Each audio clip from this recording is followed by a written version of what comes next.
Hello. You'll not guess. You'll not be able to guess why am I late? 12:30, huh? What? 12:30? What? Is that possible? 12:30? It starts at 12:30? What? It's been 15 minutes now. It's it's not even fishing. It's that the thing is it's not even fishing. It's fucking lumberjacking. I'm like trying to get wood. I mean, whoa, that sounds very wrong. I'm trying to get wood, like as in wood, to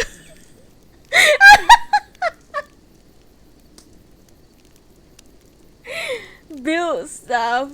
Okay. Oh my god. Oh, that came out wrong. Ugh. I'm trying to get wood. I'm dying. Ah, God. Maybe it's just me. My brain is wired that way. Okay, guys.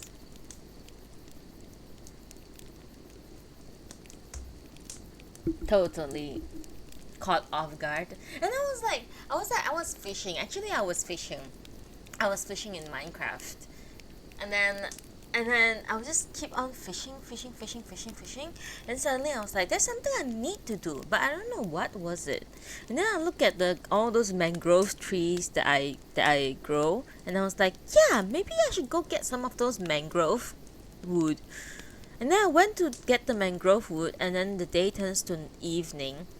And then the fucking phantoms, like 3 phantoms were flying around attacking me while I was trying to like cut down a tree. And yeah, that's the story of my life in Minecraft basically. I deliberately not sleep because I want to get those phantom membrane for slow falling potion. I'm a Minecraft expert. Nah, not really. I used to be a Minecraft expert until like I stopped playing like late. And then I stopped playing, and then I turned to raiding in Final Fantasy, and then after that I went to play Valheim. Yeah, that's when I was like not a Minecraft expert anymore. But good afternoon, Coco. Thank you for being here, looking handsome as always. I'm not sure where DN is. DN, is my party finder up right now? I'll go check.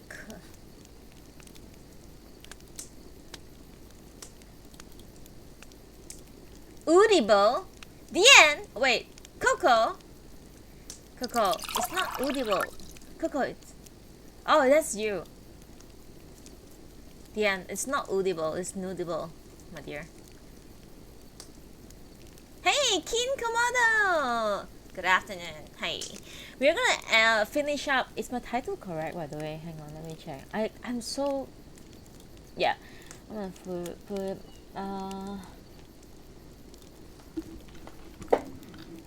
finale.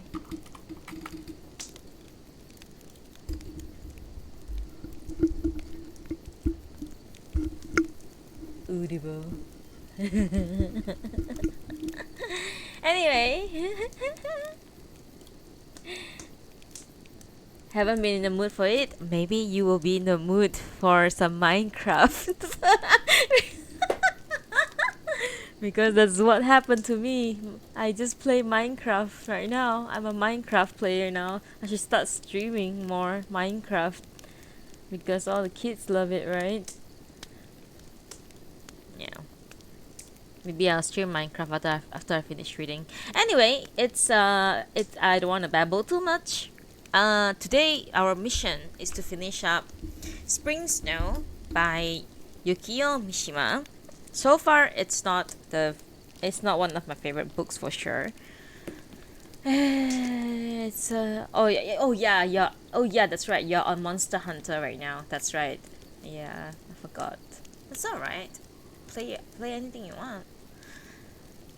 I'm just stuck at Minecraft right now because I'm insane.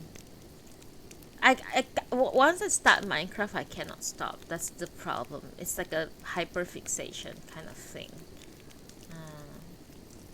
Anyway, back to the book. I'm gonna try not to babble too much. I would love to chit chat with you guys, but wait, let me write something down.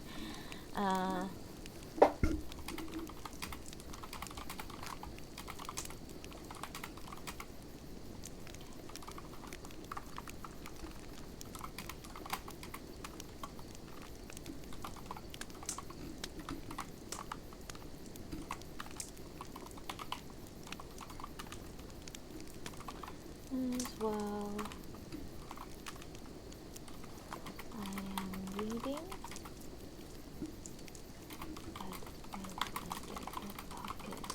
Time to chapters I will.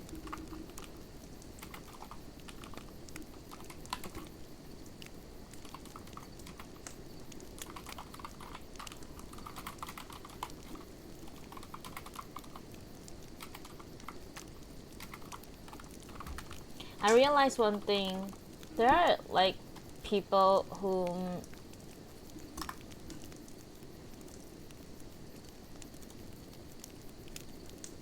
yeah.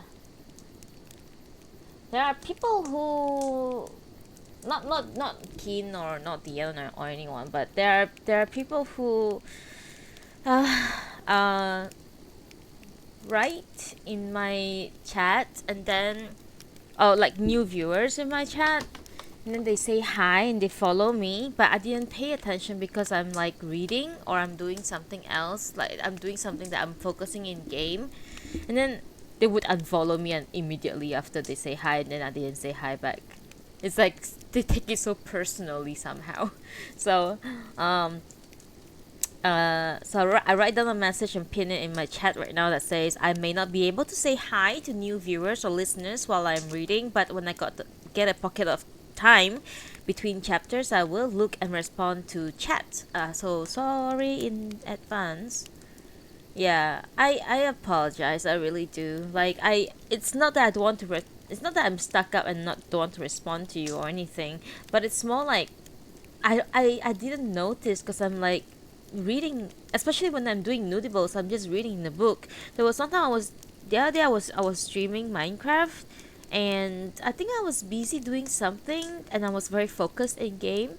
And especially when I'm doing dangerous shit, like boating around, like just boating around the sea and everything, and I'm like very scared of dying.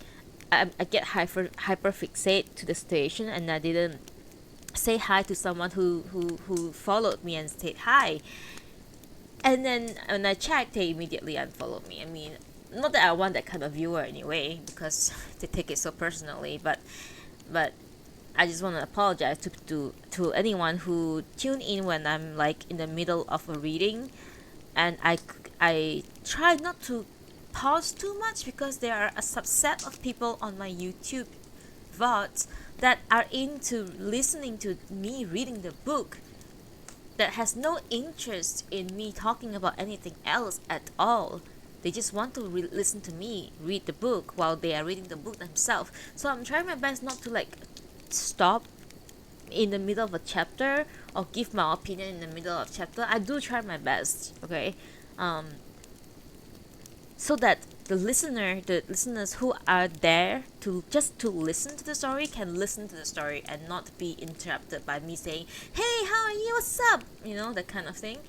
Like, I want to be that person, but definitely not when I'm doing Noodible. So I do apologize to anyone who feel offended that I didn't say hi, or I didn't address the comment or respond to a chat when things are when I'm reading something. Okay, so today our mission is to finish up reading Spring Snow by Yukio Mishima. So Yukio Mishima is a writer. Spring Snow is like first of the 4 books by Yukio Mishima. The four books are Spring Snow, Runaway Horses, the Temple of Dawn, and The Decay of the Angel. But the thing is, I am not enjoying Spring Snow at all. I think that it's too ranty, it's too venti. So this will be the last book that I will ever read from Yukio Mishima. But I may or may not get Madame de Sade.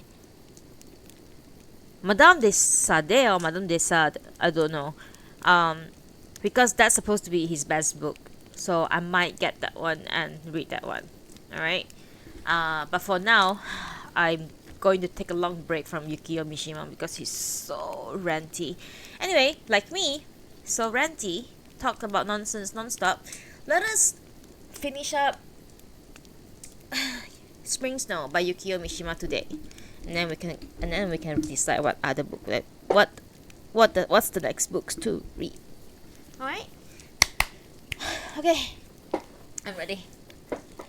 Take a sip of tea. Is that Piao? Let me guess, it's Piao. No, it's not, it's Yasha.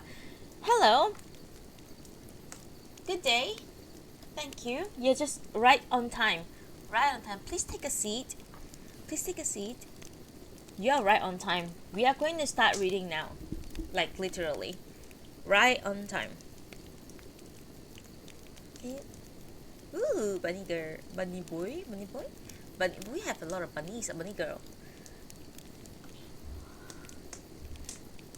Yeah, that's the last rating gear. The previous rating gear. Please take a seat.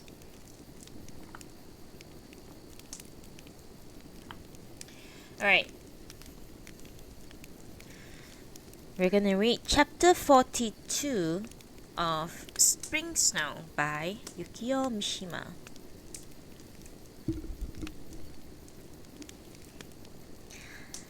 When Marquis Matsugae met with Count Ayakura, he was taken aback to see how little concern the Count evinced at the course of events.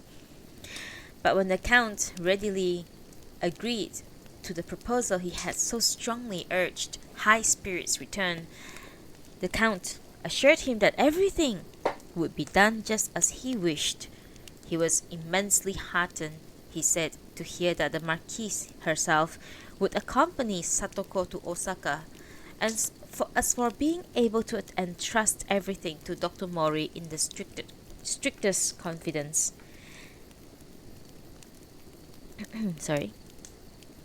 Dr. Mori, in the strictest confidence, this was an undreamed of blessing.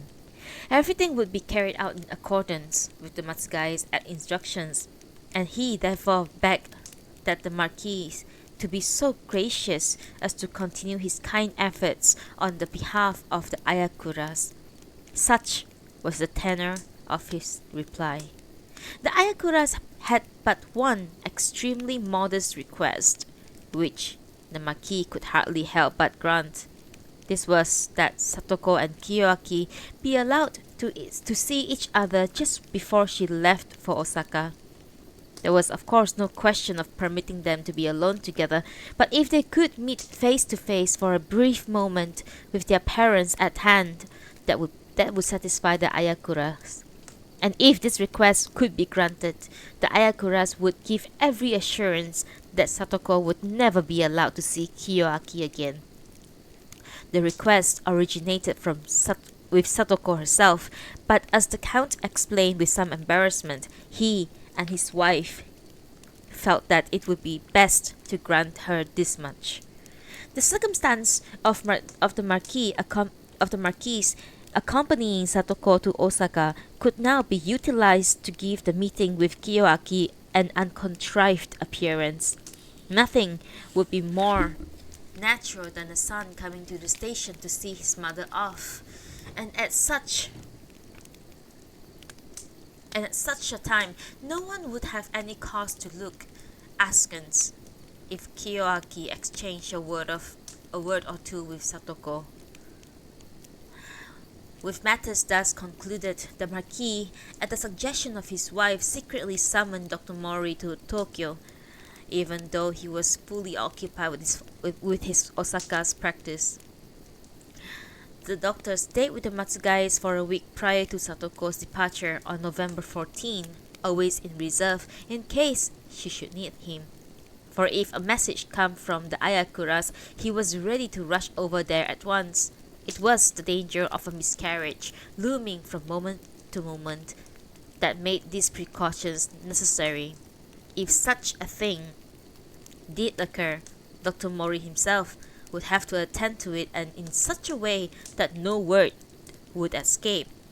Furthermore, he was to be on hand during the long and extremely perilous train trip to Osaka, traveling inconspicuously in another car. A renowned obstetrician thus surrendered his freedom and put himself at the beck and call of the Matsugai and the Ayakuras, something that only the Marquis's money could have achieved. And if things progressed as he hoped, the trip to Osaka would itself greatly contribute to keeping the truth hidden from the world. For who would imagine a pregnant woman undertaking any venture such as a train journey?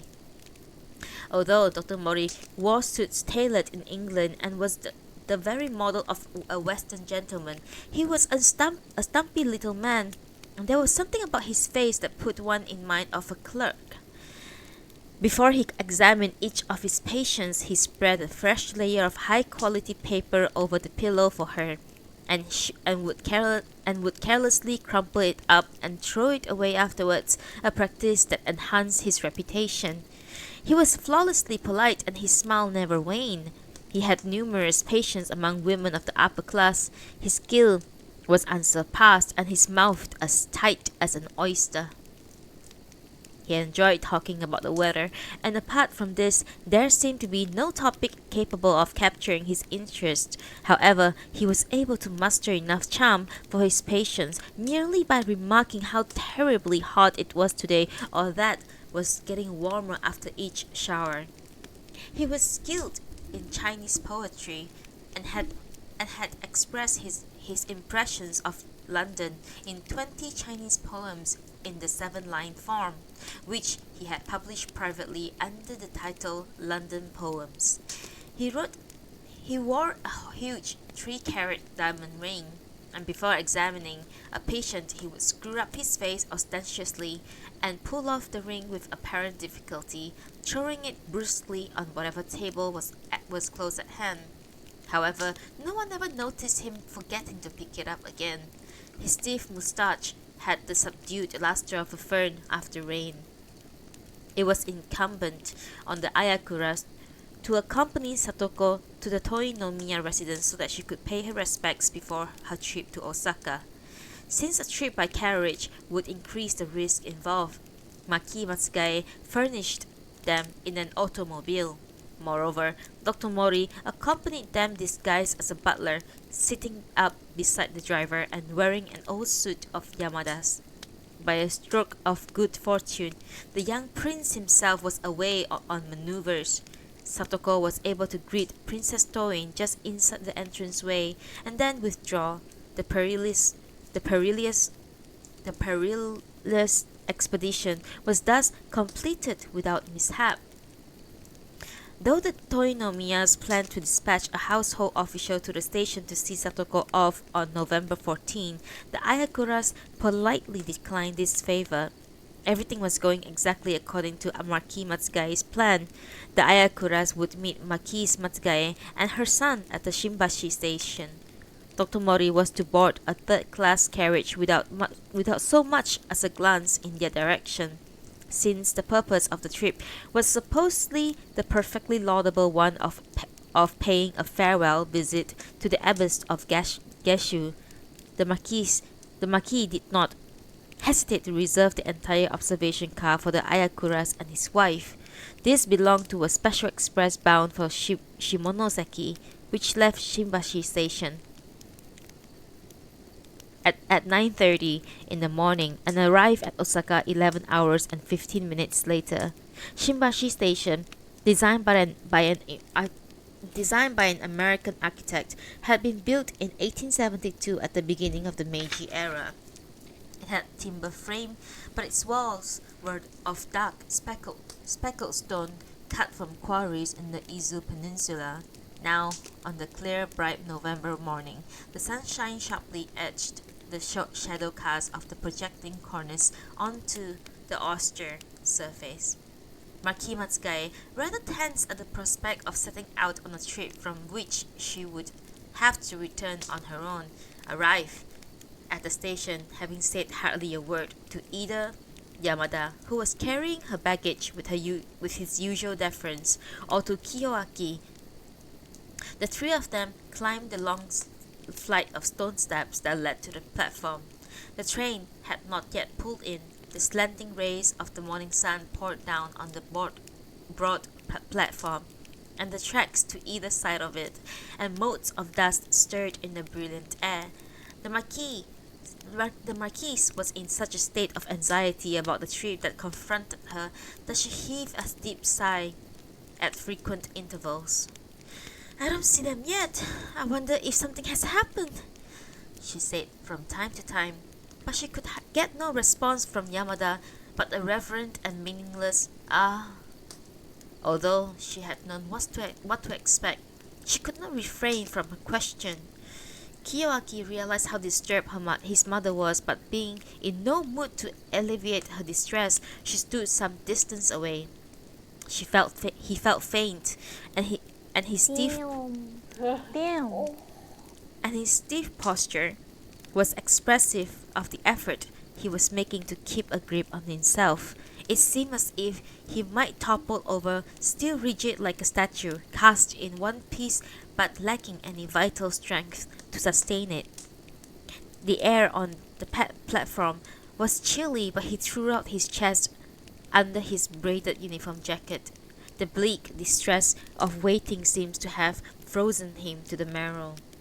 Thank you for the follow, Pogashami. The train backed into the station with ponderous dignity, while the sun streaked the tops of the cars with brilliant ribbons and flashed from the rail at the rear of the observation car.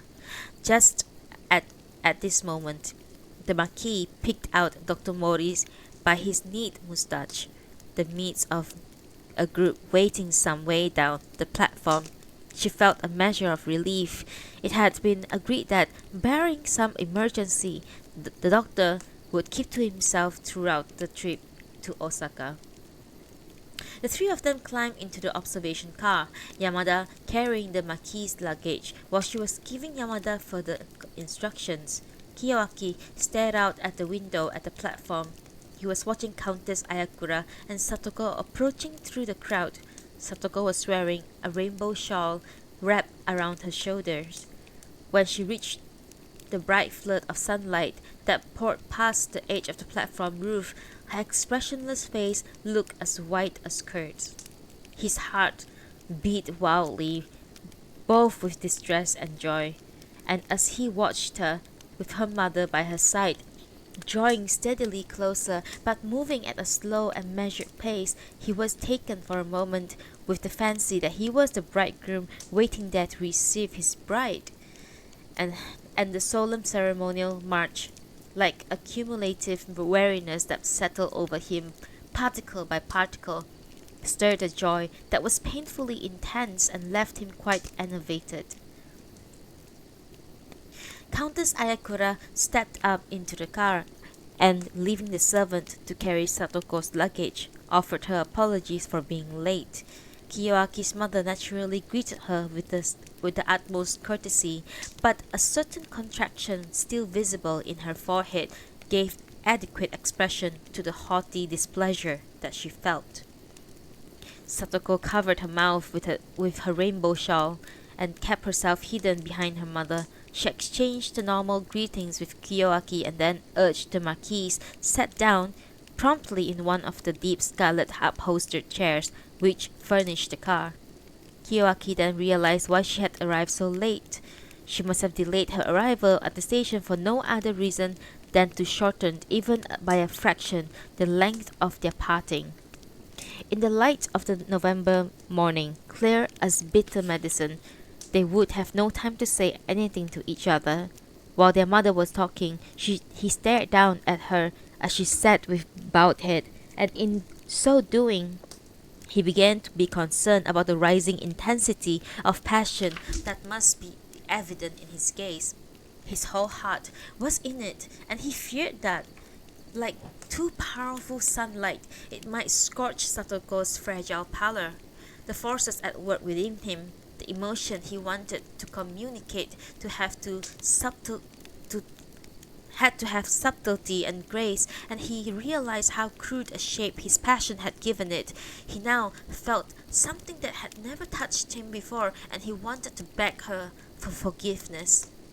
As for her body, now covered by her kimono, he knew all there was to know about it, even its tiniest recesses. He knew where her white flesh would first flush crimson with embarrassment, where it would yield, where it would throb with the wing beat of a snared swan. He knew where it would express joy and where it would express sorrow, because he knew it in its totality. It seemed to give off a faint glow which could be sensed through her kimono. But now something he didn't recognize within that body, deep within her, a very heart which she seemed to be protecting with the flowing sleeve of her kimono, was pushing its way into life. His 19-year-old imagination could not deal with a phenomenon such as that of a child, something that, however intimately bound up with dark hot blood and flesh, seemed altogether metaphysical. But even so, the only thing of his that had entered Satoko and become part of her had to be a child. Soon, however, this part would be torn from her, and their flesh would become separate once again. And since he had no means whatever of preventing this, and there was nothing to do but to stand by and let it happen, in a way, the child involved here was Kiyoaki himself, for he was still lacking in the power to act independently. He trembled with the bereft loneliness and bitter frustration of a child forced to stay at home as a punishment for a misdeed, while the rest of the family went happily off on a picnic. She raised her eyes and stared vacantly out of the window on the platform side of the train. She seemed entirely absorbed in the vision of what that would be cast out from her, and he was sure that there was no hope he would ever be reflected in them again. A piercing whistle sounded a warning. She stood up. It seemed to him that her action was a decisive effort that had demanded all her strength. Her anxious mother reached out and seized her arm. "The train's about to leave. You'll have to get off," Satoko said to him. Her voice sounded almost cheerful, but it was a trifle shrill. Inevitably, there ensued a hurried conversation between him and his mother, consisting of the usual admonition and good wishes exchanged between mother and son before she goes off, leaving him behind. He wondered at the skill he was able to bring to supporting his role in this little skit. When he had finally freed himself from his mother, he turned to the countess and quickly ran through the correct formulas of farewell with her. Then, as though nothing be more casual, he said to Satoko, "Well, take care of yourself now." At that moment, he felt able to lend lightness to his words, and this was reflected in an impulse to put out his hand and lay it on her shoulder. But at that next moment, his arm seemed stricken with paralysis and hung useless at his side, for he had met her gaze in its full intensity. Her large, beautiful eyes were certainly wet with tears, but tears quite different from those he had been dreading up to now. There was something living that was being cut to pieces. Her eyes held the terrible glance of a drowning man, and he could not bear this gaze. Her lovely, long lashes spread wide like plant bursting into flower. "You too, Kyo. Goodbye," he said in one breath, her tone quite proper. He fled from the train as if pursued, just as the station master, wearing a short sword at the belt of his black 5-button jacket, raised his hand in signal. Once more, the conductor's whistle sounded. Although restrained by Yamada's presence beside him, he called her name to his heart again and again. The line of cars gave a brief shudder, and then, like a length of yarn being unwound from a spool, the train began to move. In a few brief moments, the observation car and its rear railing were far away, and neither Satoko nor the two mothers had shown themselves. The trailing smoke that poured over the platform testified to the power unleashed in the train's departure. Its acrid smell filled the untimely darkness that it had left behind. That was chapter 22. 42, sorry. God.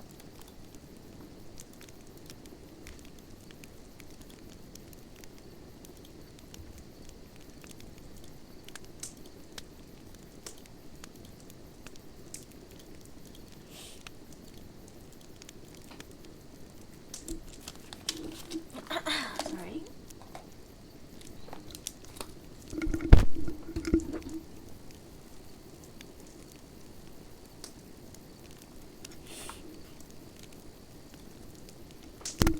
A sip of tea.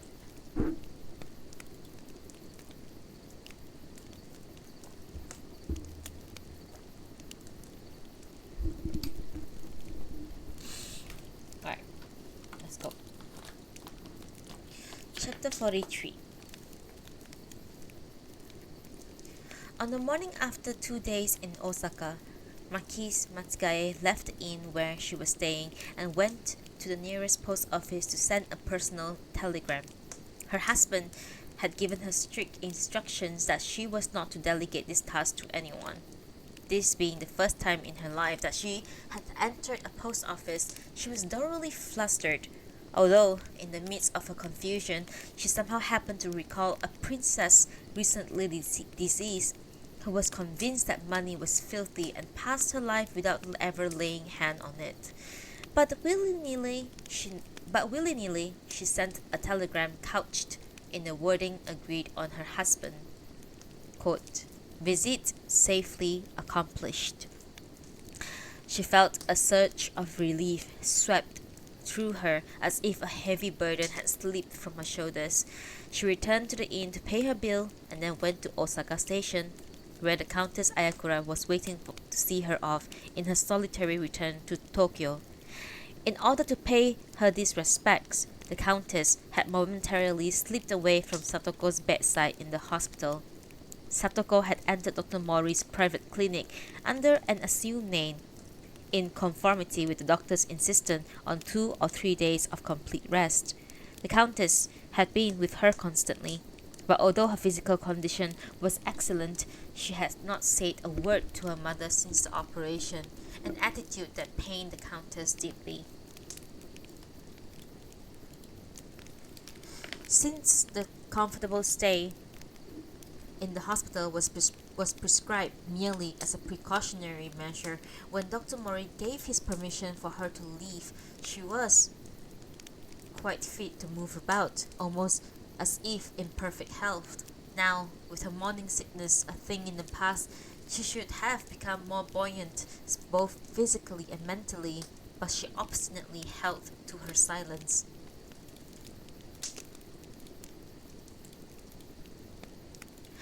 According to the plan arranged for them, they were to go to the Geshu temple next for Satoko's farewell visit to the abbess. They would stay there one night and then return to Tokyo the next morning. In the middle of November 18 then, the two of them got off the Sakurai line at Obitoke station. It was a warm and beautiful autumn afternoon, and despite her uneasiness over her taciturn daughter, the Countess felt more at rest. Since she had wanted to avoid putting the old nuns to any inconvenience, she had not informed the convent of their time of arrival. Now, however, though she had asked a station attendant to call 2 rickshaws for them, there were still no signs of them. While they were waiting, the Countess who had a fondness for exploring unfamiliar places, went for a stroll in the quiet vicinity of the station, leaving her daughter to her own reflections in the first-class waiting room. Just outside, she came across a signboard directing visitors to the Obitoke temple nearby. Obitoke Temple of Mount Koyasu. The Bodhisattva Obitoke Koyasu Jizo is revered here, Japan's most ancient and hallowed place of prayer for obtaining the favor of children and their safe birth, sanctified by the imperial prayers of the emperors Montoku and Seiwa and the empress Somedono. She felt it just as well that these words had escaped Satoko's eyes.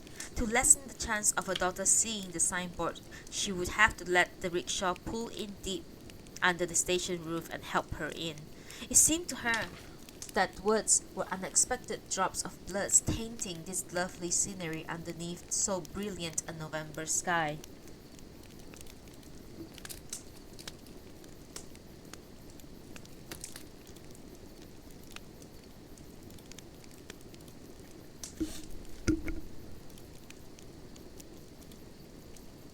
Obitoke Station had a well beside it and white walls under a tiled roof.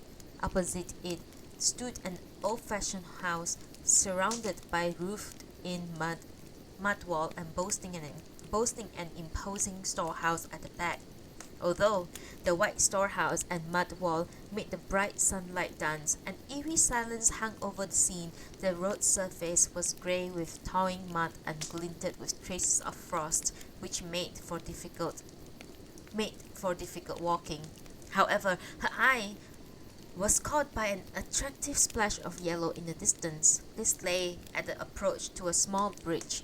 It crossed the railway line at a spot where a tall bare tree that bordered the track in ascending rank came to an end, although they seemed to file into an infinity. So she gathered up her skirts and began to make her way up a slight gradient in the direction of this diversion. As it turns out, the bridge approach had been decorated with flower pots of trailing chrysanthemums. Any number of them were dotted about haphazardly in the shelter of a pale green willow that stood beside the path leading onto the bridge.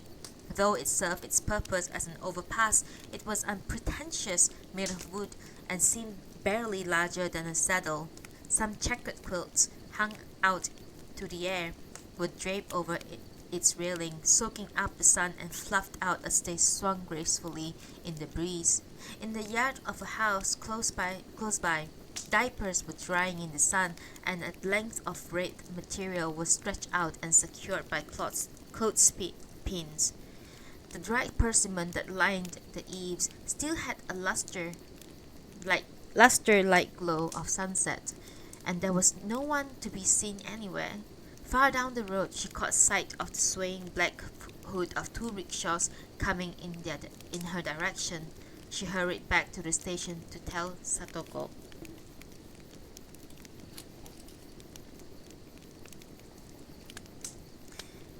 Because the weather was so pleasant, she had the men lower the rickshaw hoods. They left the town and its 2 and 3 inns behind them and traveled for a time along a road bordered with rice paddies. If one looked up carefully at the mountains, one could pick out Geshu Temple at the very heart of it. Some distance farther on, the road was lined with persimmon trees, whose branches, although bare of almost all their leaves, were heavy with fruits. All the rice fields. Oh my God, sorry. All the rice fields looked festive, decked all over with a maze of drying rags. The countess in the first rickshaw turned around from time to time to look back at her daughter. Satoko had folded her shawl and laid it on her lap. When her mother saw that she was looking around her as though she were enjoying the scenery, she felt somewhat relieved. as the road entered the mountains, the pace of the rickshaw men slowed down. Both of them were old men, and their legs were evidently not what they had been. However, there was no reason to hurry. On the contrary, they thought the Countess, she and Satoko, were fortunate to be able to have such a leisurely view of the countryside. They were approaching the outer stone gate of Geshu, and once they had passed through it, the scenery became limited to the great to the gentle the scenery became limited to the gently sloping path itself, a broad expanse of pale blue sky, partially obscured by the tall white-bearded grass along the path, and a low range of mountains far in the distance. The rickshaw man finally stopped for a rest, and as they talked and wiped away their sweat, the Countess raised her voice to carry over theirs and called back to Satoko. You had better take your fill of the scenery from here to the convent. People like me can come here at any time, but you will soon be in a position where you won't be able to go on outings so easily. Her daughter did not reply, but she gave a slow smile and nodded her head slightly. The rickshaws moved again, and the path continued to slope upwards, which slowed the pace still further. After they had entered the convent grounds, however, the trees on either side of them grew denser, lessening the heat of the sun. The Countess' ears still echoed faintly with the autumn midday humming of the insects she had been listening to while the rickshaw men were having their rest. But then, the persimmon trees that had begun to appear on the left-hand side of the road caught her eyes and enchanted her with their clear, glowing fruit. Flashing in the sunlight, some of the persimmons that weighed down each branch were casting lacquered shadows on others. One tree was rich with orange-red fruit, which, unlike flowers, resisted the wind and left only the dry leaves to stir. Its mass of ripe fruit was thus spread out against the sky, as if fixed firmly to the spot against the field of blue.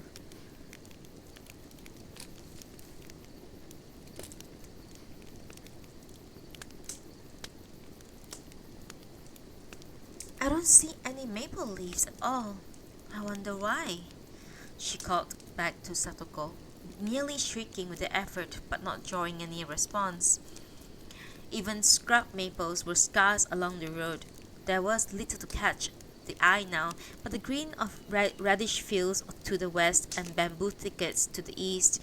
The radish fields were covered with a thick growth of leaves that filtered the sunshine into subtly complex patterns. Then they gave way to a line of tea bushes separated from the road by a marsh.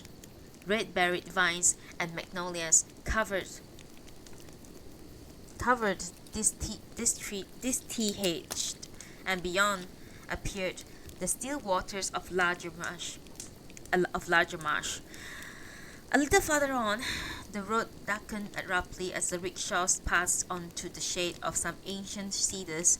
The sun spilled it down in flecks of light on the of the bamboo grass beneath the trees, and one tall isolated stalk flashed with a singular intensity. She felt a sudden chill in the air. Turning again towards the rickshaw behind her, she mimed the clutching of her shawl about her shoulders, although she hardly dared hope for a response when she glanced backward. A few minutes later, she caught the iridescent colors of Satoko's shawl in the corner of her eye, fluttering in the breeze. Although her daughter still had no inclination to talk, the Countess could at least take consolation in her obedience. Once the rickshaw had passed through a black-painted gate, the scenery around them took on the more formal aspect of a garden, as might be expected of the immediate surroundings of the convent.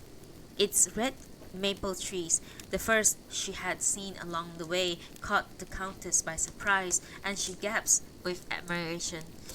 There was nothing gaudily charming about the colors of these maples here within the black gate.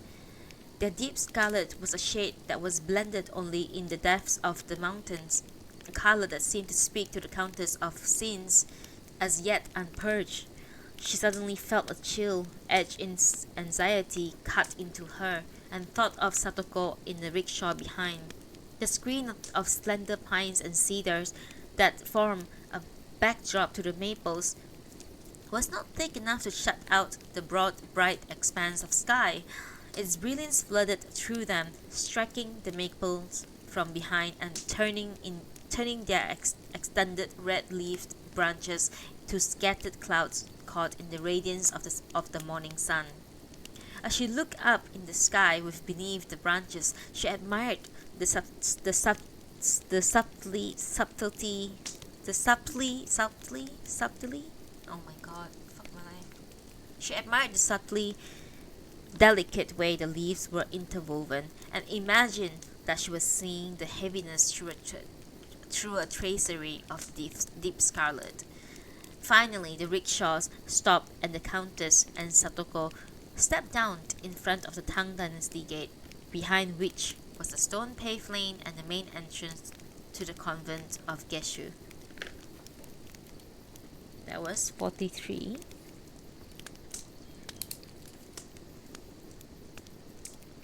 Sorry, my pronunciation is getting worse and worse. My apologies.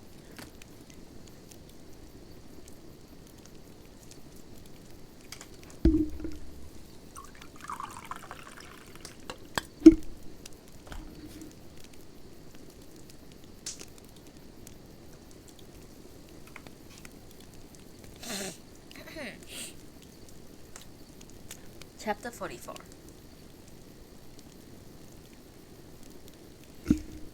A full year had gone by since Satoko and her mother had last paid their respect to the abbess on the occasion of a trip to Tokyo, and now, as they waited in a large parlor, the senior nun assured them that her reverence had been delighted at the prospect of this visit. She was still speaking as the abbess herself entered, and the junior nun leading her by the hand. After the countess had imparted the news of Satoko's engagement, her reverence congratulated her, saying, "The next time you are kind enough to honor us with a visit, it will not do for you to be lodged anywhere but in the pavilion." The pavilion was a villa in the convent grounds reserved for the members of the imperial family. Now that she was here at Geshu, Satoko could not very well keep silent any longer, and she answered, however briefly, whenever she was spoken to. Her withdrawal might have been taken for mere shyness. The abbess, of course, being a woman of immense discretion, gave no signs that she noticed anything was amiss. Now that hang on.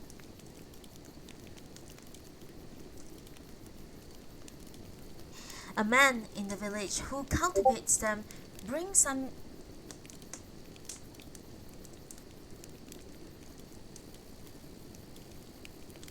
sorry.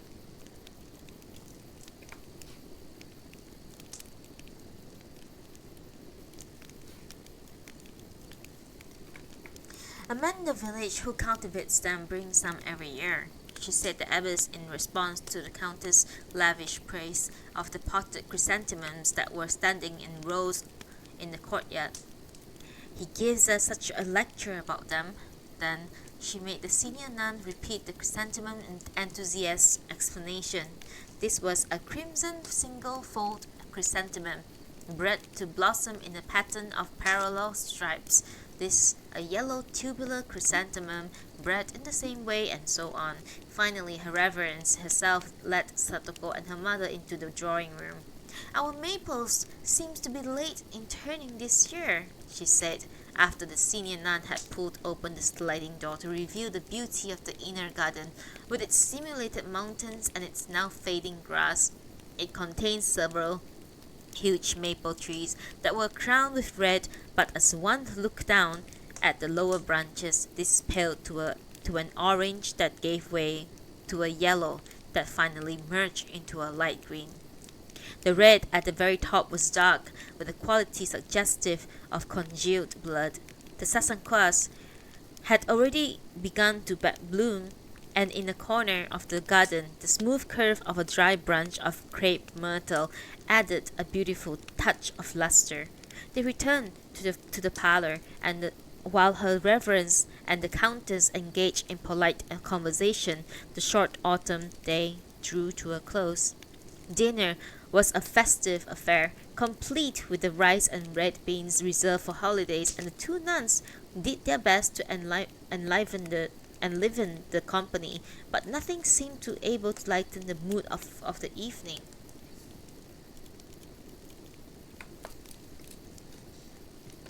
"This is the day of the fire kindling at the imperial palace," said the abbess. The fire kindling the fire kindling was a court observance built around the kindling of a huge flame in a hibachi, while a court lady stood in front of it chanting an incantation. The senior nun, who had seen it during her years of service at the palace, chanted it from memory. It was an ancient ritual that took place in the presence of the emperor in the 18th of November. After the flame was struck in the hibachi and soared almost to the ceiling, a court lady, swathed in white ceremonial robes, would begin the chant with the words, "Upwards, upwards, let the holy flame be kindled. If these tangerines and the manju should please you." The tangerines and the bean jam dumplings were then thrown into the fire, heated enough, then offered to the emperor. One might well feel that the nun's reenactment of so solemn an observance was bordering on sacrilegious, but the abbess realized that the old woman's sole intention was to provide some badly needed cheer, and she did not utter a word of reproof.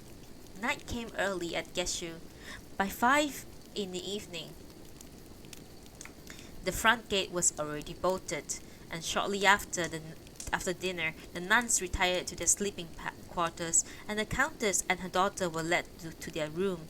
They would stay until the following mid-afternoon, allowing for a leisurely farewell. Then they were to board a night train that evening for Tokyo. The countess had intended to reprimand Satoko once they were alone together for having let her sadness affect good manners during the day. But after some reflections on her state of mind after the Osaka experience, she decided against it and went to bed without a word to her daughter. Even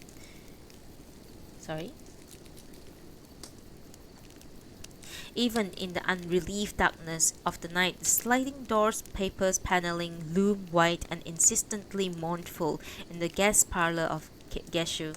It was as if the frost air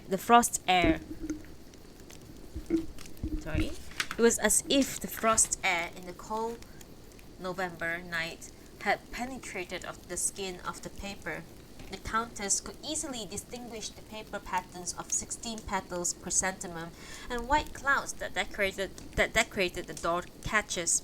Up in the direction of the darkened ceiling, metal rosettes of 6 chrysanthemums grouped around kikyo blossoms masked each of the pecks, accentuating the blackness around them. Outside, there was no wind at all, with not even the sound of a breeze stirring in the pines to be heard. Nevertheless, one was distinctly aware of the expanse of forest and mountain. The countess was overcome with a sense of relief. Whatever the cost, she and her daughter had faithfully carried out the painful duty that was their lot, and now she felt that everything would be calm and serene, and so, despite her consciousness that her daughter was tossing and turning beside her, she soon fell asleep. When she opened her eyes, Satoko was no longer at her side. Stretching out her hand in the pre-dawn darkness, she came upon her daughter's nightgown neatly folded on top of the quilt. Anxiety surged through her, but she told herself that Satoko had merely gone to the lavatory, and she determined to do nothing for a few moments. But although she tried to wait, her chest was tight with a dull coldness that she got up to make sure. The lavatory was empty. There was no signs of anyone else about. The sky was now tinged with an uncertain blue. Just then, she heard the sound of movement coming from the kitchen. A few moments later, an early rising serving maid, startled at the Countess' sudden appearance, went down on her knees. "Have you seen Satoko?" she asked her. But the maid was terrified and could not do anything but to shake her head frantically, nor would she budge an inch to help in the search. Moment.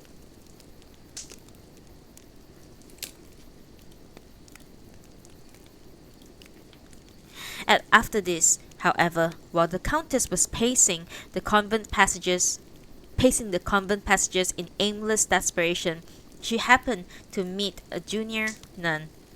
The nun was startled at her news and began at once to guide her in her search. At the far end of a connecting corridor, a flickering glow of candles came from the main hall of worship. It was hardly that the nun would already be at her devotions at this hour in the morning. Two burning candles traced the flower wheel pattern were illuminating in the image of Buddha before which Satoko was sitting. Seeing her daughter from the rear, the Countess did not recognize her for a moment, for Satoko had cropped her hair short. She had placed the shorn strands on the sutra stand as though in offering, beads in hand, was lost in prayer. Her mother's first reaction was relief at finding her daughter alive. She then realized that until that moment she had certain that Satoko was dead. You have cut off your hair!" she cried as she embraced her. "Yes, mother. There is nothing else to do," Satoko answered. She was finally looking her mother directly in the eyes. The small wavering candle flames flickered in her pupils, but the whites in her eyes had already held the brilliance of the dawn. Never had the Countess seen so fearful a daybreak as she now saw mirrored in her daughter's gaze. In the same white glow, growing stronger by the minute, shone in each of the crystal bead of the string wrapped around her fingers, like a force of will so intense that it transcended merely willing. The dawn light seemed to flow with equal force from every one of the cold crystal. The junior nun hurried off to break the news to her senior, and then having completed her report she withdrew, leaving it to the senior nun to conduct Countess Ayakura and her daughter to the abbess. "Your reverence, have you arisen yet?" she called from the outside of the door of the abbess' quarters. "Yes. Please forgive us." The old nun then slid open the door to reveal the abbess sitting upright on her quilted mattress. The Countess began haltingly. "What has happened, your reverence, is that Satoko, just now in the chapel, cut off her hair." The abbess gazed out into the corridor as her eyes absorbed the change that Satoko had worked on herself, but her features betrayed no sign of surprise. Well, I was wondering if things might not turn out something like this," she said. After a pause, as if a new thought had just struck her, she went on to say that as the circumstances appeared to be rather involved, she thought it best for the Countess to be kind enough to leave her daughter alone with her, so that she and Satoko could have a heart-to-heart talk. The Countess and the senior nun acquiesced and withdrew. The nun, left alone with Countess Ayakura, did her best to entertain her, but the Countess was so distraught that she could not eat a bite of breakfast. The nun could well imagine her distress and was unable to think of any topic conversation that might divert her. A long time passed before summons finally came from the abbess' quarters, and there, in Satoko's presence, the abbess informed the Countess of a piece of news of shattering significance. Since there was no mistaking the genuineness of Satoko's desire to renounce the world, Geshu Temple would receive her as a novice. Dun, dun, dun.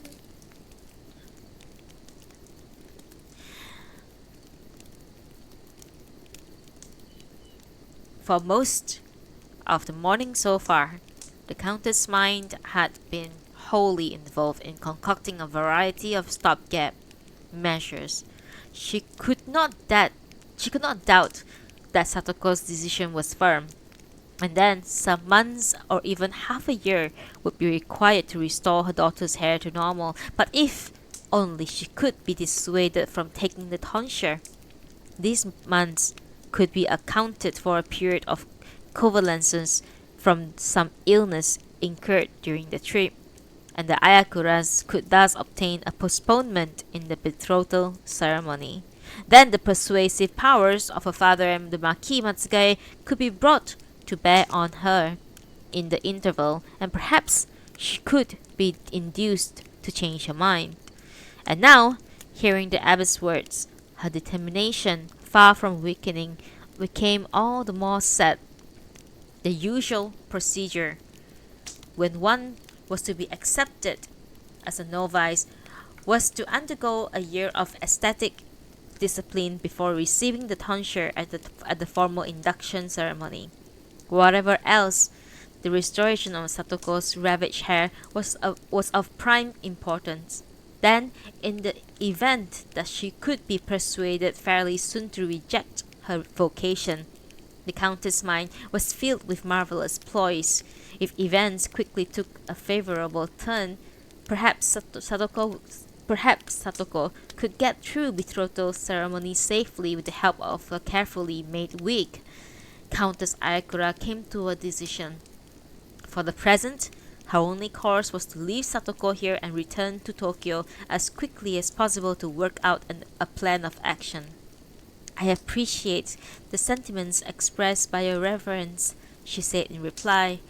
"However, not only not sorry.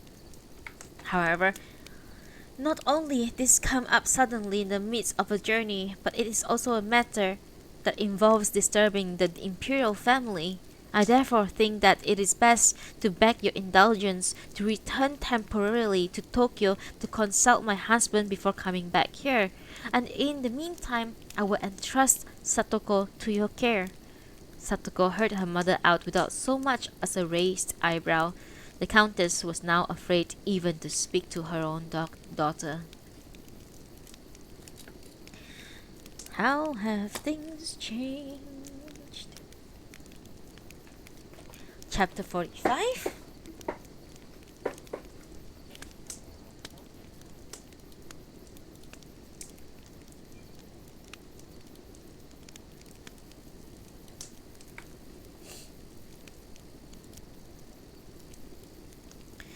Upon his wife's return, the Count Ayakura learned of this astonishing development.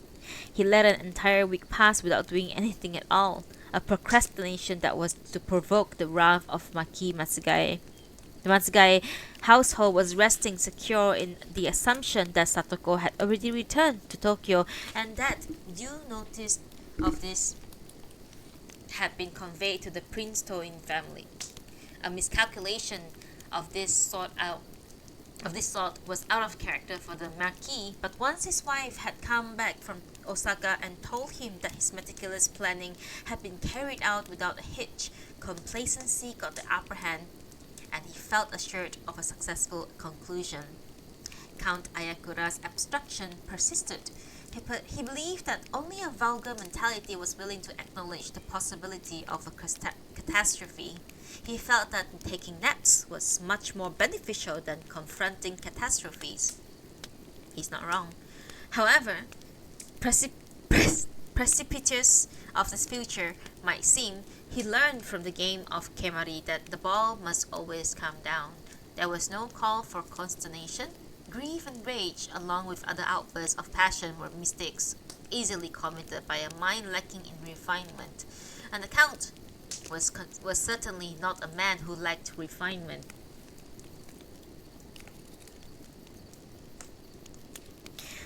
Just let matters slide. How much better to accept sweet drop of the honey that was time than to stoop to the vulgarity latent in every decision. However, grave the matter at hand might be, if one neglected it for long enough, the act of neglect itself would begin to affect the situation, and someone else would emerge as an ally. Such was Count Ayakura's version of political theory.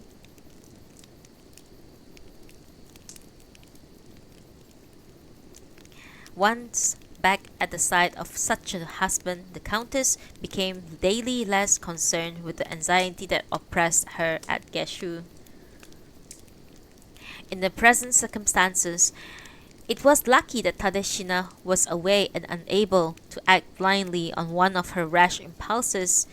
The Count had been kind enough to send her off for leisurely convalescence at the hot springs of Yugawara. After a week, however, there was a phone call from the Marquis Matsugae, and even the Count Ayakura could no longer keep the matter secret. The Marquis was temporarily struck dumb when he heard the Count tell him that, as a matter of fact, Satoko had not returned, and he felt the stirrings of all sorts of nasty premonitions. The Marquis and his wife lost no time in paying a visit to the Ayakuras. At first, the Count offered one vague response after another as he was questioned, and then, when the truth finally came out, the Marquis was so furious that he struck the table in front of him with his fist.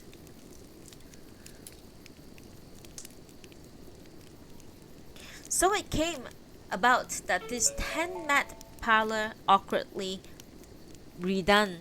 So it came about that this 10-mat parlor awkwardly redone to become the sole Western-style room in the mansion became the scene for the first occasion in their long acquaintance that these two couples confronted each other stripped off of all niceties. The women averted their eyes and each from time to time stole a look at her husband. Though the two men faced each other, Count Ayakura tended to hang his head. His hand resting on the table was small and white, the hands of a doll in a puppet play. In contrast, despite his essential weakness, the Marquis's coarse, florid features could have served as a enormous of angry devil with the fiercely contorted eyebrows. Even in the eyes of the wives, the Count appeared to have no chance.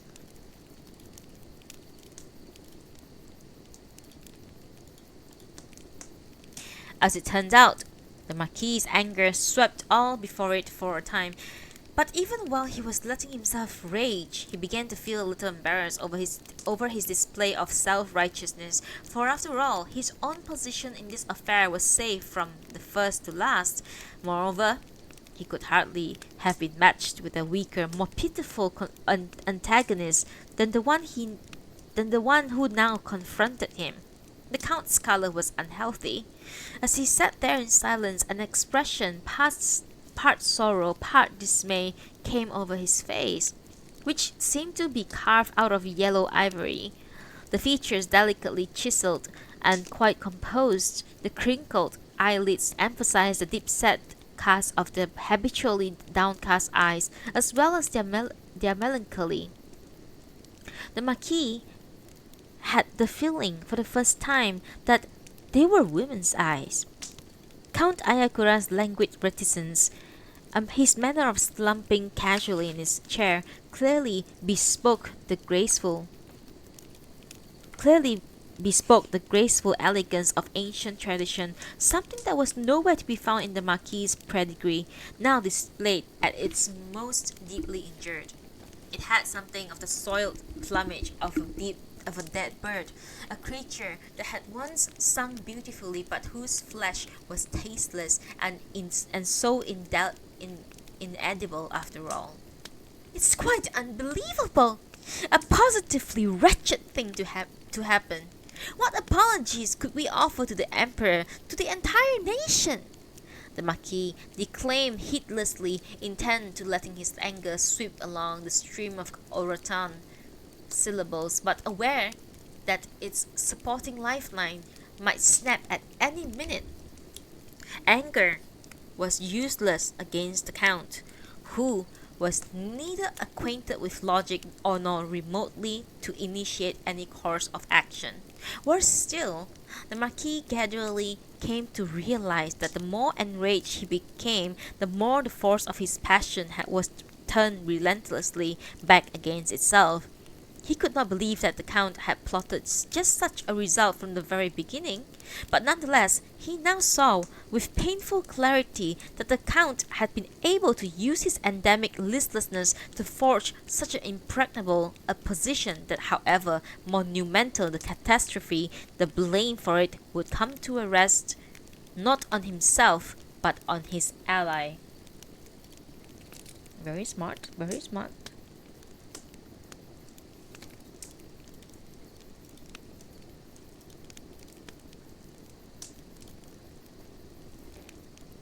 After all, it was the Marquis himself who had asked the Count to give his son an upbringing that would imbue him with a sense of elegance. It was undoubtedly the desire of his flesh in Kiyoaki that had brought on this misfortune, and one might well argue that this was the consequence of the subtle poison that had begun to infect his spirit after his arrival in the Ayakura's household as an infant.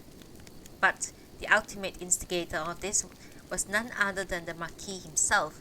Furthermore, in this latest twist of crisis, it was the Marquis who had insisted on sending Satoko down to Osaka without any forethought that something like this might occur. Everything thus conspired to turn the force of the Marquis's wrath against himself. Finally, worn out by the exertions and unnerved by his growing anxiety, the Marquis held his tongue. The ensuing silence lengthened and grew more profound until it seemed as if the four of them had gathered in this room to practice group meditation. The noonday clucking of the chicken came from the yard behind the house. Each time the early winter wind blew through the trees outside, the pine needles that stirred at the slightest touch flashed brightly. There was no sound of human activity from anywhere in the house, and the silence seemed to be in deference to the eerie atmosphere in the parlor.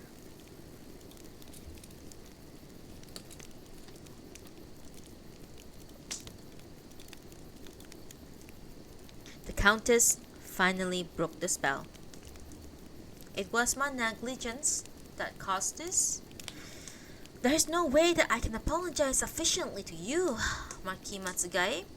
However, things being as they are, wouldn't it be best to try and make Satoko change her mind as soon as possible and have the betrothal ceremony take place as planned? But what about her hair? Was the Marquis' immediate retort. Well, as to that, if you are quick and if we are quick and arrange to have a wig made, it would mislead the public's eye for a while. A wig?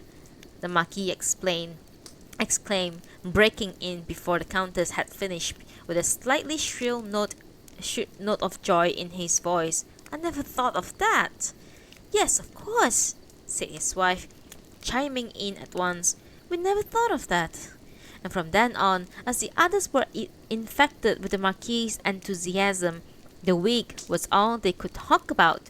For the first time ever, laughter was heard in the parlor as the four of them competed to pounce first on this bright idea as if it were a scrap of meat. Not all of them, however, placed the same degree of faith in the Countess' novel idea. The Count, for one, did not trust its efficacy. The Marquis may well have shared his skepticism, but he was capable of feigning belief with dignity, and the Count himself hastened to profit by his example. Even if the young prince himself gets a bit suspicious about Satoko's hair, said Marquis, lowering his voice to a forced whisper while he laughed, he's certainly not going to touch it to see it for himself. An atmosphere of cordiality pervaded the room, however fragile the fiction that sustained it. for the fiction supplied them with that tangible element so vital in this moment. No one considered Satoko's soul. It was her hair alone that pertained to national interest. Poor girl. The Marquis's mother had dedicated all of his fierce strength and passion to the cause of the imperial restoration. His mortification would have been bitter had he known that the glory he had earned for the family's name would one day depend on a woman's wig. This sort of intricate and shady maneuvering was hardly the forte of the house of Matsugae. It was, in fact, far more characteristic of the Ayakuras. But the present Marquis, instead of leaving elegantly refined deceptions to the Ayakura, who were bred to that kind of thing, had become fascinated by it. And so the house of Matsugae was now compelled to share an unaccustomed burden.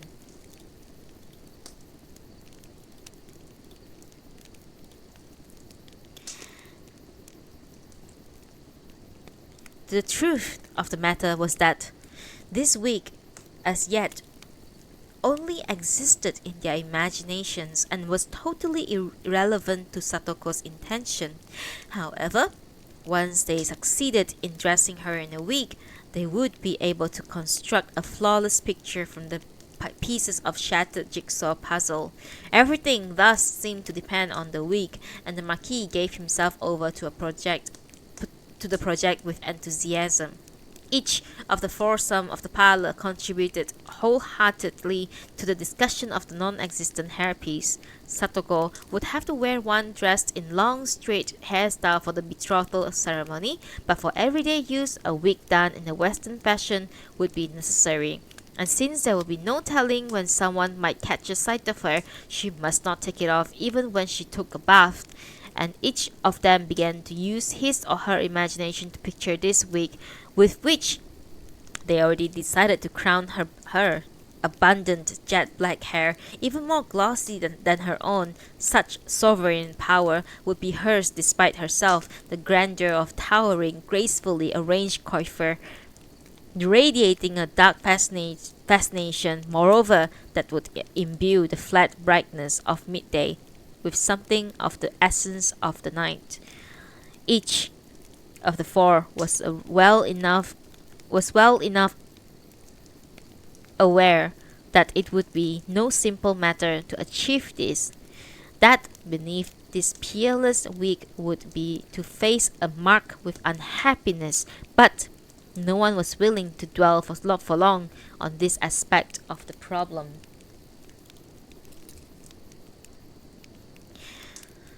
This time, I would appreciate it greatly if you yourself, Count, went down there to impress upon your daughter how firmly your mind is made up. Countess, I am so sorry that you must go to the trouble of a second trip, but I will arrange for my wife to accompany you again.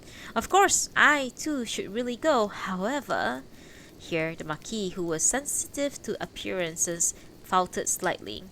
If I should go, you see, it might well make people wonder, so I'll stay here. I would like the whole trip to be accomplished in the greatest secrecy this time.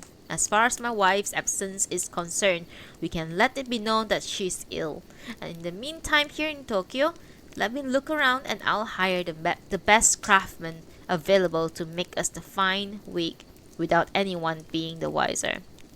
If a newspaper reporter should get wind of it, we would have a pretty situation on our hands. But just you leave that question to me. That was chapter 45.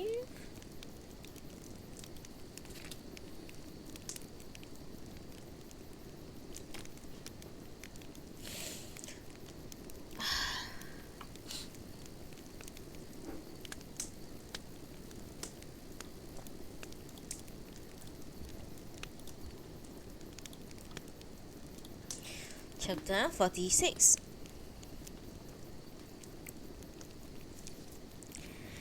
Kiyoaki was surprised to see his mother once again getting ready for a trip. However, she refused to tell him either the destination or the purpose of her journey, saying only that he was not to mention it outside the house.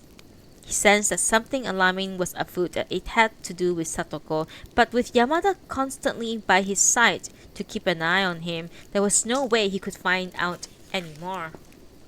When the Ayakuras and Marquis Matsugai arrived at the Geshu temple, they were met with an appalling state of affairs. Satoko had already received the tonsure.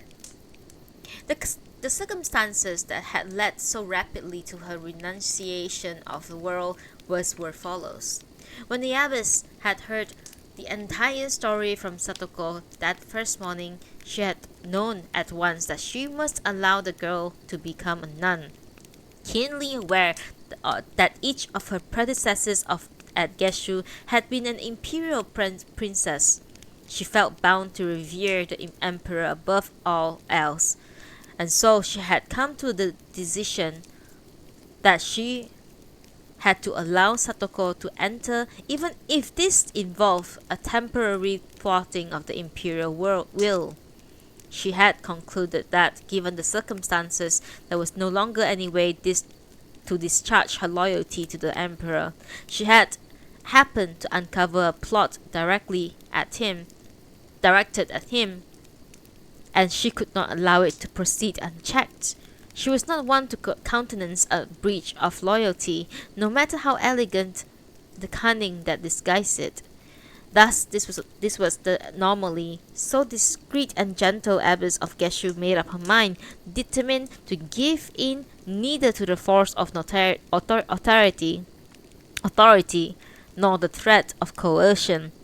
Even if all the world should be ranged against her, even if she were forced to ignore a particular imperial decree, she would persist in what she had to do to be a silent guard of the sacred person of His Majesty. Her resolve had a profound effect on Satoko, who became all the more determined to turn her back on the world. She had not expected the abbess to grant her request so readily.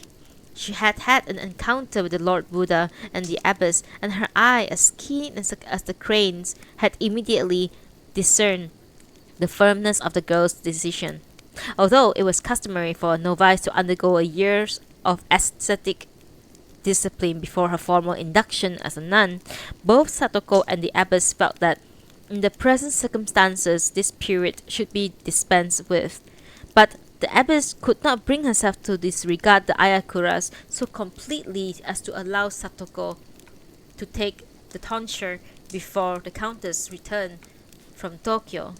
Moreover, there was the matter of Kiyoaki. Would it not be wise, she thought, to allow him and Satoko to bid each other long farewell before she sacrificed what hair she had spared so far?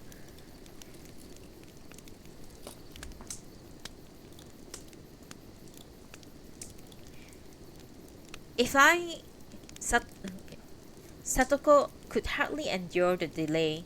She came to the abbess every day and, like a child, teasing her mother to give her candy, back to be allowed to take the tonsure. Finally, the abbess found herself prepared to yield.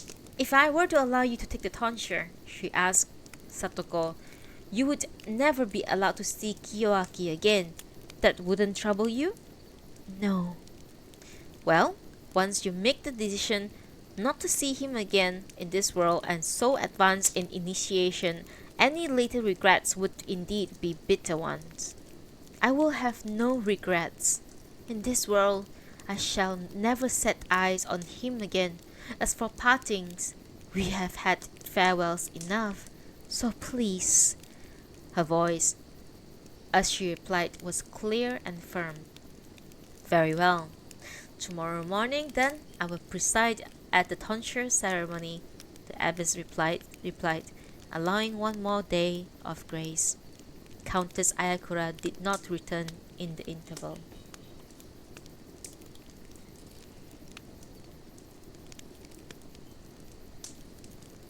From the first morning at the Gashu,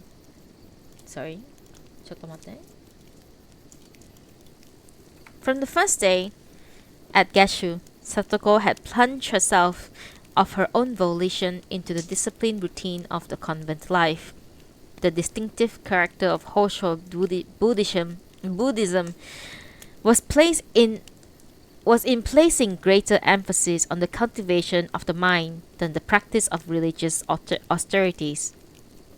Geshu Temple, furthermore, was traditionally dedicated to praying for the welfare of the whole nation, and there was no household registered with it as parishioners. Sometimes the abbess would observe with great humor that the grace of tears was something never encountered in Hosho Buddhism, thus underlining the contrast with the more recently arisen Amida cult, the Pure Land Buddhism, with its great stress of aesthetics, prayers of gratitude. Then, too, in Mahayana Buddhism in general, there were no precepts to speak of. But for the rules of its monastic life, the precepts of Hinayana Buddhism were often borrowed. In convents such as the Geshu, however, the rule was that the precepts of a bodhisattva contained in the Brahmajala Sutra in 48 prohibitions began with the 10 major injunctions against such sins as the taking of life, stealing, excess of any sort, and lying, and it concluded with an admonishment against destroying Buddhist teachings. Far more severe than any commandments, however, was the monastic training. In the brief time she had been in the Geshu, Satoko had already memorized both the Sutra of the Enlightened Heart and the 30 verses expounding the doctrine of Yuishiki. Each morning she got up early to sweep and dust the main hall of worship before the abbess came for her morning devotions, in the course of which she then had an opportunity to practice of the chanting of the sutras. She was no longer treated as a guest, and the senior nun whom the abbess had placed in charge of her was now a changed woman in her severity of manner. On the morning of the initiation ceremony, she carefully performed the prescribed ablution before putting on the black robes of a nun. In the main hall of worship, she sat with her strings of beads wrapped around her hands, which she held clasped together in front of her after the abbess herself had first taken the razor and begun the tonsuring. The old nun in charge of her took over, and then, as she shaved steadily with a skilled hand, the abbess began to chant the Sutra of the Enlightened Heart, accompanied by the junior nun. When she had consummated the works of perfection, the 5 aggregates of living became as things voids before the Bodhisattva Kanon's eyes, and stricken from her was the yoke of human suffering. Satoko too took up the chant, her eyes closed. As she did so, her body became like a boat that is gradually lightened of all its cargo and freed of its anchor, and she felt herself swept along on the deep swelling wave of chanting voices. She kept her eyes closed. The main hall had the penetrating chill of an ice house, and so, although she herself was floating free, she imagined a vast expanse of pure ice gripping all the world about her. Suddenly the cry of a shrike came from the garden outside, and a crack raced across this icy plain with the swiftness of a jagged stake of lightning, but it sealed herself almost at once, and the ice became whole once more.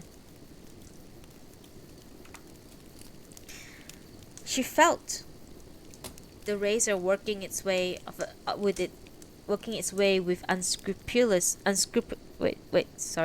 She felt the razor working its way with scrupulous care across her scalp. Sometimes she imagined the frenetic gnawing of a mouse, tiny white incisors, sometimes the placid grinding of the molars of a horse or cow. As locks after locks fell away, she felt her scalp begin to tingle with a refreshing coolness that was quite new to her. The razor was shearing off the black hair that had separated her from the world for so long, sultry and heavy with its sorry burden of desire. But her scalp was now being laid bare to a realm of purity whose chill freshness had not been violated by any man. As the expanse of shaved head broadened, she began to feel the skin coming more and more alive, just as if a cool solution of menthol was spreading over it.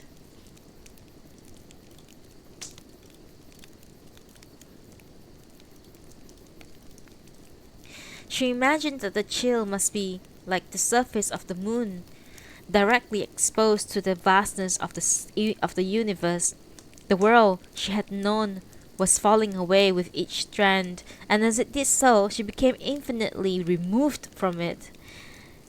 In one sense, it seemed as though her hair were being harvested, shorn black clumps, still saturated from the stifling brilliance of the summer sun, piled up on the floor around her, but it was a worthless crop. For the very instant of the luxuriant black handfuls ceased to be hers, the beauty of life went out with them, leaving only ugly remnants. Something that had once been an intimate part of her, an aesthetic element of her innermost being, was now being relentlessly thrown aside, as irrevocably as the amputation of a limb. The ties that bound her to the world of transience were being severed. When her scalp at last shone with a bluish glint, and the abbess addressed her gently, "The most crucial renunciation is the one that comes after formal renunciation. I have the utmost trust in your present resolution.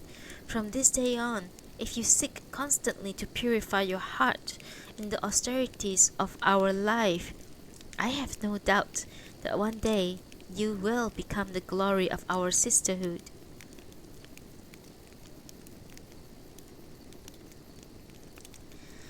This was how Satoko's premature tonsuring came about.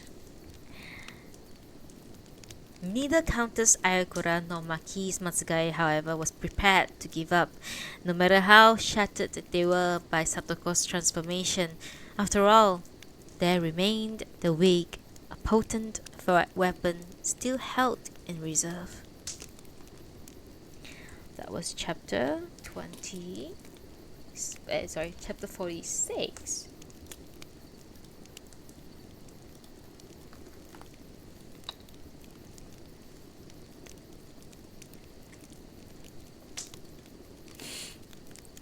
One in a small break.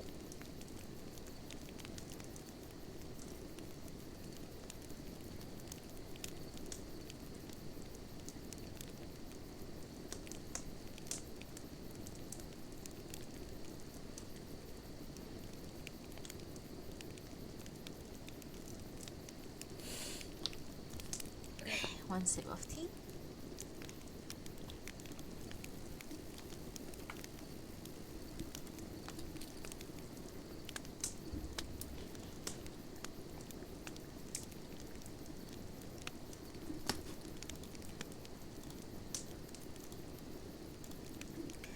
Count Ayakura alone.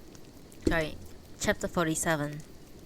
Count Ayakura alone among the three visitors maintained an appearance of affability from first to last.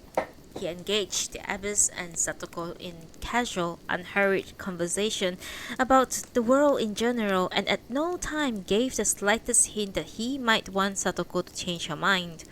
A telegram arrived every day from the Marquis Matsugae demanding a report on the situation to date. Finally, the Countess broke down and wept as she pleaded with her daughter, but this gained her nothing. And so on the third day after their arrival, the Countess and the Marquis left for Tokyo, putting all their trust in the Count, who remained at Geshu. The strain had worked such ravages in the Countess that she took to her bed as soon as she returned home. As for the Count, he spent a week at Gashu doing nothing at all. He was afraid to return to Tokyo. Since he had made no attempt whatsoever to persuade Satoko to return to a secular life, the abbess relaxed her guard and gave him and his daughter the chance to be alone together. The senior nun, however, kept a casual eye on them from a distance. The two of them sat facing each other in silence on a veranda that caught some share of the winter sunshine. Beyond the dry tree branches, some scattered clouds re-emphasized the blue sky, the blue of the sky. A flycatcher called timidly from a crepe myrtle. They had been sitting without a word for a long time. Finally, Count Ayakura spoke, with a hint of ingratiating a smile. I won't be able to mix much in society from now on because of you, he said. Be kind enough to forgive me, Satoko answered calmly, without a trace of emotion. My, you have all sort of birds in this garden, haven't you? He said after a few moments. Yes, we have all sorts. I took a little stroll around this morning. By the time the persimmons here are ripe enough to fall, it looks as though the birds have already eaten them. There seems to be no one to pick them up. Yes, that's exactly what happens. I should think we'll have some snow before too long, he added. But there was no answer, and so the two of them sat in silence, gazing down at the garden. The following morning, Count Ayakura finally left Geshu, and when he confronted Marquis Matsugae in Tokyo, having failed completely in his mission, he found that the Marquis was no longer angry. It was already December 4th, which left a mere week until the betrothal ceremony. The Marquis secretly summoned the Superintendent General of the Metropolitan Police to the Matsugae residence. His plan was to invoke the power of police to effect Satoko's forcible removal from the convent. The superintendent sent a confidential order to the Nara police.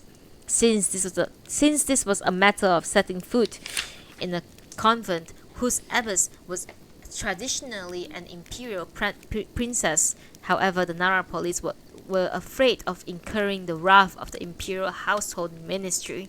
As long as the temple was receiving resistance from imperial funds, be it only 1,000 yen a year, the slightest violation of its autonomy was unthinkable. The superintendent himself, therefore, went down to Nara in private, accompanied by the trusted subordinate in civilian clothing. The abbess did not show the slightest sign of alarm when the senior nun handed her his card. After spending an hour chatting with the abbess over tea, he finally had to withdraw, yielding to the force of her massive dignity. The Marquis had played the last card in his hand and had come to realization that there was nothing else to do but to request the Toinomiyas to accept Satoko's withdrawal from the proposed marriage. In recent weeks, Prince Toin had sent an official to the Ayakura several times and was concerned over their strange behavior. The Marquis summoned the Count to his home and told him that they had no choice but to accept the situation. Then, he outlined the strategy they were to follow. They would present the Toinomiyas with certificate signed by a reputable doctor testifying that Satoko had been stricken by a severe nervous breakdown. The shared responsibility of preserving the secret might unite the Toinomiyas with the Ayakuras and Matsugaes in mutual trust, and this might soften the prince's anger. As for the general public, all that need to be done was to spread the rumor that the Toinomiyas had released a curt, vaguely worded statement that the engagement was at an end and that Satoko had turned her back on the world and fled to the convent. As a result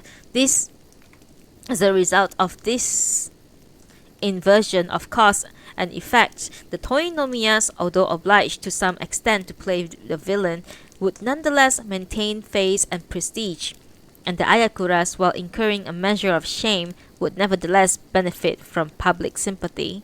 It would never do, however, to let things go out of hand. If that were to happen, altogether too much sympathy would accrue to the Ayakuras and the Toinomiyas faced with the stirring stirrings of unjustified hostility, would be compelled to clarify matters and so have to make public Satoko's medical certificate. It was essential to present the story to the newspaper reporters without making too much cause and effect out of the Toinomiya's breaking of the engagement and Satoko's becoming a nun. They must be presented as a separate event, but their chronological sequence would have to be reversed. The reporters themselves, however, would hardly be content with such explanation. Should this be the case, a bare hint would be dropped to them that there were indeed a casual relationship, but the family involved requested that they refrain from disclosing this. As soon as he obtained the Ayakura's agreement to this plan, the Marquis immediately called to Dr. Ozu, the director of the Ozu Mental Clinic. Ozu Mental Clinic, and requested that he come to the Matsugae's residence at once to conduct an examination in the strictest secrecy. The clinic had an excellent reputation for protecting the privacy of its eminent patient when an emergency of this sort arose. Dr. Ozu took a long time to arrive, however, and in the interval, the Marquis was no longer able to hide his irritation from the Count, who was forced to wait for the doctor with him. But since it would have been improper in the circumstances to send a car from the Matsugae residence, the Marquis could do nothing but grit his teeth. When the doctor arrived, he was brought to the small second-floor parlor of the Western-style house, where a fire was burning brightly in the fireplace. The Marquis introduced himself, and the Count in turn offered the doctor a cigar. And where would you like me to examine this patient?" asked Dr. Ozu. The Marquis and the Count exchanged glances. "Well," the Marquis replied, "the truth of the matter is that the patient isn't here at this moment." As soon as he learned that he was being asked then and there to sign a medical certificate for a patient he had never set an eye on, the doctor went red with anger. What particularly provoked him was the look that he was sure that he caught in the Marquis's eye, a flicker of presumption that his signature would indeed be forthcoming. "What's the meaning of this preposterous request?" he demanded. "Do you by any chance take me for one of your society doctors who can be bought and paid for?" "Believe me, doctor," the Marquis replied, "we have by no means mistaken you for a gentleman of that sort." He took his cigar out of his mouth and began to pace the room. Then, gazing across the doctor and noting how his plump, healthy, ruddy cheeks were quivering in the firelight, he addressed him in deep, solemn tone. "As for this medical certificate, it is something that is essential to the continued tranquility of His Sacred Majesty."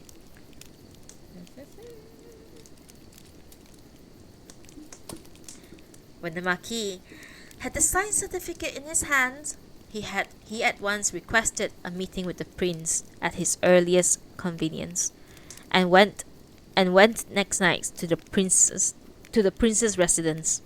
Fortunately enough, the young prince was away again on his regimental maneuvers, since the Marquis had specifically requested an audience with the Prince Haruhisa.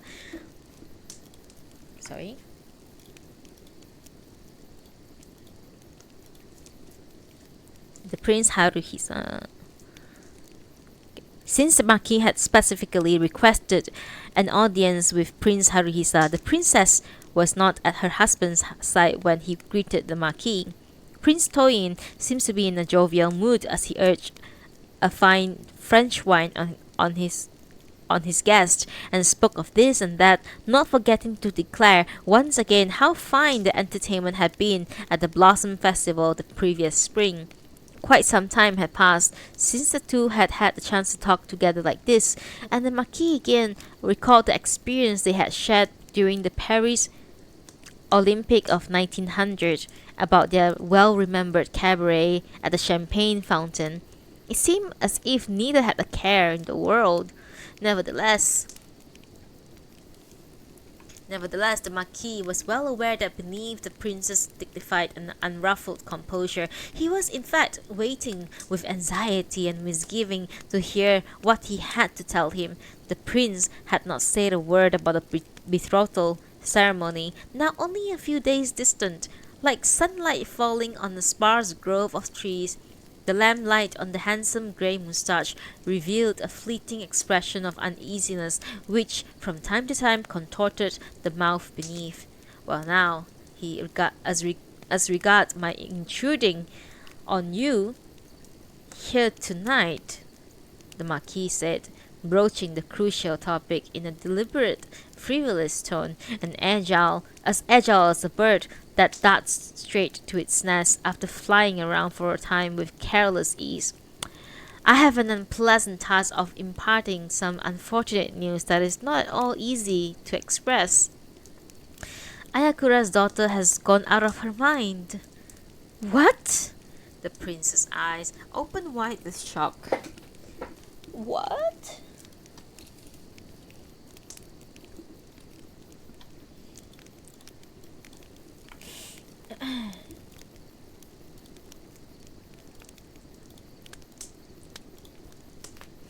Ayakura, being the sort of fellow he is, kept it completely hidden. Without even consulting me, he put Satoko into a convent, hoping to avoid a scandal, and yet, up until now, he hasn't been able to summon enough courage to inform your highness of what has happened. Why? This is incredible! Waiting until now? The prince pressed his lips firmly together and the edge of his moustache dipped downward. He stared for some moment at the pointed toes of his shoes glinting in the light cast by the fireplace. This is a medical certificate signed by Dr. Ozu. Indeed, you see, it's dated a month ago. But Ayakura didn't show it to me.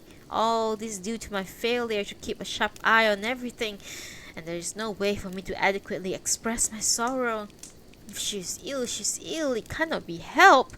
But why didn't he tell me about it earlier? And so, that's what the trip to Kansai was all about? Now that you mention it, when they were here to pay their respect before leaving, her color wasn't good at all, and Princess Toin was concerned about it.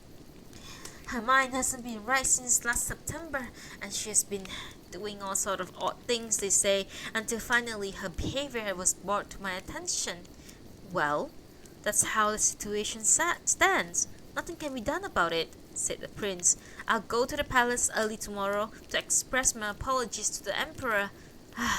I wonder how his majesty will take it. You let me take this certificate then, won't you? I'll have to show it to him. Prince Toin, exquisite breeding was evident Prince Toin's exquisite breeding was evident in that he said that not one thing about young Prince Harunori. As for the Marquis, he kept his shrewd eyes fixed throughout the interview of each shift of expression in the prince's face. In it, he had seen dark, threatening waves rise and fall and rise again, and after he had watched the process for some time, he felt his own anxiety receding. The moment of greatest danger had passed. The prince summoned his wife. After the three of them had gone well into the night discussing the best plan to follow, Maki Matsugae finally took his leave.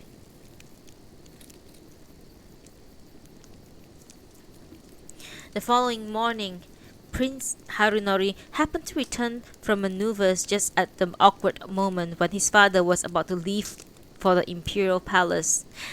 Prince Toin took his son aside and broke the news to him. There was no trace of emotion on his young, sturdy face as he replied that he would behave entirely according to his father's wishes in the matter. And so, far from being resentful, the young man showed no sign of being perturbed at the course of the event. Since he was tired after the all-night maneuvers, he went to bed as soon as he had seen his father off. His mother, however, feeling sure that he would be unable to sleep after such a news, came to his room. As he raised his eye at her, she noticed that they were slightly bloodshot from the lack of sleep, but his look was direct and unflinching as ever.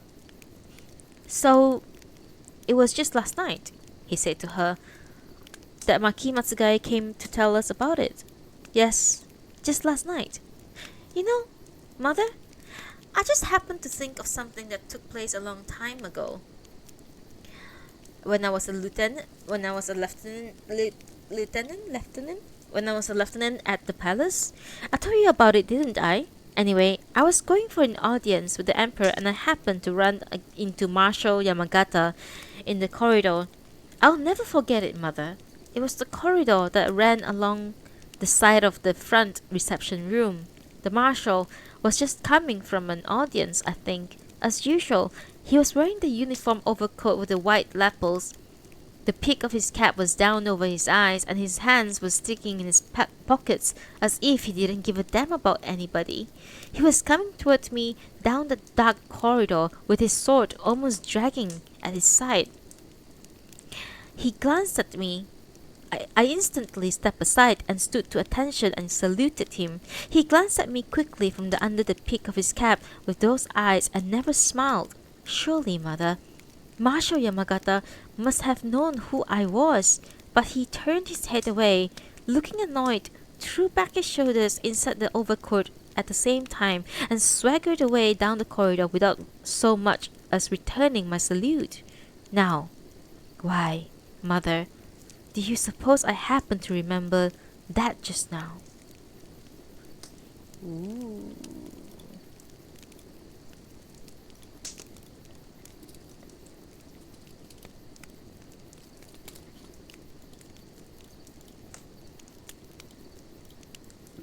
An article in the next day's paper informed the general public that they were going to be deprived of the festivities they had been anticipating with such pleasure. There would be no betrothal ceremony. The engagement had been dissolved because of circumstances in the family of His Imperial Majesty Prince Harunori, and so it came about that Kiyawaki, who had been told nothing at all about recent events, finally learned that what happened from a newspaper. That was the end of chapter 47.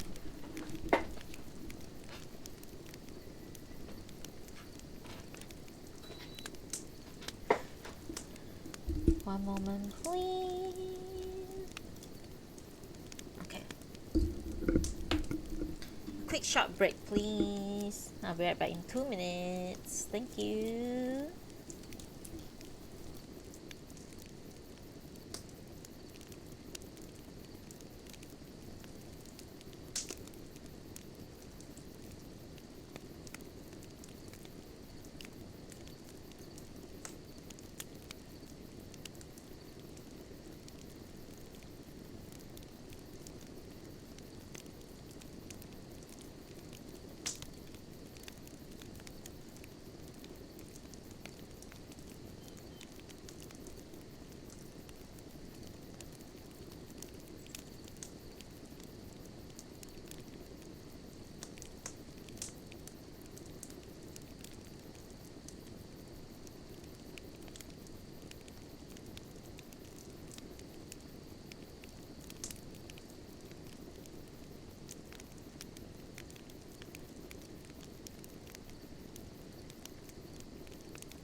Hi, hello, I'm back. Sorry for the wait. Hey, chapter 48. 48.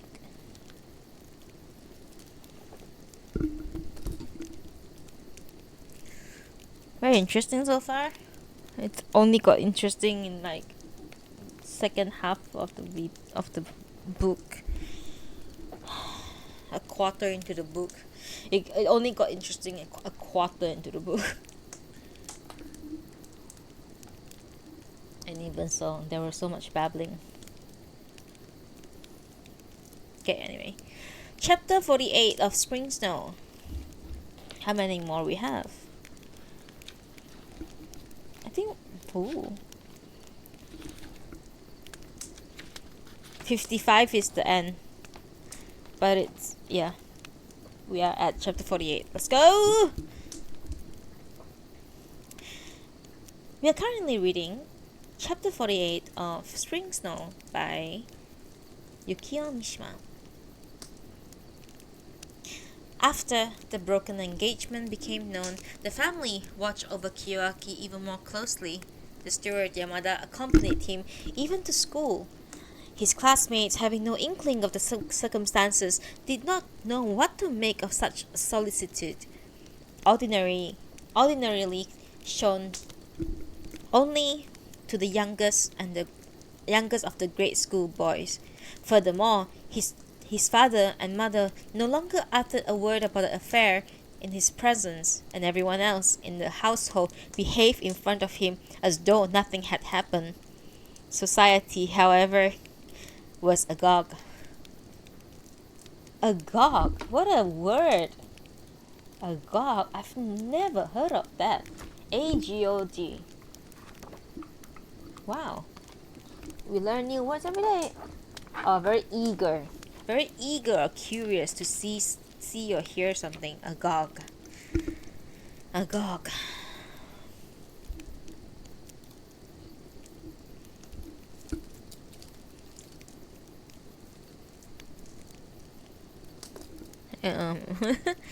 Society, however, was agog.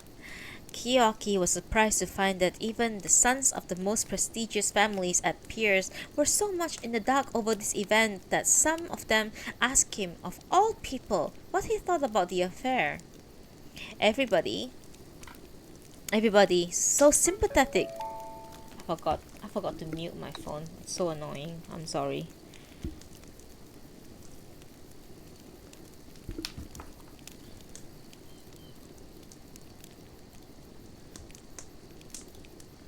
Everybody's so sympathetic towards the Ayakuras, but do you know what I think? One student demanded. I think that this is going to undermine people's reverence to the imperial family. Isn't everybody saying that they found out later that this Miss Ayakura wasn't quite right in her mind? But I want to know why this only came out right now. While Kiyoaki was wondering how best to answer, Honda was standing beside him, stepped into the breach. Even if someone's sick, there's no way of knowing until the symptoms appear, is there? Why don't you stop gossiping like schoolgirls? But this kind of appeal to masculinity was ineffective at Pierce. To begin with, Honda's family did not have the status to qualify him as a person in the know who could provide a plausible ending of this sort of exchange. In order to qualify as a person in the know, one had to be able to say something like, "She happens to be my cousin," or perhaps, "He is the son of my uncle's mistress." A boy such as this had to show that he was proud to have faint blood ties to crime and scandals, and yet at the same time parade his own noble aloofness intact. And so, with a slight curl to his lips, he would drop enough a hint to indicate that, unlike the rumor-mongering rabble, he had access to the behind-the-scenes information. At this school, mere boys of 15 or 16 were apt to put on airs and say, "It's given the Home Minister quite the headache, you know. He caught up late last night to talk to my father about it." Or again, "Everyone thinks that the Home Minister is laid up with cold, but the truth is he was in such a hurry to get an imperial audience that he missed a step getting out of his carriage and sprained his ankle." Strangely enough, Kiyoaki's habitual secretiveness seemed to have worked out to his advantage in this business. For other than Honda, none of his classmates had any idea of his relationships with Satoko, nor was anyone aware of the Marquis Matsugai's role in this matter. There was, however, a son of the ancient court nobility who was related to the Ayakuras and vehemently insisted that someone as beautiful and gifted as Satoko could not possibly have gone mad. But all he provoked was scornful smile from his classmates, who thought him simply anxious to defend his own kind. All this has caused Kiyoaki constant pain. In comparison with Satoko's public humiliation, however, he did not even have a slighting remark to contend with, and however acute his private agony, it was, after all, a torment of a coward. True that. Whenever this business came up with his classmate or he heard Satoko's name on their lips, he would look out the window on the second-floor classroom as though absorbed in the view of the distant mountains, now wholly in the grip of the winter, their snow-covered slopes sparkling in the clear morning air. He would imagine Satoko herself, now remote and unapproachable, presenting a similar purity to the world at large. Without a word in her own defense, the brightness, distant, yet almost painful, was visible to Kiyoaki alone. Its flawlessness struck him to heart by accepting everything, sin, shame, and the imputation of madness. She had absolved herself. But what of him? What of him? He made his bed and he should sleep in it. Everything happened because of his action. I'm sorry for disrupting. I'm sorry. There were times when he wanted to shout out his guilt at the top of his voice, but then her terrible self-sacrifice would be in vain. Would it really be an act of courage to nullify that for the sake of quieting his conscience? Or did true courage demand rather than that he silently endure his present existence as a virtual prisoner? It was too complex an evaluation for him, but at any rate, to continue as he was, despite the worsening pain, in other words, to submit to the will of his parents and the whole household, was to persist in a course of action that was becoming more and more difficult. There had been a time when idleness and melancholy seemed to be the intrinsic elements of life as he wanted to be. How had he happened to lose his capacity for such enjoyment, his ability to luxuriate in it without ever being bored? It was gone, as unnoticed as an umbrella forgotten at one's house. Now he needed something to hope for if he was to endure idleness and melancholy, and since there was nothing even remotely encouraging about his situation, he began to construct a hope of his own. The rumor about her insanity is too incredible even to bother discussing, he thought. I just don't believe it. So why couldn't it be true that her running away from the world and becoming a nun is only a trick? Maybe she staged this daring comedy just to gain time and get out of that marriage for my sake. In other words, if it's true, then we must unite to keep perfect silence, even though such a distance separates us. That accounts for her not even writing me so much as a note. It's obvious. What else could her silence mean? If Kiyoaki had truly understood her character, he would have known immediately that his fiction was as impossibility. After all, wasn't the image of the domineering Satoko no more than an illusion he had created out of his own timidity? Correct? If so, then she was perhaps no more substantial than a flake of snow that had melted on his arm. His eyes had been fixed on one single aspect of the truth, so much so that now he almost believed in the eternal validity of the presence so much so that now he almost believed in the eternal validity of the pretense in whose shadow this truth had found precarious existence. Thus his hope made him a prey to self-deception. Yeah, man.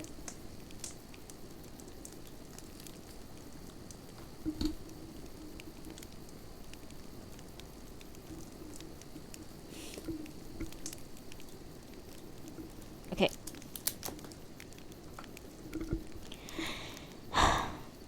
It was hope tinged with baseness, for if he had really surrendered to the vision of her beauty, he could not have left any room for hope without his noticing it.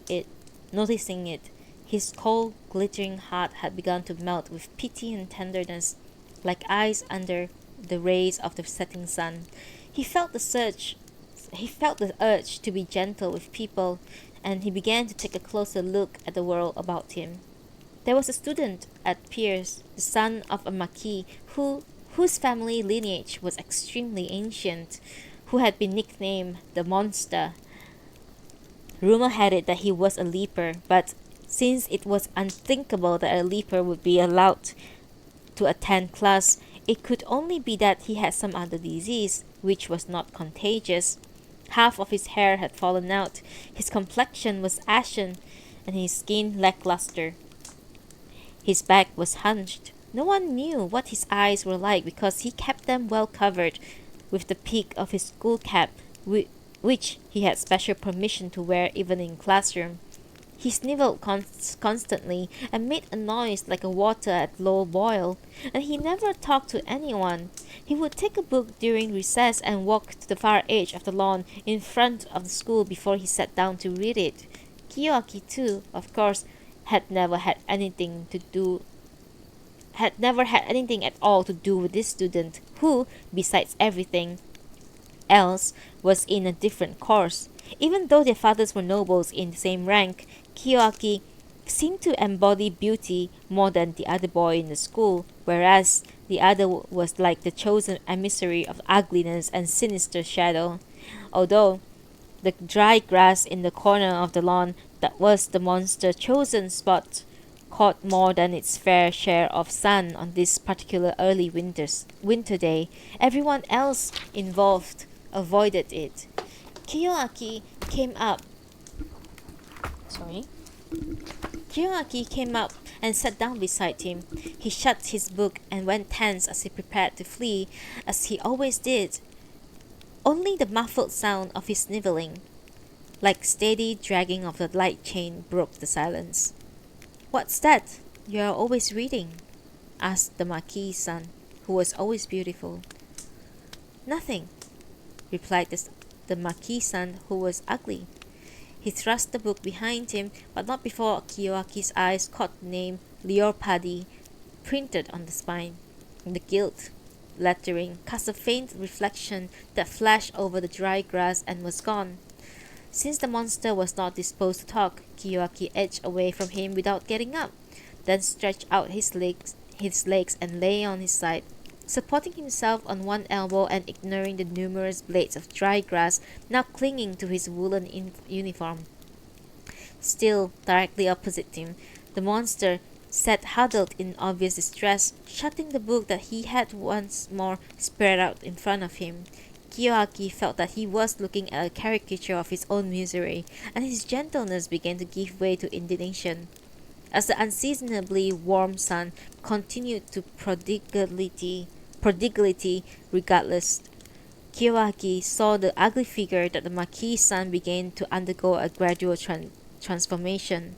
His crumpled legs cautiously stretched out as he lay down on the grass and propped himself on his elbow opposite Kiyoaki. His form became Kiyoaki's own, down to the very angle of the head and the set of the shoulders. They had become like a pair of that lion dogs guarding a temple gate. Beneath the lowered brim of his cap, the other lips, though not exactly smiling, gave a hint that their owner was in a cheerful mood. And so the two Marquis' sons, one ugly, one beautiful, made a pair. The monster had handled Kiyoaki's whim of pity and solicitude by showing neither gratitude nor resentment. but calling on his profound self-awareness, the mirroring image of Kiyoaki's own, and by doing so, he had acquired a form that was somehow a match for Kiyoaki's. If one disregard their faces, the two of them presented a remarkable symmetry there on the warm, dry sun. From the braid that trimmed their jackets to the cuff of their trousers, Kiyoaki's attempt to penetrate the other's reserve could hardly have been rebuffed more completely, yet the greater gentleness. He felt the envelope in his warmth and kindness that had accompanied it. From the nearby archery range that came the twang of a bowstring, a sound that made him think of a cold bite in the winter wind, followed by the dull thud of the arrow striking home, as if the target were a slack-turned drum. His own heart seemed to him to be much more like an arrow stripped of the flashing white feather that gave it direction.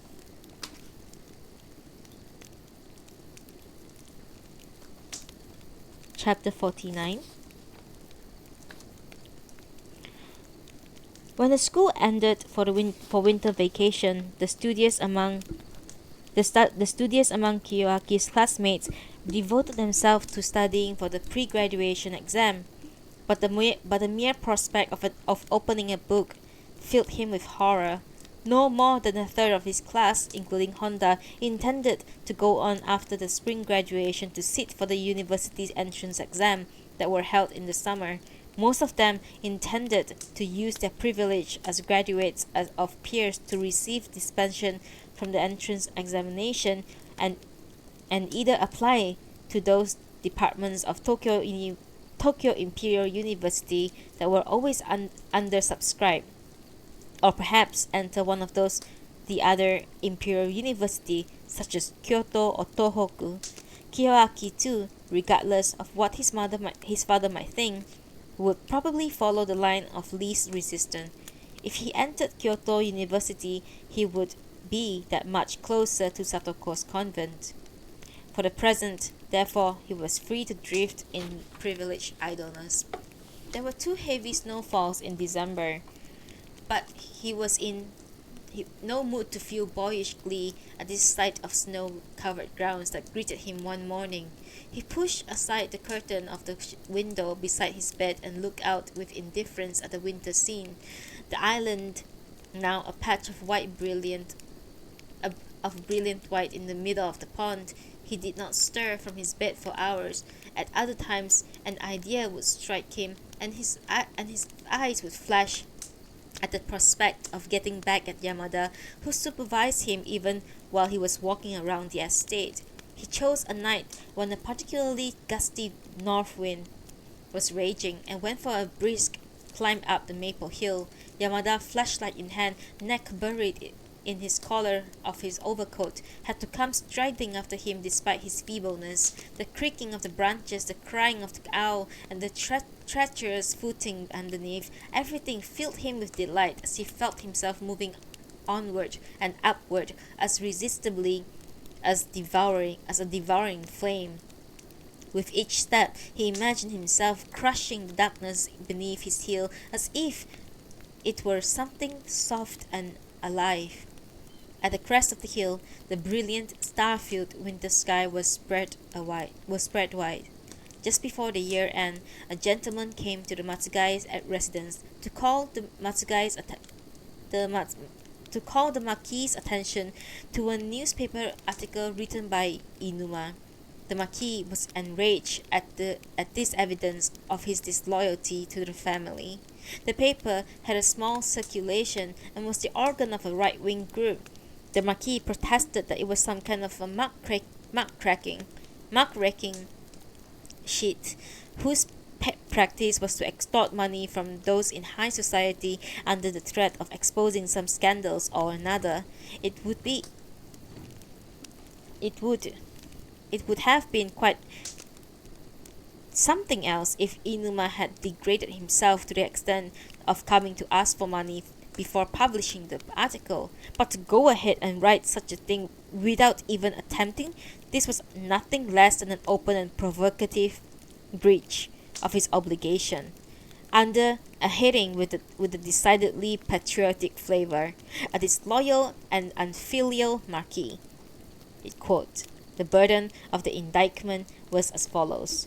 The man intimately involved behind the scenes in the present affair of the broken engagement was in fact Marquis Matsugae, and the marriage involving a member of the imperial family had to be subjected to close scrutiny in accordance with the provision of the imperial household code, because such a marriage, no matter how remote of the possibility, might affect the imperial succession. These, then, were the grave circumstances under which the Marquis Matsugae had taken it upon himself to sponsor the daughter of an ancient family, a girl whose mental instability he claimed to have been unaware of at the time, going so far as to obtain an imperial sanction for her marriage, only to have his plan fall through almost on the eve of the betrothal ceremony. Despite all this, however, simply by being lucky enough to have succeeded to keeping his name out of the affair, Marquis Matsugae today was going tranquilly about his business, thus displaying not only a brazen disloyalty to His Majesty the Emperor, but also the lack of reverence towards his own father, one of the pillars of the Meiji Restoration. If the article provoked the Marquis to fury, it only aroused misgivings in his son. He noticed at once that Inuma had made a point of appending his name and address to it, and also that although he was fully aware of what had happened between Kiyoaki and Satoko, he had written as though he really believed Satoko had a nervous breakdown. Up to then, Kiyoaki had no idea where he was living, and now the thought struck him that Inuma had written this in the knowledge that he would incur stigma of someone dead to all sense of obligation, because he had wanted Kiyoaki to read it at all costs and know where he was without seeming to inform him directly. At any rate, he was sure that the article contained a hidden message that was aimed at him alone. Don't be like your father. All at once, he felt a rush of nostalgia at the thought of Inuma, to have his awkward devotion once more, to mock it playfully. He could think of nothing that would cheer him more of his present mood. However, to try to see him now, while his father's anger was at its peak, would be to court further reprisals, and his sense of nostalgia was not strong enough to make him want to run that risk. On the other hand, he knew that arranging a meeting with Tadeshina would be far less dangerous ever since the old woman plotted suicide. However, he could only think of her with indescribable disgust. To judge by her having betrayed him to his father in her farewell letter, he was convinced that some twist of character made her derive a peculiar pleasure from betraying all those, without exception, whom she had brought together. He had come to realize that she was like those people who would tend to their gardens scrupulously just for the pleasure of tearing up their flowers once they had bloomed. His father almost never spoke to him, and his mother, not wishing to cross her husband, tried her best to leave her son alone. The reality at heart of his father's anger was worry and fear. He hired a private policeman to stand guard at the front gate, and 2 more posts at the rear.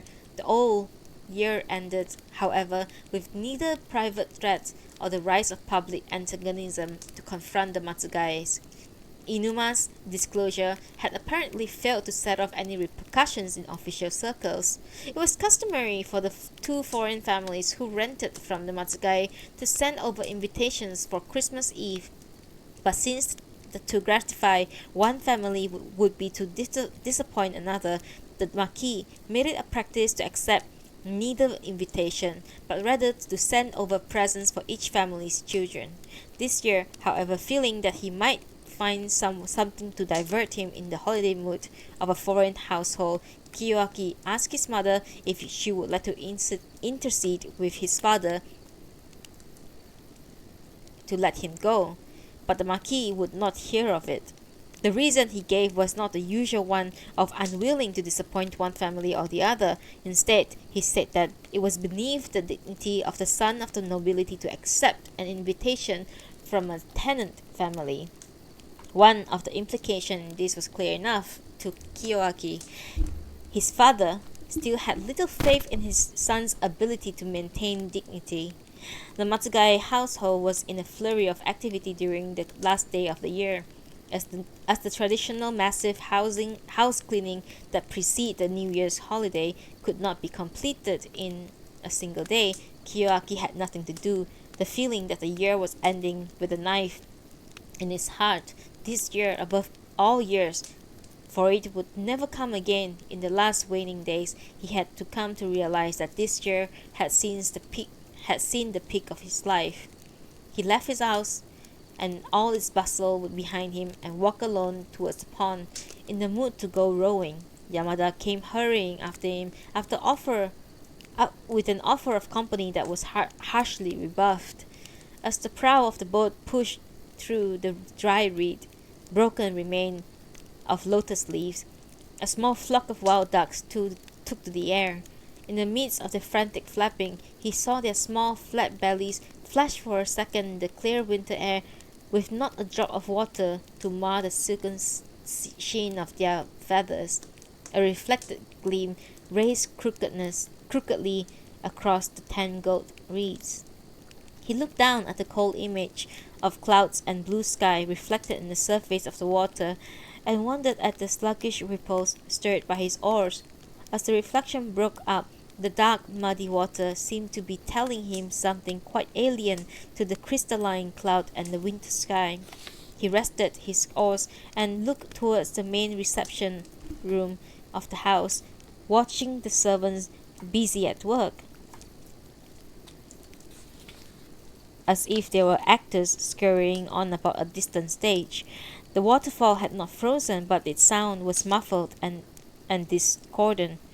His view of his lower reaches was blocked by the island, but farther up, on the north side of the maple hill, the bare tree branch revealed the dirty remnants of snow on the banks of the stream.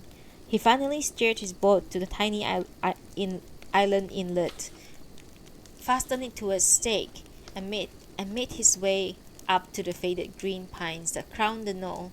As he looked at the three metal cranes, the beaks of the two had outstretched necks seemed like a pair of blunt arrowheads aimed at the December sky. He threw himself down at once on the dry brown grass, warmed by the heat of the sun, and lay there, face up, knowing that it was completely alone and secure from every eye. Then, as he sensed the numb chill that came from rowing in the fingers that cradled his head, he was suddenly overwhelmed by the wild rush of misery that he had been able to fend off while he was in the presence of others. "This year was mine, and now it's gone," he cried out to himself. "It's gone, just like a cloud dissolving." The words poured out of him, cruel and unrestrained, lashing him, intensifying his agony. Never before had he given way to such wildness. "Everything's turned sour. I'll never be carried away with joy again. There's a terrible clarity dominating everything, as though the world were made of crystal, so that you only have to flick part of it with your fingernails for a tiny shudder to run through it all. And then the loneliness. It's something that burns like hot thick soup that you can't bear inside your mouth unless you blow it on it again and again. And there it is, always in front of me, in its heavy white bowl of thick china, dirty and dull as an old pillow. Who is it that keeps forcing it on me? I've been left all alone. I'm burning with desire. I hate what's happening to me. I'm lost, and I don't know where I'm going. My heart wants what it can't have. My little private joys, rationalizations, self-deceptions, all gone. All I have left is a flame of longing for times gone by, for what I have lost, growing old for nothing. I'm left with a terrible emptiness. What can life offer me but bitterness? Alone in my room, alone all through the nights, cut off from the world and from everyone in it by my own despair. And if I cry out, who is there to hear me? And oh, the while my public self is as graceful as ever, a hollow nobility. That's what left of me. A huge flock of crows, who was perched in a bare branch of the maples of the hill. He listened to their discordant shrieks and to the beatings of the wings as they flew overhead towards the low hill where the Omiya-sama was enshrined. Oh. That was chapter 49. Going chapter 50. For those who just joined in, we are currently reading Yukio Mishima's Spring Snow, chapter 50.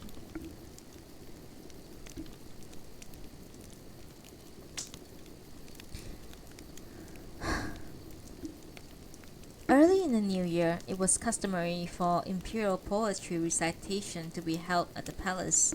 Ever since Kiyoaki was 15, Count Ayakura had sent him an invitation each year without fail, a kind of a abiding token of the training in elegance he had once received from the Count. And this year too, though one would hardly have been surprised if it had been otherwise, an invitation came as usual through the Imperial Household Ministry. The Count was going to assume his role as Imperial Lector once again, unhindered by any shameful scruples, and it was clearly he who had arranged Kiyoaki's invitation. When he showed his father the invitation, the Marquis frowned at the sight of the Count's signature. Among those of the four lectors who were seeing elegance in a new light, it confronted him with tenacity and impudence. "Since it's a regular event, you better go," he said at last. "If you didn't this year, it might start people talking about some rift between Ayakura and us. In essence, we are not supposed to have any connections with them where that affair was concerned." Year by year, the poetry ceremony had grown on Kiyoaki, and he had come to appreciate it greatly. At no other time did the dignity of the Count Ayakura's bearing show to such advantage as it did on this occasion, nor could Kiyoaki imagine any role more suited to him. Now, of course, the sight of the Count could be a painful one, but even so, he felt that he wanted to see him. He felt the desire to take a steady look at the shattered fragments of a poem that had once been alive inside him too, until he had grown weary of looking. He thought that if he attended, the image of Satoko would fill his mind. He no longer believed himself to be a thorn of elegance jabbed into the sturdy fingers of the Matsugae, but he had not changed the point of thinking that he actually was one of those fingers either. Only the elegance that had been so conscious of a part of him had withered. His heart had become desolate. Nowhere in him could he find the kind of graceful sorrow that inspires poems. He was empty now, his soul a desert swept by parching winds. He had never felt more estranged from elegance and from beauty as well. Yet perhaps all this was essential to his attaining true beauty.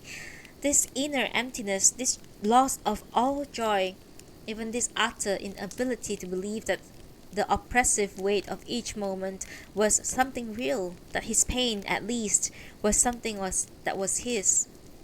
The symptoms of a man afflicted by true beauty was much more like those of leprosy. Since he no longer looked in the mirror, he had no way of knowing that the sad, haggard cast of his feature had evolved into the classical expression of youth pining away for love. One evening, when he was eating dinner at the table laid for him alone, the maid set down a small wine glass beside his plate, with the cut glass side that was that were darkened by the crimson liquid they contained. Without bothering to ask the girl, he presumed that it to be wine and drained the glass without hesitation. But then, a strange sensation, a thick, slippery aftertaste lingered on his tongue. "What is this?" "The blood of a snapping turtle, sir," the maid answered. "I was ordered not to tell you unless you ask what it was. It was the cook, sir. He said that he wanted to make the young master fit and healthy again, so he caught a turtle from the pond and prepared it for you." As he felt the unpleasantly smooth liquid sliding down his throat, he remembered the story the servants had so often used to frighten him as a young child. Once again he saw the disturbing picture he had formed at the time of a snapping turtle raising its head like a sinister ghost from the dark waters of the pond, its eyes fixed on him, a creature that usually lay buried in the warm mud on the bottom, but never failed to force its way up to the surface time and time again, pushing through the hostile weeds and dreams, and conquered time to fix its eyes on him at every stage of his life. But now suddenly the spell was broken. Death had overtaken the turtle, and he had just drunk its blood without knowing it. And with that, a whole era seemed suddenly at an end.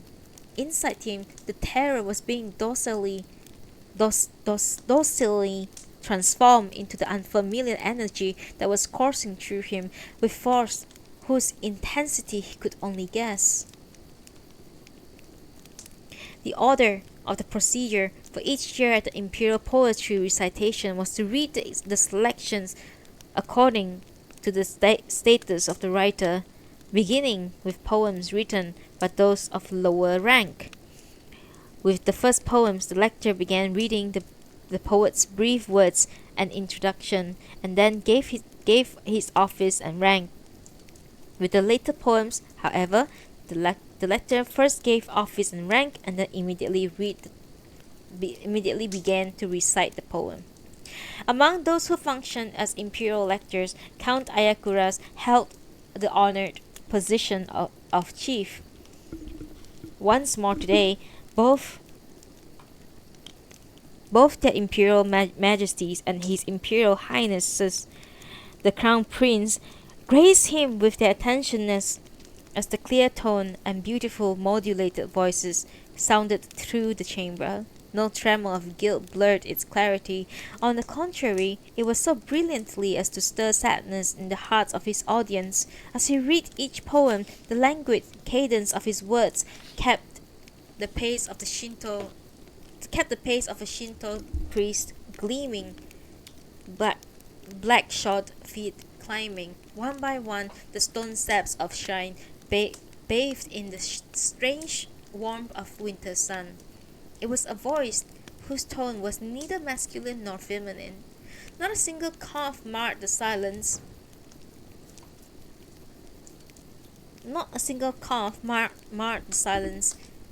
Of the audience, but although his voice was supreme in the palace chamber, it was never sensual, nor called attention to itself at the expense of the poem itself.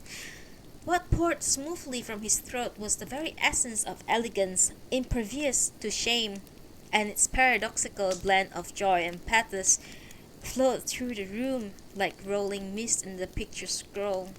Up to now, each of the poems had been repeated only once, but when the Count concluded the Crown Prince's poem with the formula, such being the most eminent composition with His Majesty, to the heir of the imperial throne, he went on to recite twice more. The Empress poem was recited 3 times. The Count read the first verse, and then from the second verse, all 4 lectors recited it in unison.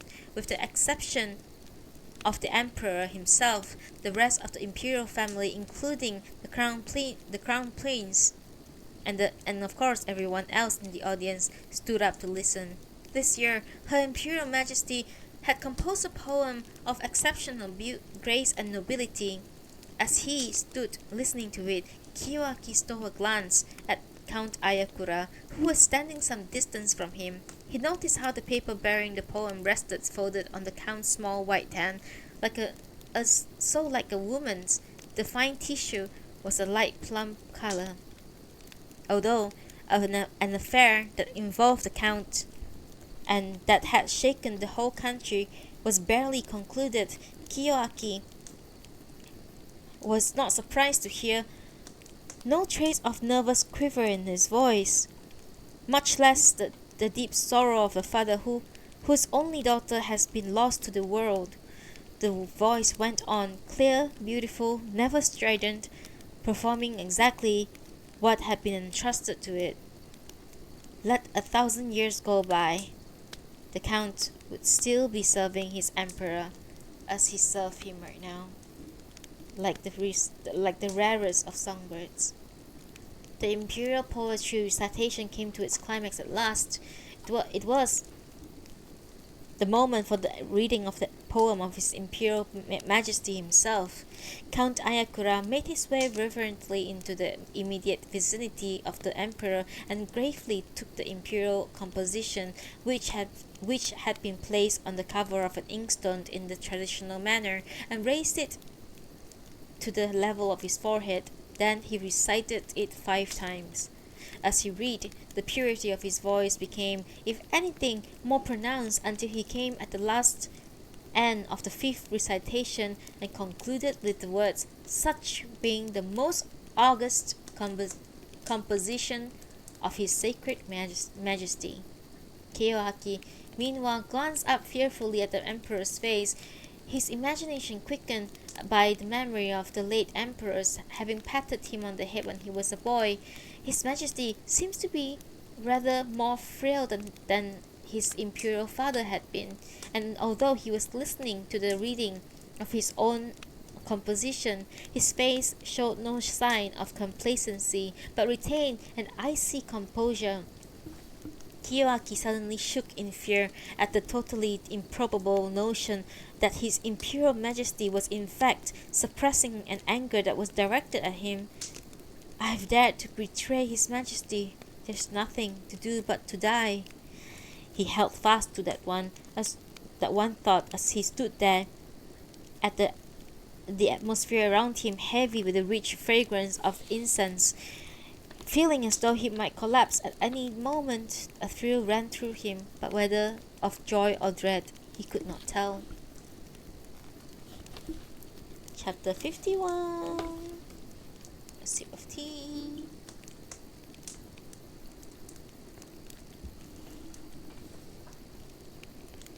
It was February. Yeah, reading. Chapter 51 of Spring Snow.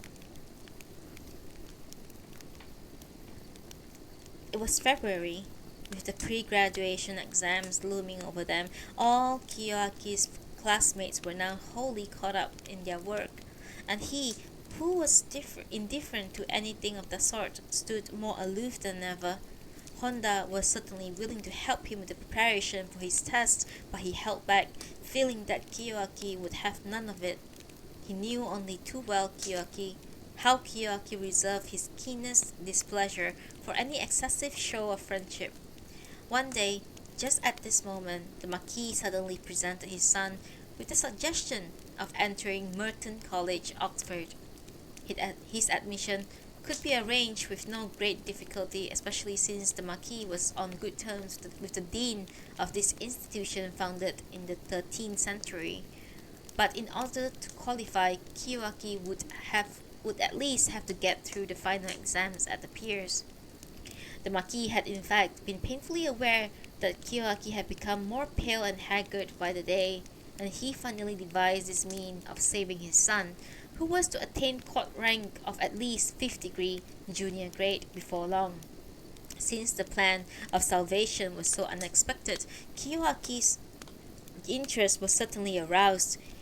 He therefore decided that he would give every appearance of being delighted with his father's proposal for the present. Prior to this, he had cherished a moderate sort of desire to see something of the West, but now, that his whole existence was focused on a single object, a tiny, exquisitely beautiful part of Japan. He could look at the map of the world spread out before him and be filled with a sense of crudity, not only by the vast array of foreign countries, but even the red painted image of his own, curving like a shrimp against the flank of Asia. His Japan was light green, a country without shape, full of pathos, a pervasive as rising mist. His father bought a huge new map and hung it in the wall of the billiard room. His intention was obviously to arouse with great thoughts in Kiyoaki. However, its flat, lifeless seas failed to excite him. What came to his mind instead was the memory of a night sea, like huge black beast with a living warm pulse of its own, and blood that cried out. The sea at Kamakura, whose awesome rumbling had tormented him to the limit endurance on a summer night. Though he had mentioned it to no one, he had recently been troubled by the frequent headaches and dizzy spells. He slept less each night.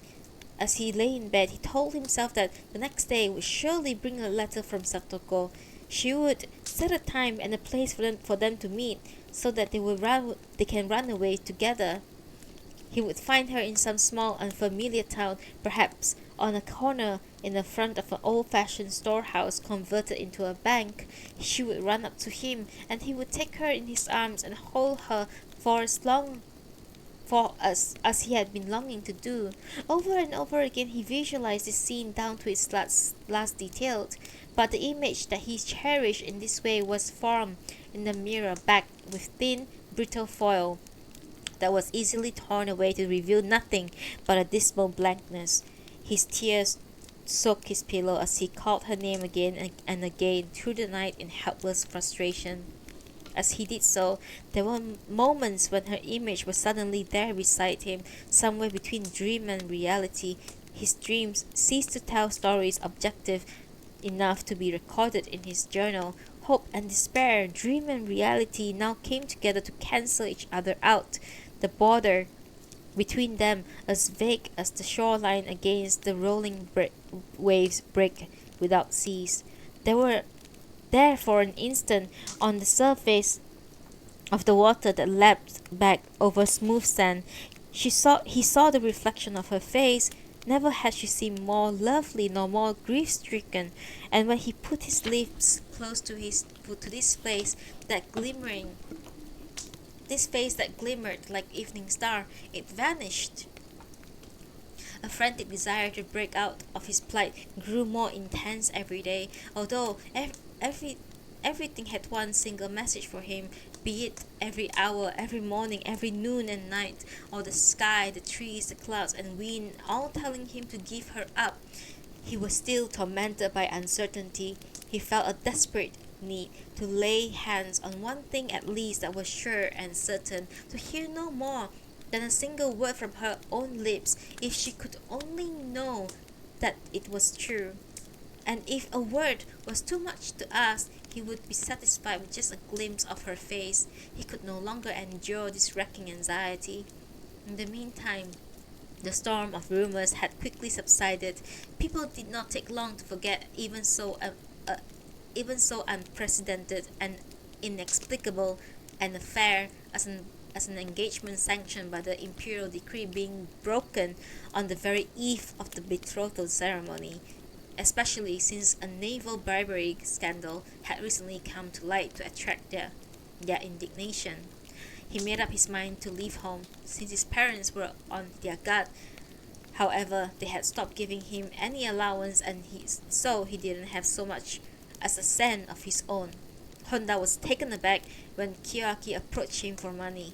Kiyoaki, with his father's idea, had always been given a bank account on his own, which he was free to manage, but as he saw it, he now withdrew the entire amount and gave it to Kiyoaki, without asking a single question about what he intended to do with it.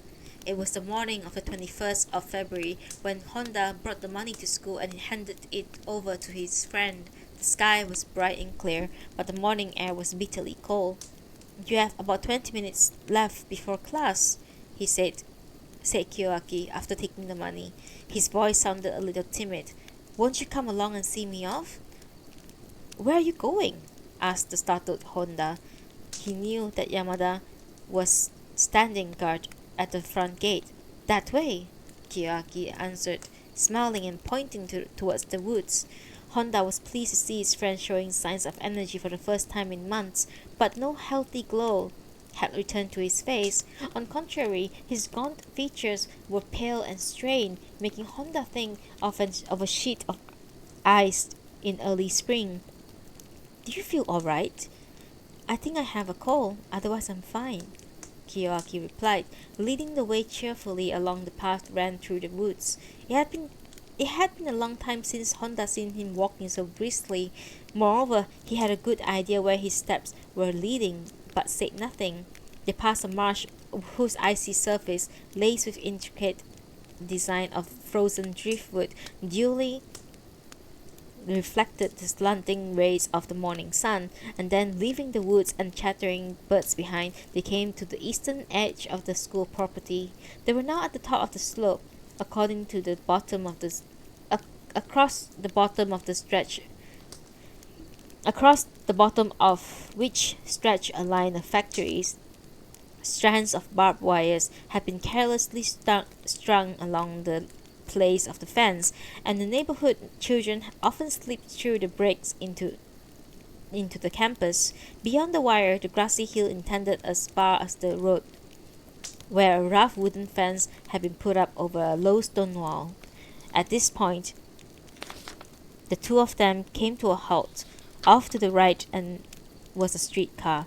Directly below, the sun glinted from the jagged slate factory roof as they caught the force of the morning rays.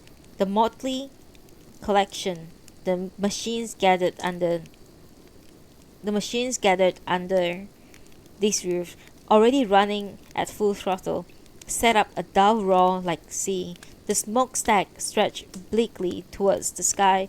The smoke that poured from them left a shadow that crawled over the tops of the factories and shut out the sun from the washing that was hung beside a row of hovels. But there were also some houses with makeshift shelves hung from the roof to display a number of bonsai. Here and there one saw constant flashes of light. Once it was the reflection of a pair of pliers on the hip of an electrician climbing on a pole. Another time it was the eerie glow from the flame seen through the windows of a chemical plant. In one factory, when the roar of machines ceased, there arose a sustained din of hammers beating the steel plating. Far away there was a clear sun. Below, skirting the school property, ran the road over which Kiyoaki was about to escape. The shadows of the small houses that lined it were etched upon its dusty white surface. A man who was riding down rusted bicycle past a group of children who were kicking a stone about. "Well, I'll be seeing you." These were clearly words of farewell. They were graven on Honda's mind for once. Kiyoaki had come out with a cheerful expression typical for a young man. Kiyoaki had even left his book bag in the classroom. All he had on was his uniform and his overcoat, trimmed with 2 rows of brass buttons and cherry blossoms insignia running down in front of it. He had stylishly spread the collar open, exposing the tight navy collar of the jacket, together with a strip of white celluloid inside it, pressed against his young throat as he now smiled at Honda, his face shadowed by the peak of the cap. Then, still smiling, he turned and bending some broken strands of barbed wire with his gloved hand, and climbed through the barrier. His disappearance was immediately reported to his parents, who were thoroughly upset. Once again, however, it was his grandmother's decisiveness that restored the order. "Don't you see the way it is? He's happy to go to school in England, and since he intends to go, he wants to see Satoko first and say goodbye to her. But since you wouldn't have let him to do it if he had told you about it first, he had gone down there without telling you. Is there any other likely explanation? But surely Satoko won't see him." But that's what happened. He'll give up and come home. Kyoaki's a young man. You've got to let him have his head until he gets this out of his system. It's because you try to keep too close to a rein on him that this sort of thing had to happen. But mother, after what's happened, the precautions we took were only to be expected. All right, and this was only to be expected too. That may be, but it will be just terrible if this gets out. What I'll do is get in touch with the Superintendent General at once and have him start searching in absolute secrecy. A search? Why a search? You already know that where he's going. Well, unless he's caught and brought back, you will regret it, the old woman shouted, her eyes burning with anger. He might do something really terrible this time. It's quite alright for the safety's sake to have the police to look into things quietly. If they let us know where he is as soon as they find out, that will be useful. But since we know perfectly well where he was going and why, they are to keep their distance, and they must not absolutely let him suspect anything. Right now, the boy is to be left alone to be free and not to be interfered with. Everything must be done quietly. We must get through this without turning it into a big drama. That's what's essential. If there is any blunder now, the results could be disastrous. That's what I want you to understand. The night of February 21st, Kyoaki stayed at a hotel in Osaka. The next morning, he paid his bill and took a Sakurai line to Obitoke, where he rented a room at a merchant's inn called Kuzonoya. No sooner had he done this, he hired a rickshaw to go to Geshu. He hurried the rickshaw man through the temple gate and the slope that led to the Tangfran entrance, where he got out. Confronted by a blank expanse of tightly shut sliding door, he called out. The convent janitor appeared, asked him his name and business, and then left him there standing. After a short while, the next to appear was a senior nun, and she, without even allowing him to step up into the front hallway, rebuffed him by saying, with thinly veiled displeasure, that her reverence, the abbess, would not see him, and that furthermore it would be unthinkable for a novice to be permitted to do so, since he had more or less expected this reception. He did not press the issue, but he left then and there and returned to the inn. He deferred his hopes to the next day. When he thought over his initial failure in solitude, he concluded that it was due his presumption in taking the rickshaw right at the very entrance of the convent. He had driven up to it by his anxious and haste, of course. But seeing Satoko again was a kind of supplication. He decided that he should have got out of this show and he should got out at the gate and walk from there, whether the nun took note of this show of devotion or not. He had better do some kind of penance. His room at the inn was very dirty. The food was tasteless, the night was cold. But the thought of Satoko was now nearby gave him a deep sense of contentment. That night, for the first time in many months, he slept soundly.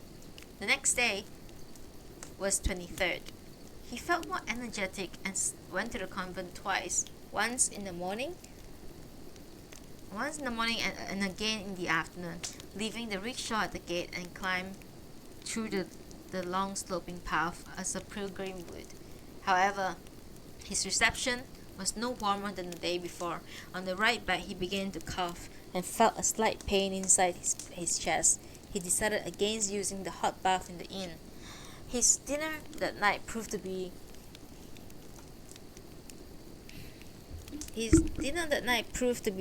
of quality, wholly unexpected at a country inn of this sort. Furthermore, not only that everyone's behavior towards him marked improvely, but despite his protests, he had been moved into the best room that the inn had to offer. When he demanded explanation from the made, he tried to put him off. Finally, however, when he became angry with her, the mystery was solved. He told him that while he had been out that day, a local policeman had come and questioned the innkeeper closely about him. The policeman said that Kyoaki was from an extremely exalted family, he therefore to be treated with the utmost deference. By no account, but on no account was he to learn of the policeman's visits. Furthermore, should he move out from the inn, the police were to be informed immediately. Kyoaki felt a rush of fear. He realized that he had no time to lose. When he got up the next morning, the 24th of February, he felt very much out of sorts. His head was stuffy and was listless. He was listless. Nevertheless, his mind was made up. If he were ever to see Satoko again, he had to commit all his strength to the penance he must undergo, whatever hardship it entailed. In this mood, he set out from the inn, and without hiring a rickshaw, started on the more than 2 miles to Geshu. Fortunately, it was a beautiful morning. The roads, however, was none too easy. Moreover, his cough grew worse as he walked, and he had a sensation of coughing overtook him at the very entrance at Geshu. Moreover, his cough grew worse as he walked, and he had a sensation in his chest like the settling of metallic dust. A severe fit of coughing overtook him at the entrance to the Geshu. The expression on the face of the senior nun who met him remained unaltered as she refused his request in the precisely same terms. The next day, the 25th, he began to have chills and fever. Although he realized that it was unwise to go out, he hired a rickshaw once more and went out to the convent, only to be rebuffed just as before. His hope at last began to fail, hindered by the fever and that clouded his mind. He tried to evaluate the situation, but no feasible course of action occurred to him. Finally, he told the clerk at the inn to send a telegram. Please come at once. Am at the Kuzonaya in Obitoke on Sakurai line. Not a word to my parents. Kiyoaki Matsugae. This one, he passed an uncomfortable night before waking groggily in the morning of the 26th. That was 51. A few more to 55 and we are done. Sorry, my eyes are starting to get like really blurry. Let me sit up straight. So that I'm actually falling asleep. Okay, I'll talk more after I finish the book about my opinion.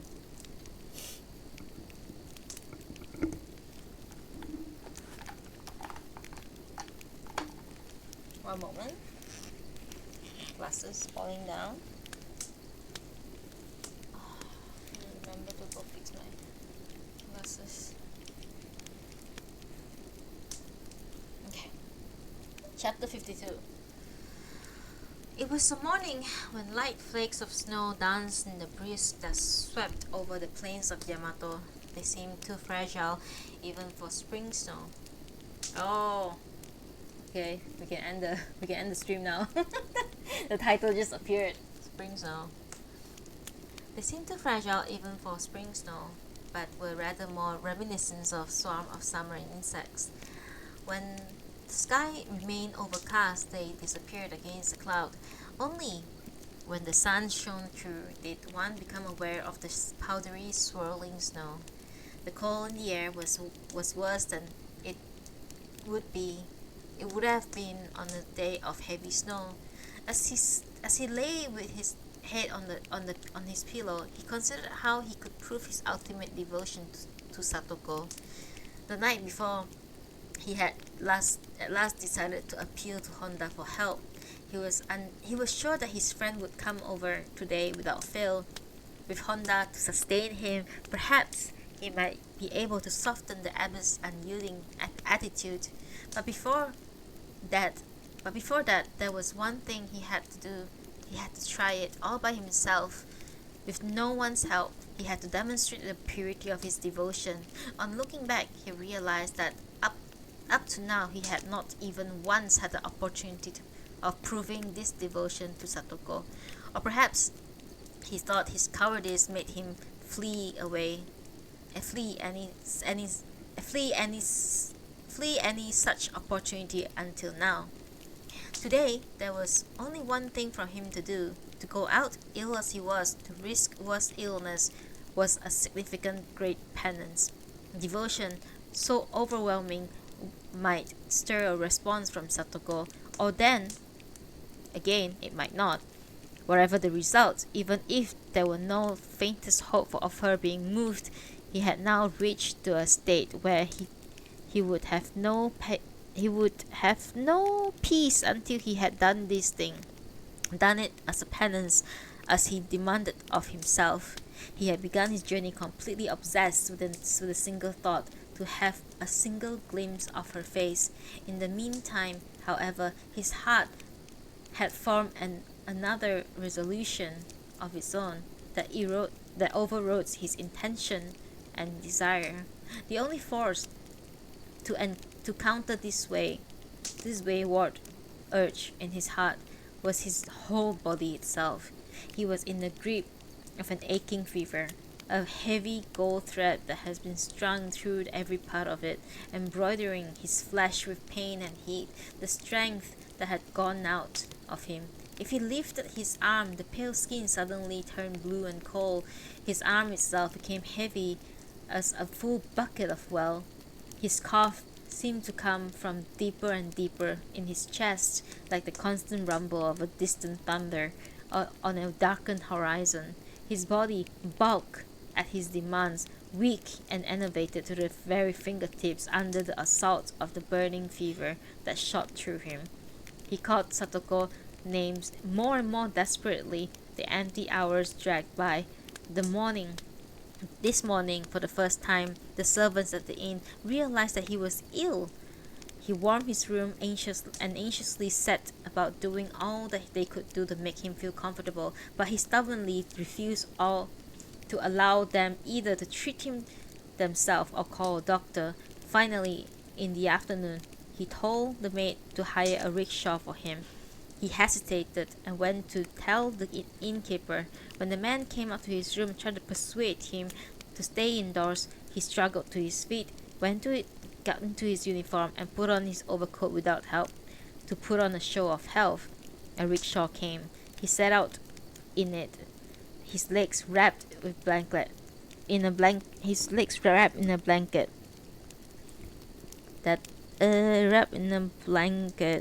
that the inmates had thrust in after him.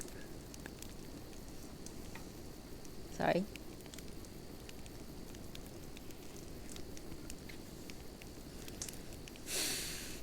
Despite its protection, however, he was attacked by the terrible force of the cold. His eyes was caught by the stray snowflakes swirling through the opening left by the black canvas of the rickshaw cover. Suddenly, the vivid memory of riding through the snow with Satoko just a year before came to him, and his chest tightened with emotion and grating pain. He could no longer cower in the gloom inside the swaying rickshaw, doing nothing but trying to endure the pain in his head. He loosened the front flap of the bonnet and then pulled his muffler up to his mouth and nose and looked out at the passing scenery. His eyes watering with fever, he wanted to rid his mind of any image that would drive his thoughts back upon the pain that racked him. The rickshaw had already passed out the narrow lanes of Obitoke. Powdered snow fell on the fields and paddies to either side of the flat road that led directly to where Geshu stood among the mountains and shrouded in the cloud. It fell on the rice shocks left in the paddies, on the withered mulberry leaves, on the blurred green of the pok choi leaves and that separated the rice and mulberry leaves on the rust-covered reeds and bulrushes of the marshalls. He kept falling noiselessly, but not was not enough to cover the ground. Even the flakes that fell on his blanket vanished without leaving obvious drops of moisture. He saw the flat white of the sky grow gradually brighter until a pale sun at last shone through the clouds. The falling snow blended into this brightness and more until it was like a fine white ash floating in the air.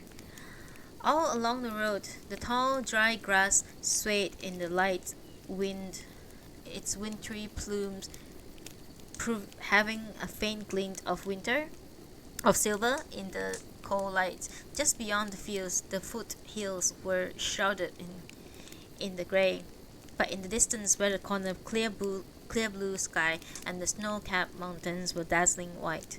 As he gazed out at the scenery around him, his ears ringing with fever, he felt that he was really in touch with external reality for the first time in long months.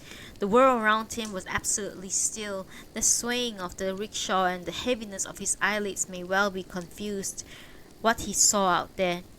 But whatever the incidental distortion, this was clear enough confrontation. And since he had been floundering about for so long in chaotic darkness of sorrow and worry, the experience struck him struck him with all the force of novelty. Where he looked, moreover, there was no sign of human life. Rickshaw was already getting close to the thick growth of bamboo that covered the mountainside and that surrounded Geshu. Up ahead,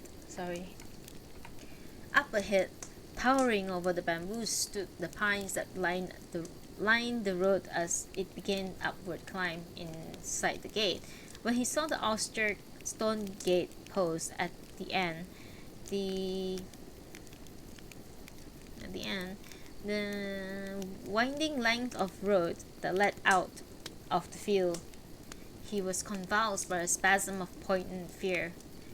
If I go in through the gate in the rickshaw, he told himself, then the 400 or so yards up to the front door. What? If I go in through the gate in the rickshaw, he told himself, and then the 400 or so yards up to the front door. If I ride all the way, I have the feeling that they won't let me see Satoko today either. Maybe things have changed a little since the last time. Maybe the old nun took my part with the abbess, and now she relented a bit. And then she see that I've walked up through the snow. She might let me see Satoko, even for just a moment. But if I ride all the way, that could make a bad impression on them and provoke an instinctive reaction against me. Then the abbess might decide never to let me see Satoko again. All my efforts should bring about some change of heart in them. It's like a fan made of hundreds of thin, delicate slats that held together by a single rivet. If I'm at all careless, the rivet will come loose and the whole thing will fall apart, and then if I rode all the way to the front door wasn't able to see Satoko, I'll feel it's my fault. I'll tell myself it's because I was insincere. I had known in my heart that if only I had got out from the rickshaw and walked, no matter how weak I felt, then such sincerity, even if she was unaware of it, would affect her, and she would have seen me.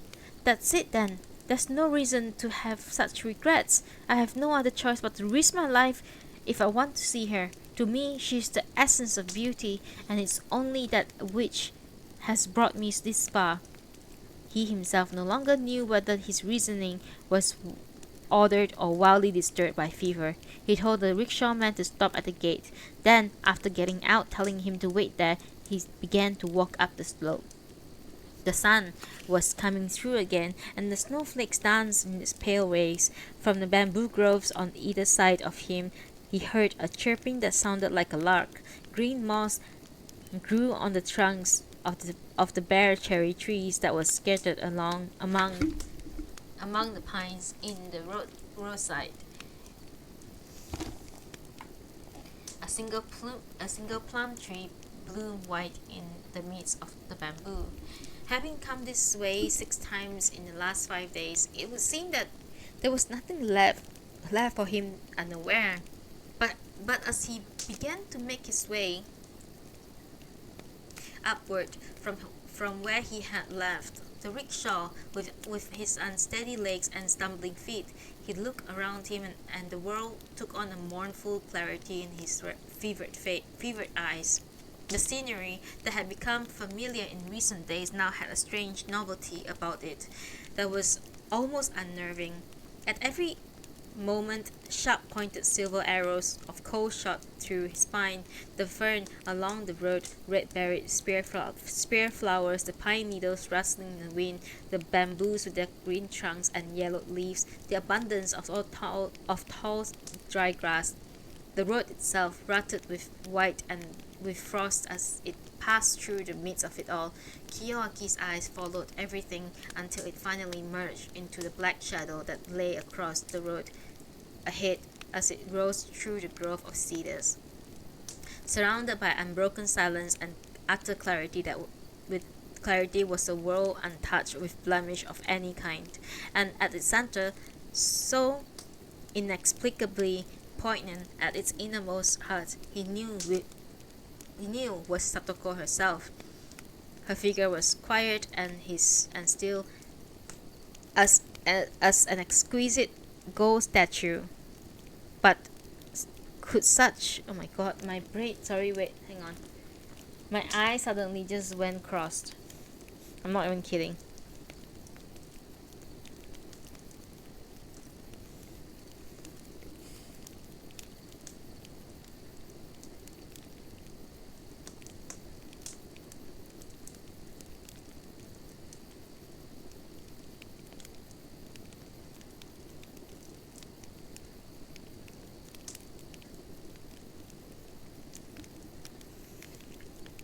Okay, wait, hang on.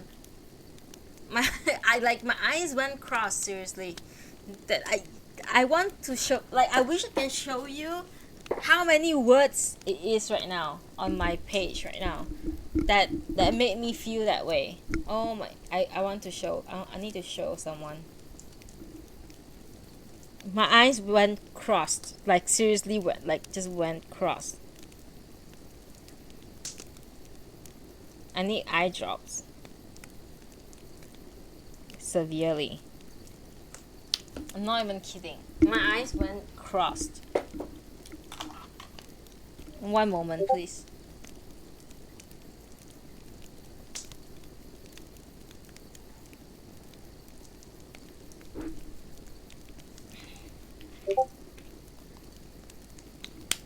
Like, it just automatically just went cross. My eyes just, all the words just, like, you know, melt into a page to me. Like, I'm not even kidding. He oh my god, I'll rant about it later. Just give me, like, let me finish the book. Oh my god, and then I'll rant about it.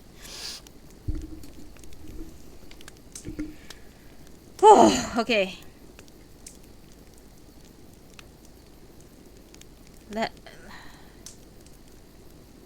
Surrounded by unbroken silence and utter clarity was a world untouched by blemish of any kind, and at its center, so inexpressibly poignant, at its innermost heart, he knew was Satoko herself, her figure as quiet and still as exquisite gold statue.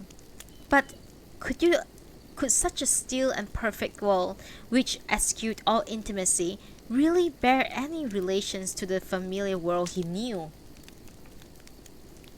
After his breath grew harsh as he walked.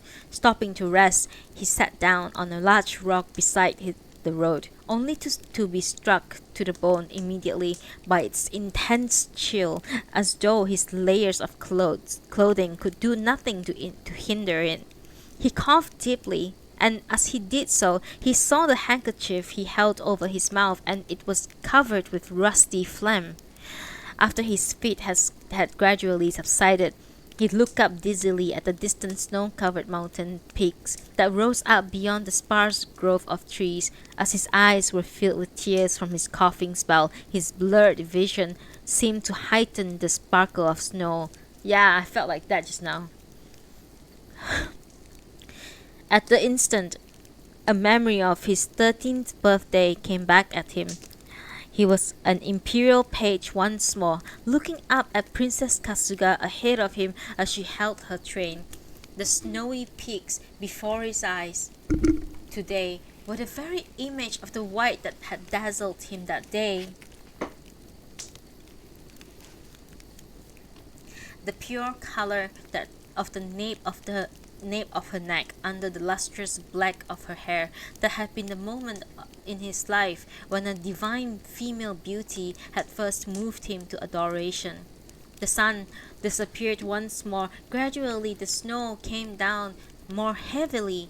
He took off his glove and caught some flakes in one hand. His palm was hot with fever, and they melted before his eyes as soon as they touched it.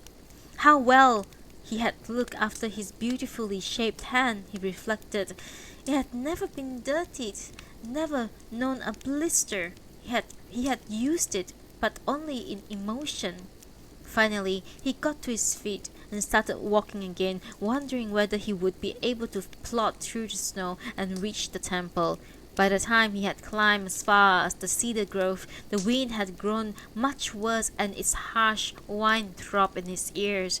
The cedars thinned to reveal a small pond, its chill surface a froth of ripple under the leaden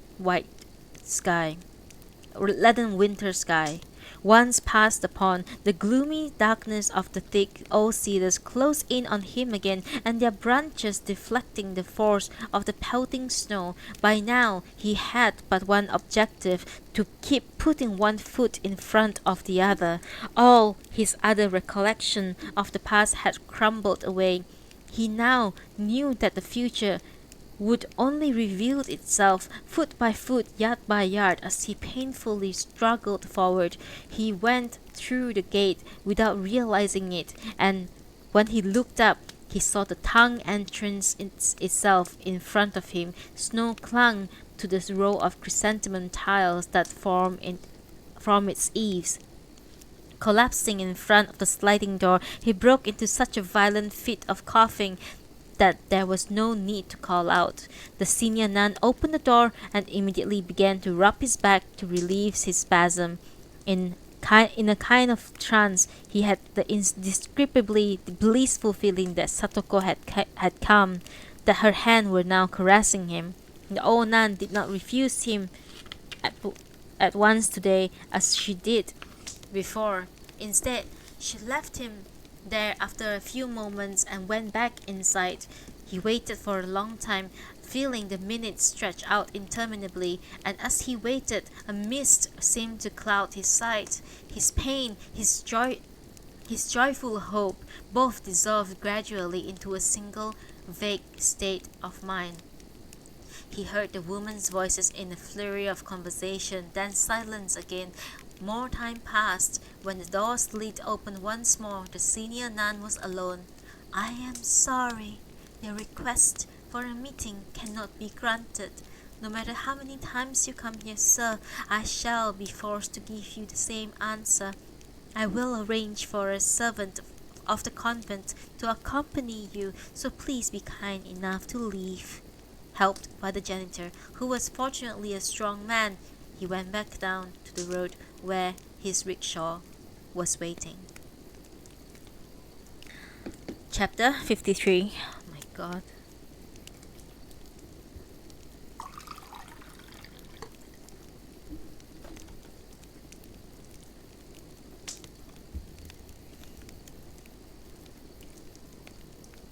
I've never experienced that before. Reading till my eyes crossed. Anyway, chapter 53. We have 3 more chapters to go, and then we are going to end today's stream. We're gonna end this book, and then I'm gonna rant about it. Okay, look forward to it. Okay. Chapter 53. Honda arrived at the inn in Obitoke late on the night of February 26. As soon as he saw how critical Kiyoaki's condition was, he was all for taking him back to Tokyo at once, but his friends would not hear it. He discovered that the local doctor, who had been summoned earlier in the evening, had said that the symptoms indicated pneumonia. Kiyoaki pleaded with him desperately. He wanted his friend to go to Geshu next day to talk to the abbess, make every effort to soften her attitude. Since Honda was not involved, his words might perhaps have some effect on her reverence. And if she should relent, he wanted Honda to take him up to the temple. Honda resisted for a first time, but finally gave in, agreeing to delay their departure by one day. At all costs, he would try to obtain an interview with the abbess next day and do all that he could on Kiyoaki's behalf. But he made his friends promise faithfully that if she should still refuse, he would go back to Tokyo with him immediately. Honda stayed up all night, changing the wet dressings on Kiyoaki's chest. By the light of the dim lamp in the room, he saw that his skin, white as it was, now had a slight tinge of red from the dressing that covered it. The final exams were only 3 days away. He had had every reason to expect his parents to oppose to his making any trip at all right now. But when he had shown Kiyoaki's telegram to his father, surprisingly he had told him to go ahead without asking any further details, and his mother had quite agreed. Justice Honda had once been ready to sacrifice his career for the sake of his old colleague who were being forced to retire because of the system of life tenure was being abolished. He now intended to teach his son the value of friendship.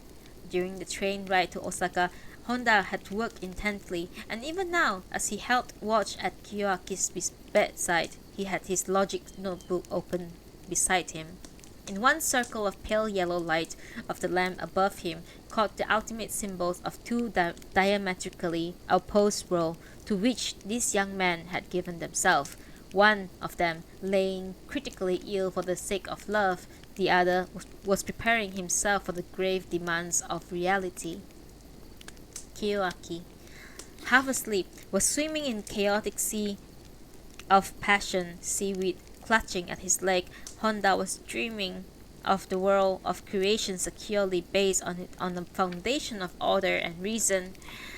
And so throughout a bitter night in early spring in the room of an old country inn, these two young men's heads were close together under the light, one coolly rational, one burning with fever, each in turn finally bound by the rhythm of his own particular world. In all their friendship, Honda had never been more aware than he was now of the utter impossibility of seeing Kiyoaki's thoughts.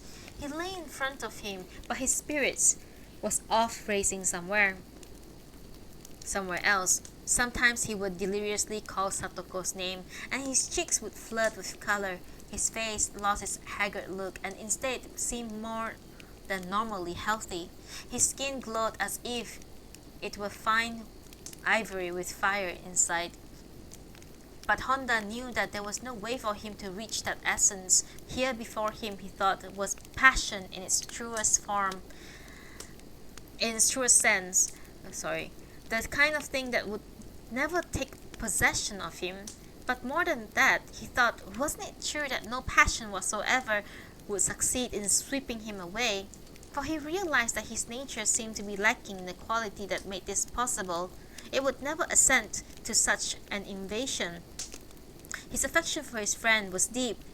He was willing enough to weep when required, but as for feelings, he was lacking in something there. Why did he instinctively channel all his energies into maintaining of a suitable inner and outer decorum? Why, unlike Kiyoaki, had been somehow unable to open his soul to the four great echoed elements of fire, wind, water, and earth? His eyes returned to the notebook right in front of him and his own neat, precise handwriting. Aristotle's formal logic dominated European thought until almost the end of the Middle Ages. This is divided into two periods, the first of which is called Old Logic. The works around were the theses and the categories from the organon. The second one is New Logic. It may be said that this period received its initial impetus from the complete Latin translation of the organon, which was finished by the middle of the 20th century. He could not help thinking that these words, like inscriptions cut into stone, exposed to the weather, would fall from his mind, flake by flake. Chapter 54. Okay. I think it's gonna be a long chapter. 1 second. I need to. My tattoo is very itchy. I went for a touch up the other day and it's healing now.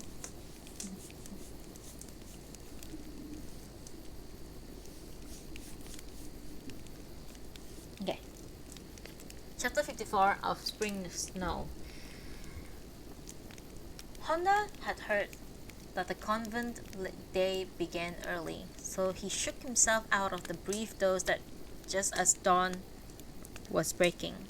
After a hasty breakfast, he told the maid to hire a rickshaw and got ready to leave. Kiyoaki looked up at him from his bed, tears in his eyes. All he could manage was a look of entreaty as he lay with his head on the pillow, but it pierced Honda like a knife. Up until that moment, his intention had been to make a perfunctory visit to Geshu and then get his gravely ill friend to Tokyo as quickly as possible. But once he had seen the look in Kiyoaki's eyes, he knew that whatever the cost, he had to make the effort to effect a meeting between his friend and Satoko. Fortunately, it was a warm, spring-like morning, perhaps a good omen. As his rickshaw approached the convent entrance, he noticed that a man who was sweeping there took one look at him from a distance and abruptly put down his broom and rushed inside. His school uniform, which was the same as Kiyoaki's, must have put the man on guard, he thought, taking him hurry in to sound the warning. The nun who appeared in the door had an expression of forbidding determination even before he could say who he was. "Excuse me, sister. My name is Honda. I'm sorry to intrude, but I have come all the way from Tokyo because of this matter of Kiyoaki Matsugae. I would be extremely grateful if the Reverend Abbess would consent to see me." "Please wait for a few moments," the nun replied. He stood there for a long time on the front step, and then, while he was involved in turning over in his mind the various counter-arguments to be used in the event of a refusal, the same nun surprised him by coming back and conducting him to a parlor inside. Hope, however faint, began to stir in him.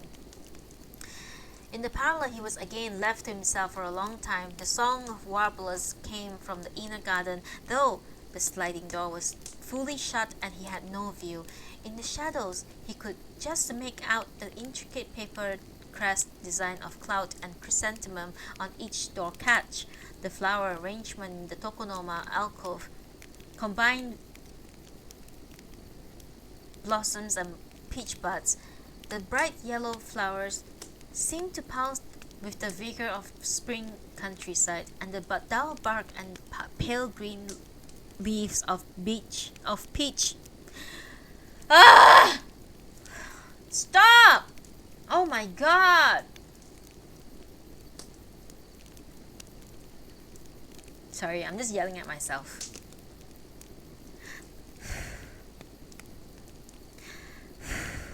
The bright yellow flower seems to pulse with the vigor of the spring countryside, and the dull bark and pale green leaves of the peach branch brought out the beauty of the swelling buds. The sliding doors were plain white, but he noticed a folding screen by the wall that seemed to be something precious, and he walked over to it.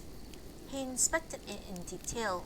It was a screen depicting scenes of each of the 12 months of the year, done predominantly in the style of the Kano school, but enriched with the vivid colors that were traditionally Yamato. The flow of the seasons began with spring. At the right-hand edge of the screen, courtiers enjoying themselves in a garden beneath pines and white plum trees. A mass of golden clouds hid all but a fraction of a pavilion surrounded by a cypress hedge. A little to the left, young clots of various colors frolic about. The pond in the garden of some point became a paddy, and here young girls were at work planting rice shoots. A small waterfall burst from the golden cloud and tumbled down in 2 stages and into another pond. The green shade of the grass of the water's edge bespoke the arrival of summer. Courtiers were hanging white paper pendants for midsummer purification on the trees and bushes around the pond, with minor officials and crimson robed servants in attendance. Deer were grazing contentedly in the garden of a shrine, and a white horse was being led out through its torii gate. Imperial guards, bows slung over their shoulders, were busy making preparations for festival procession, and then the red maple trees, already reflected in the pond, foretold in chill, cold winter that would soon take its toll. Then, a bit farther on, still a bit more courtiers were setting out on the day's falconry in gold-tinted snow. The sky, too, was golden, shining through the snowy branches of a bamboo grove. A white dog was baying pursuit of a partridge with a touch of red at its neck. It streaked through the dry reeds of arrows and escaped into the winter sky. The hawks at the courtier's wrist kept their arrogant eyes riveted on the fleeting partridge. He returned to his place after a leisurely examination of the Tsukinami screen, but there's still no sign of the abbess. The nun returned, knelt down and served him with tea and cake. She told him that the abbess would be with him in just a few moments, and asked him to make himself comfortable while he waited. A small box decorated with a picture relief lay on the table. It must have been a product of the convent, and furthermore, there was something unskilled about its workmanship that made him wonder if Satoko's inexperienced hand had been at work on it. The paper glued to the sides and the padded picture mounted on the lid were both lavishly colored after the taste of the old imperial court, lavish and oppressively gaudy. The picture, a boy was chasing a butterfly as he raced after the red and purple winged insect. His face, his satiny white skin, and his plump nakedness all suggested sensuous grace of a court doll. After his ride through the dark, early spring fields and up the mountain through the still desolate woods, he felt that here, in this shadowy parlor of Geshu, he had finally experienced the heavy, syrupy sweetness that was the essence of womanhood. He heard the rustle of clothing, and then her reverence herself came in through the doorway, leaning on the arm of the senior nun. He stood straight up and was unable to control the beating of his heart. The abbess must certainly had been advanced in years, but the small features in the clear-skinned face above the austere purple robe seemed to be carved out of fine yellow boxwood and showed no trace of age. They had a warm expression as she now sat opposite him. The old nun took a seat to one side. So, they told me that you have come all the way from Tokyo. Yes, your reverence. He had difficulty in getting his words out in front of her. This gentleman says that he is a school friend of Mr. Matsugae, said the old nun by way of contribution. Ah, yes, said the abbess. To tell the truth, we have been feeling sorry for Maki-san. However, Matsugae has a terrible fever. He's been bed back in the inn, I received a telegram from him, and I came down here as quickly as I could. Today I have come here in his place to make the request that he asked me to make. At last, Honda found himself able to talk freely. This, he thought, was most probably the way a young lawyer felt when he stood before the court. Regardless of the mood of the judges, he must plunge ahead, wholly intent on his pleas, concerned only with the vindication of his client. He told the abbess that his friendship with Kiyoaki, he described his illness, made it clear to her that Kiyoaki was risking his life for the sake of even the briefest of meeting with Satoko. He did not hesitate to say that if all this came to a tragic end, Geshu itself would not be free of cause for remorse. He grew hotter and hotter as his fervent words poured out, and although the room was rather cold, he felt his ears and forehead burning. As might be expected, his speech seems to move the abbess and the senior nun, but both of them remained silent. And I do wish you would be kind enough to try to understand my own position. I lent my friend money because he told me that he needed it, and that's what he used to come down here. Now he has fallen ill. I feel responsible to his parents for all of this. And furthermore, as you must be thinking yourself, the proper thing for me to do is obviously to get him back to Tokyo as soon as possible. I also realize that it's the only sensible solution, but I haven't done it. Instead, without even daring to contemplate how upset his parents are going to be with me, I've come to you now like this to beg you to grant Matsugai's request. I'm doing this because after seeing the look of desperate hope in his eyes, I do not feel that I have any other choice. If your reverence could only see that look, I am sure that you too would be moved. As for me, I can't help but believe that it's far more important now to grant what he wants than to worry about his illness. It's a frightening thing to say, but I somehow feel that he's not going to recover. So I am really going to give you his dying request. Would letting him see Satoko just a moment or two be quite outside of the scope of the Lord Buddha's compassion? Would you please permit it? Her reverence still did not answer.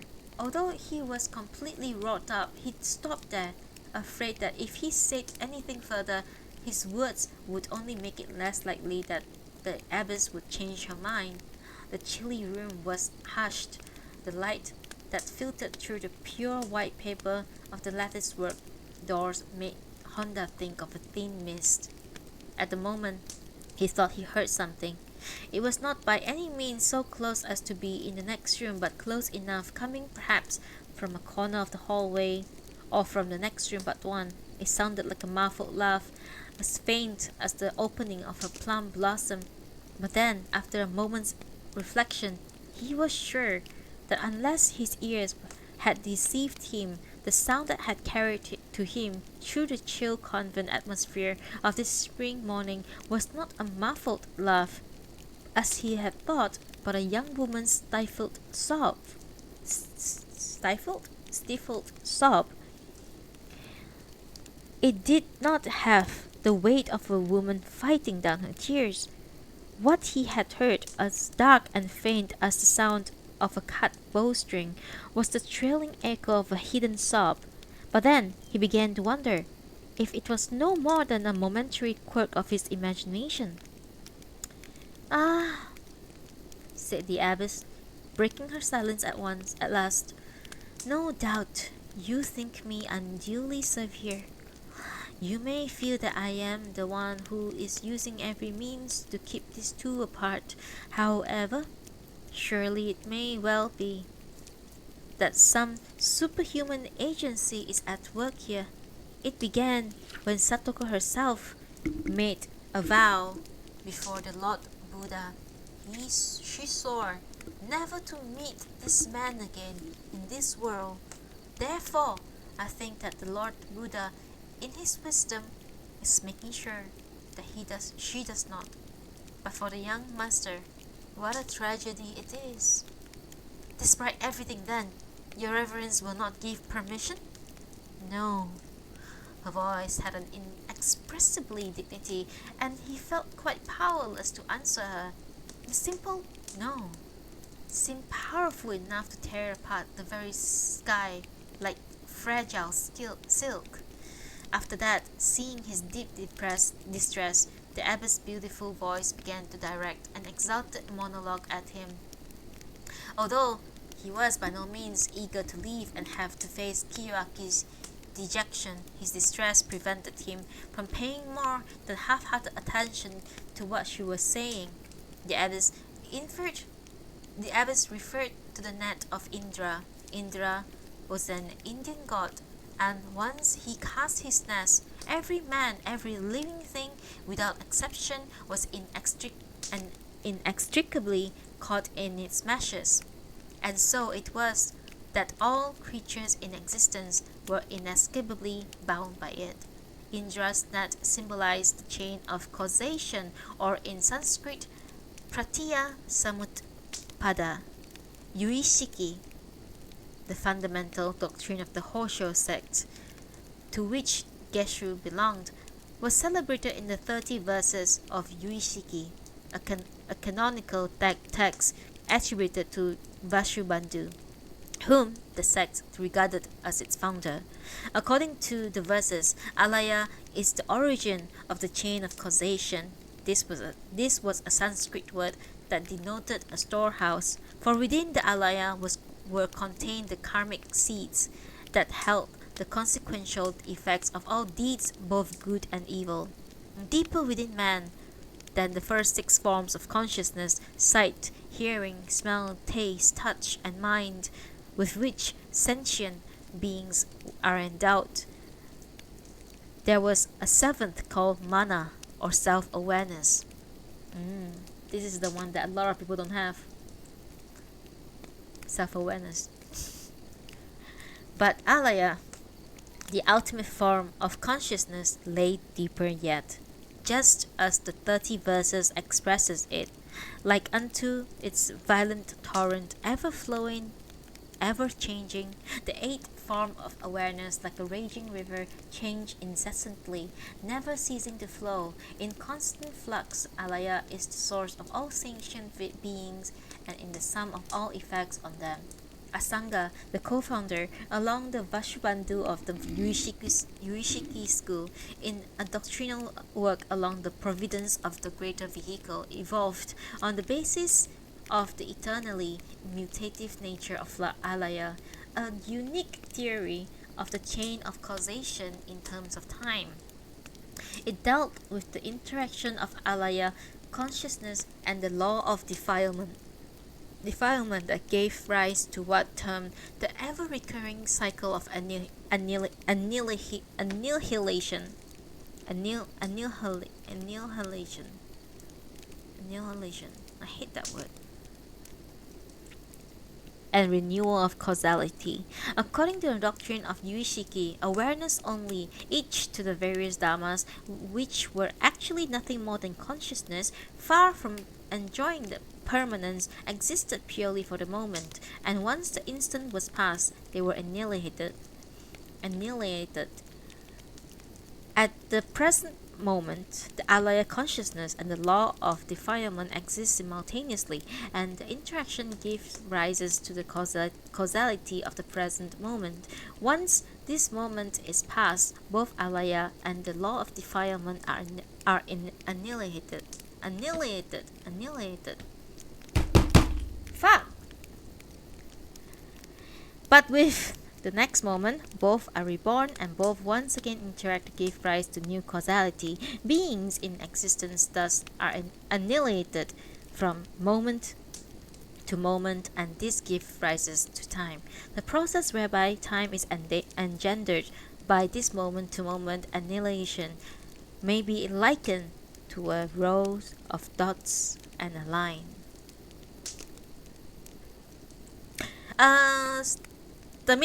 As the minutes passed, Honda gradually found himself being drawn to the abbot's profound doctrinal exposition. But his present circumstances prevented any stirrings of his instinctive spirit of rational inquiry. The sudden burst of complex Buddhist terminology puts him off, and then were many difficult points over which he had doubts. Karma, he thought, should operate eternally, a process without a beginning that, by its nature, contained within itself elements of time. It seems contradictory to him that, on the contrary, time was to be understood as arising from the dissolution of regeneration of each present moment's causality. His various misgivings thus prevented him from giving wholeheartedness with respectful attention to her reverence and learned discourse, the old nun, who also irritated him with her interjection. At appropriate intervals she would chime in with, "How very true! Indeed, just so! How could it be otherwise?" and like that. So he contented himself by memorizing the title of the 30 verses and the providence of greater vehicle, and thought that he could look into them when he had the leisure and then come back here to ask questions. Given his present mood, he did not realize from what the perspective and with what the clarity the abbess were illuminating Kiyoaki's fate as well as his own, though on the face of it they might seem remote and irrelevant, as it was just the same way as the moon at the zenith subtly light up the dark waters of a lake. He murmured a polite farewell and took his leave of Geshu as quickly as he could. We are on the last chapter, guys! 55 and we are done! Oh my god! I've never wanted to finish a book this much besides Lonely Castle in the Mirror. Oh my god.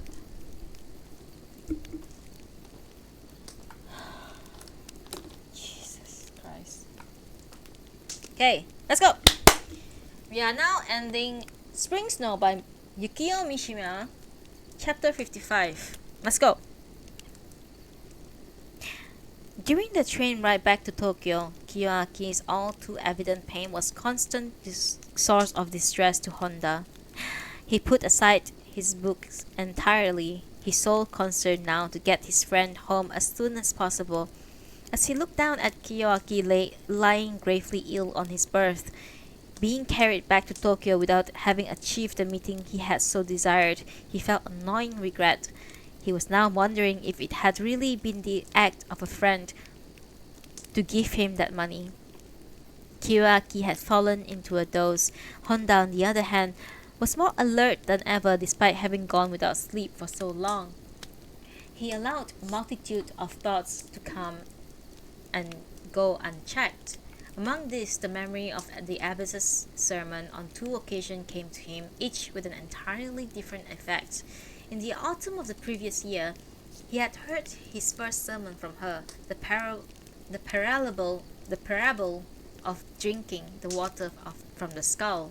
He had taken that principle and made a parable of his own from it, one dealing with human love, and he had concluded by thinking that it would unquestionably be wonderful if a man could really make the substance of the world truly conform to that of his innermost heart.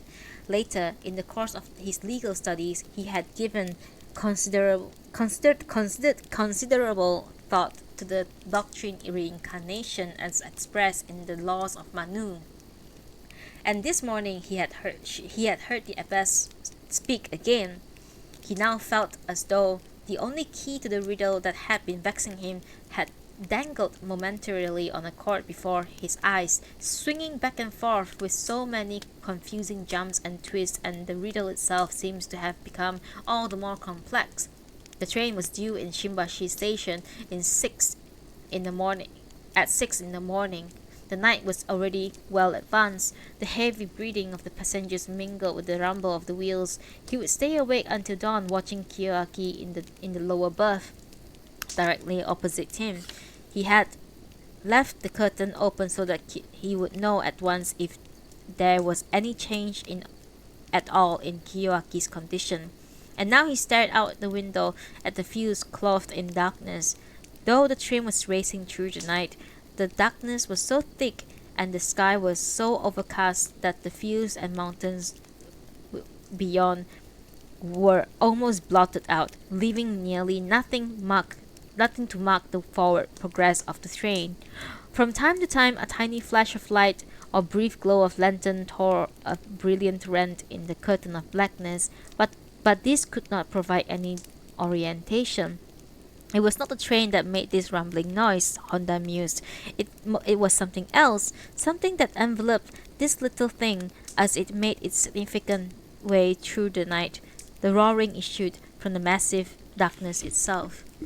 While Honda had been hurriedly packing to leave the inn at Obitake, Kiyoaki had obtained a few sheets of cheap stationery from the innkeeper and had written a note which he had then given to Honda, asking him to deliver it to his mother, the Marquise. Honda had placed it carefully in the inside of his pocket of his jacket. Now, for want of anything better to do, he took it out and read it by the poor light of the bulb hanging from the roof of the car. It was written in pencil, and the hand was unsteady, quite unlike Kiyoaki. He had never drawn his figures with much grace, but there had always been an abundantly vigorous touch to them. Dear mother, there's something that I would like you to give to Honda for me. The dream journal in my desk. He will like it, and since nobody else would want to read it, please see that he gets it. Kiyoaki. Honda could see that he had used his last reserves trying to write this kind of will, but if it really had been that, he should surely have included a word or two for his mother herself, instead of addressing her in this curt and businesslike fashion. A groan came from the opposite berth. He quickly put away the note and was beside Kiyoaki in a flash, looking down at his face. What is it? My chest hurt. It feels like I'm being stabbed here. Kiyoaki's breathing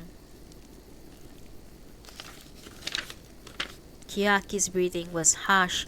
His words came in spurts. Honda, not knowing what else to do, gently began to massage the lower side of his chest, the spot where he said the pain was most intense. But in the faint light, he saw that his friend's face was still contorted. Despite the contortions, however, it was beautiful. Intense suffering had imbued it with an extraordinary character, carving lines into it that gives it the austere dignity of a bronze mask. The beautiful eyes were now filled with tears. Above them, however, the eyebrows were tightly puckered, and the masculine force they conveyed made a striking contrast with pathos of the flashing dark wet pupils.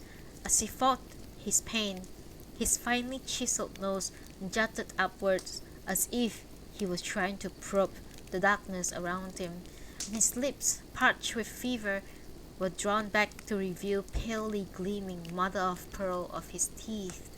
Finally, the racking pain seemed to subside. You are asleep? Good, is what you need, said Honda. He wondered about the tortured look he had seen in his friend's face just a moment before. Hadn't it, in fact, been an expression of intense joy? The kind of to be found nowhere but at the extremity of human existence. Perhaps Kiyoaki had seen something, and Honda envied him that, an emotion that in turn stirred an odd shame and self-reproach in him. He shook his head lightly. He had begun to feel that numbing weight of grief deep inside him, as subtly and persistently as the spinning of a silkworm's thread. An emotion had gradually taken shape. Its significance eluded him, and he was disturbed by it. Then Kiyoaki, who seemed to have dozed off for a moment, suddenly opened his eyes wide and reached for Honda's hand. He grasped it tightly as he spoke. Just now I had a dream. I'll see you again. I know it. Beneath the falls. His dream, Honda thought, had taken him to the park around his father's house.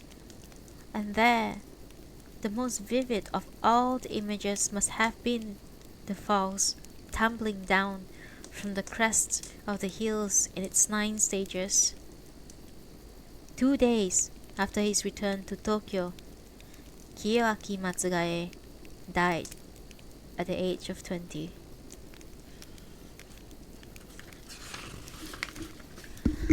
And that's it. We have finished Spring Snow.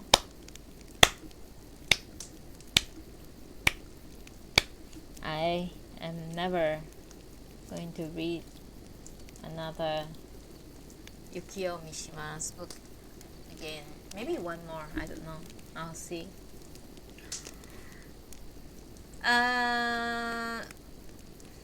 Okay. I'll tell you the reason why I pick up this book, okay? Because I know about Yukio Mishima, but I never read his book. So this is about the author. I'll read you about the author. Okay? About the author. On November 25th, 1970, Yukio Mishima committed seppuku, like literally seppuku. Okay, a ritual suicide. 45 years old and at the peak of a brilliant literary career, he had that morning written the last word of the final novel of his tetralogy, The Sea of Fertility. The tetralogy is his masterpiece, as he knew, Donald Keene had said. Mishima had written much about suicide and early death, and often told his friends that he wished to die young. And he conceived the idea of the Sea of Fertility in 1964. He frequently said that he would die when it was complete. In fact, the second of the 4 novels, Runaway Horses, is a remarkable literary rehearsal of his own seppuku. Just before his suicide, he wrote to his closest friends that he felt empty, having put into the tetralogy everything he thought and felt about life and about this world. The title, The Sea of Fertility, he told Donald Keene, is intended to suggest that a reed of sea of moon that bellies its name. Or I might say that it superimposes the image of cosmic nihilism on that of this fertile sea. Mishima's work have been compared to the works of Proust, Goethe, and Sartre, and his obsession with courage and the manly virtue that had been likened with Hemingway's. Arthur Miller said, I felt Mishima had an admirable style. He was surrealistic, he was very erotic, he had an economy of means to create enormous myths. His novels are compressed visions. A British magazine called him one of the most outstanding modern writers of fiction, calling him possessing a complex, subtle, and frightening imaginative power. He was often wrongly called righteous because of his private army of 100 unarmed young men, but it was not on the blacklist of the careful Japanese police because it had never been involved in any violence and differed from conventional writers or organization. It was a theatrical fantasy conceived by a poet, as was his death. He forced the Japanese to consider where they are going more dramatically than anyone else since World War II, and he has done so with a distinctively Japanese symbolism. Mishima was born into a samurai family, hence the seppuku, and imbued with the code of that apotheosis, complete control over mind and body, the loyalty to the emperor, and the same code that produced the austerity of self-sacrifice to Zen. Much of the tetralogy shows that he viewed the self-seeking arrogance and corruption of the militarist and of the 30s as inimical to the samurai code.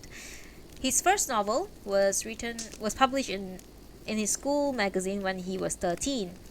A perceptive teacher encouraged him to and persuaded a magazine to publish a story, The Forest in Full Bloom, in 1941, when Mishima was 16. 3 years later, he entered Tokyo Imperial University.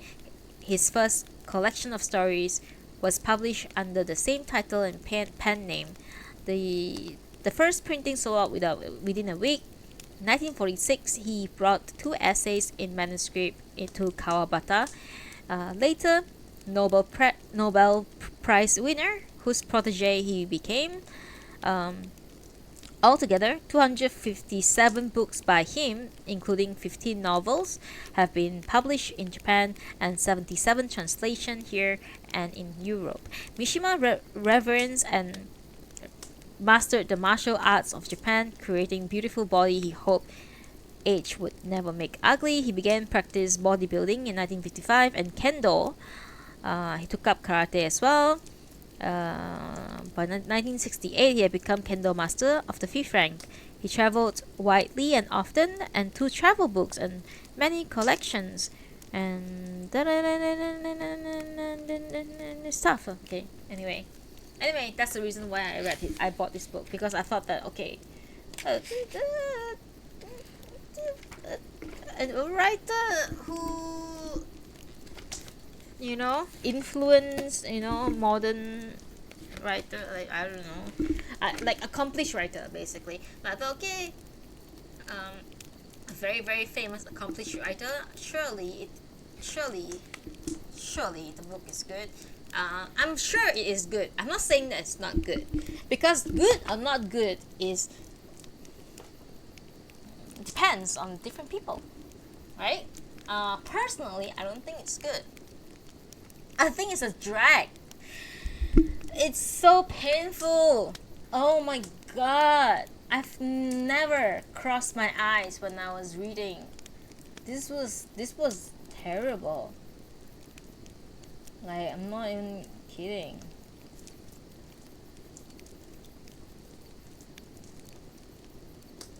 Like, seriously. It's like, how do I explain this? Oh my god. Oh my god. I have this great explanation. I don't know if you guys ever watched Slam Dunk anime. But in Slam Dunk anime, right? It has like 101 episodes or something. But it really didn't need 101 episode. I don't know why it went on for so long. Because there's literally, right? So you know how every episode of like anime is like about 25 minutes, excluding the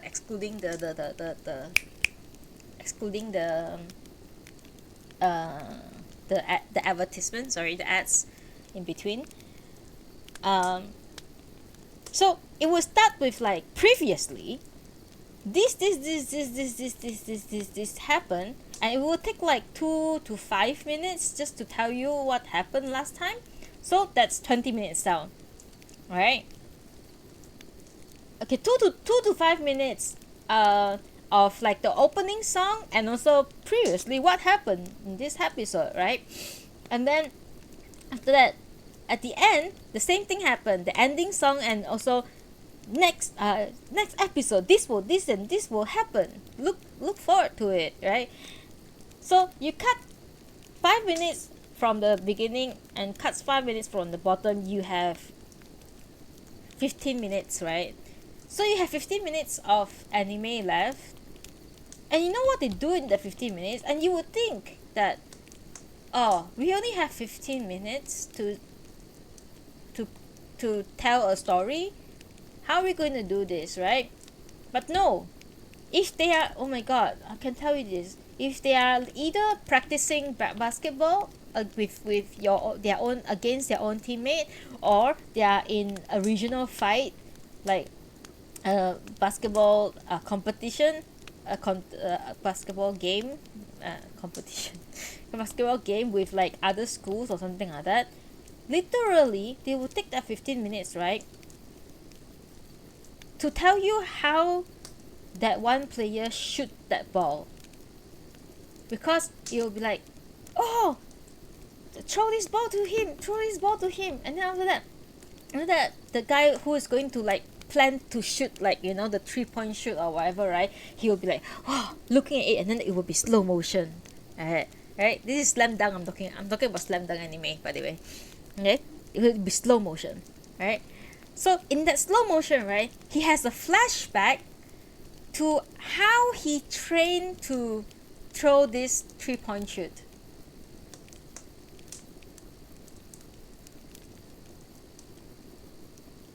And then, when the flashback ends, so basically things that's happening within like seconds, maybe 3 seconds at most, they draw it to 15 minutes, right? So when the flashback ends and he throws the ball, and then they end it there. They don't show you that. They don't show you whether the ball goes in or not. That's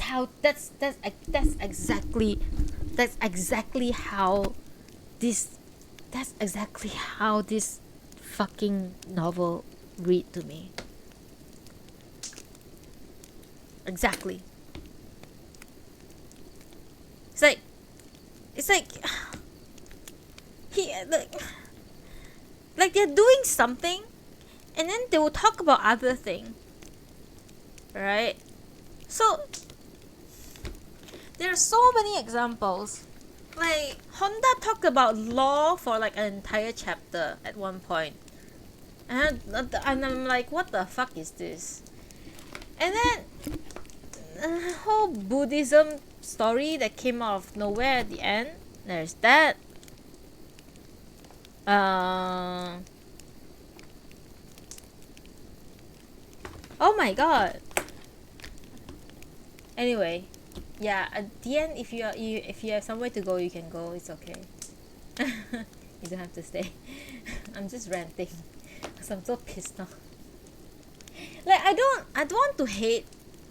Like it feels bad to hate. Like I never feel bad hating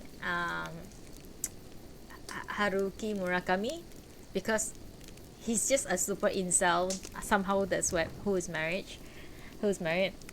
right?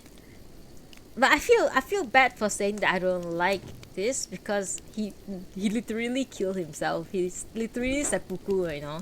So it's like, I don't know, man.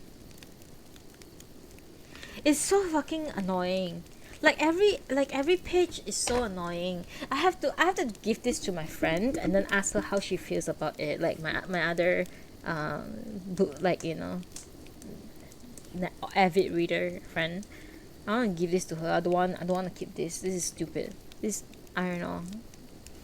It's like every single thing is annoying. So you have this cocky little boy who is like pretty boy, and then like likes this other girl that he grew up with that is like 2 years older than him. And even though she's just normal, like the way she acts just normal, and he just imagine things like, oh, she's being so, like, you know, trying to be big sister to me, like all whiny and shit. And then when the whole marriage thing is going to happen, like dad even asked him like, hey, are you okay with this? Like, you know, we can still, you know. And then he's like, no, I don't want to be involved with this person, not my problem, blah blah blah. And then when, as soon as like she got engaged or something like that, and he's like, oh my god, I want to fuck this girl now.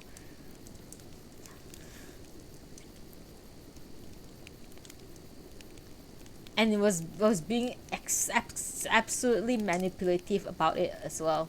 It's like, oh my god, everything that he does until his death is his fault. I've never read anything that's like, I hate the main character so much. Anyway, book is very, very long. very extremely long, extremely do not care about the character if he dies or not die. You know who I care about the book in the book? I care about the two princes from Siam, from Thailand.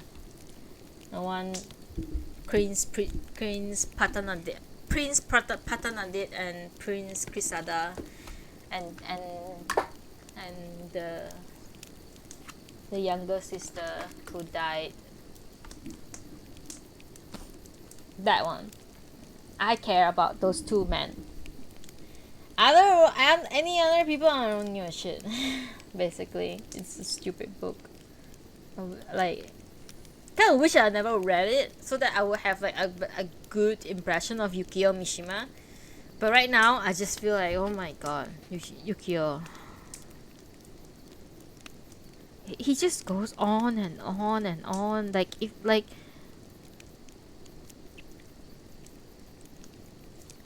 I can't, I don't know how to explain. He can talk about, he like can, he, I mean, I'll give it to him. His imagination is fucking amazing. Like, he can write a prose out of thin air, like with nothing. He can, seriously, that's fucking impressive. As a writer myself, like, I can't do that shit. He seriously, he can just like, okay, so it's like basically I'm sitting right here, right? I'm talking to you guys on stream, and then right suddenly I saw like, oh, there's like a packet of potato chips over there, and then I will write you about the history of the potato chips. That's what he does. That's what he does.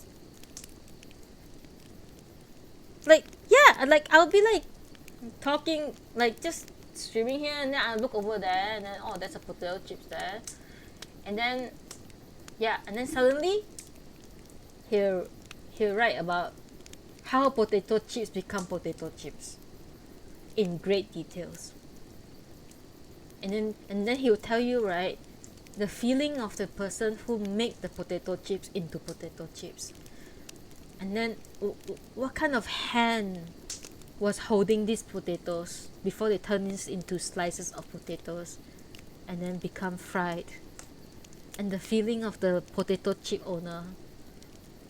And he's like, oh, I'm so proud that I made such great potato chips. And then I'm back here, talking to you guys on stream. That's basically how he writes. Basically.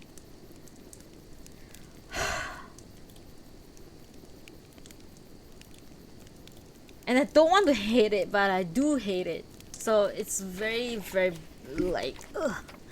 You know? I'm gonna give this book to my friend. I can't stand it. I don't want to keep it.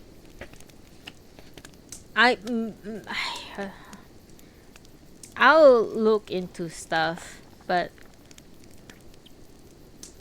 I don't know, I'll look into his other like books and see which one has the highest rating.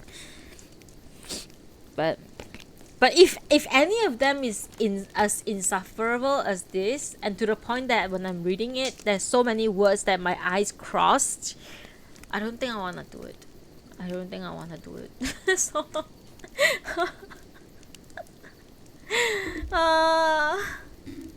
don't wanna do it. Yeah. Anyway, we finally finished Spring Snow by Yukio Mishima. It's not the best read I've ever done. It's definitely not the best reading I've ever done. It's definitely one of the worst. It's one of the worst because I don't want to blame the book, but there's just way too many words on like one page, and my eyes literally crossed when I was like reading it. So anyway, I see that we only have 4 people in the stream. I don't think that's call for a poll for what book is I'm going to read. I think I'm just going to decide it myself. I'm probably gonna try to go for something a bit thinner, but I can't tell. It will be either Kazuo Ishiguro or Natsume Soseki. So anyway. Anyway, thank you for joining, for listening today, even though I did a very, very bad job. But I really appreciate all of you, every one of you who joined in. Kin Komodo, thank you, Dian, for moderating. Thank you, thank you, Dian, for moderating, and also for the party finder while I'm reading. Thank you, Kim Komodo, for always, always, always opening my stream whenever I go live. Oi, Piao! You're still here? Are you here or are you still here? That's the difference. ASMR Primal.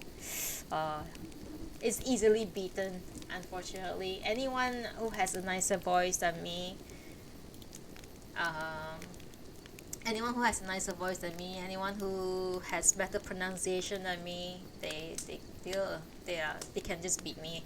It's easy. It's easy content. Is it? Is it easy content? I don't think. You know what? Fuck you guys. You know what? This is not easy content. Man. You think I just sit here and read to you? It's not fucking easy, okay? Do you know how fucking much eye strain that goes into reading and like fucking, especially a novel like this that just like, you know, just goes on tangent for no fucking reason? It's not fucking easy, I can tell you that. If you want to try, go try it yourself, man. Fuck, man, seriously, this is not easy shit, man, and I'm doing this for free. Okay, I'm doing this for free. Okay, I mean, I have 2 subscribers, okay, but then the 2 subscribers are like one who watch my VODs because he's only watching when I stream at nighttime, which is very rare, okay? And the other one is my partner, okay? So I'm doing this shit for free, okay? Right? And I have no resentment about it. I actually enjoy reading to you guys, okay? But yeah, but yeah, I'm basically the reading primal, okay? But anyone can do the same thing. People with British accent can can can easily do this, and it sounds great. Look forward to next book. Do you want? How many of you guys are here? Let me see. 5 of you. I was thinking if there's 10 of you guys, then I would do a poll, but I guess not. I don't know. It's either Natsume Soseki or Kazuo Ishiguro, or we can go super super super old school. We can go Murasaki. You know who Murasaki Shikibu is? Murasaki Shikibu is the first novelist in the world, and she's female. She's not. She's woman. I have the abridged of the Tale of Genji.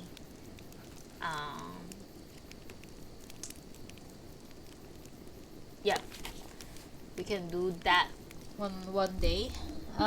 Basically, yeah. Basically, always the same thing. Yeah, you want Genji?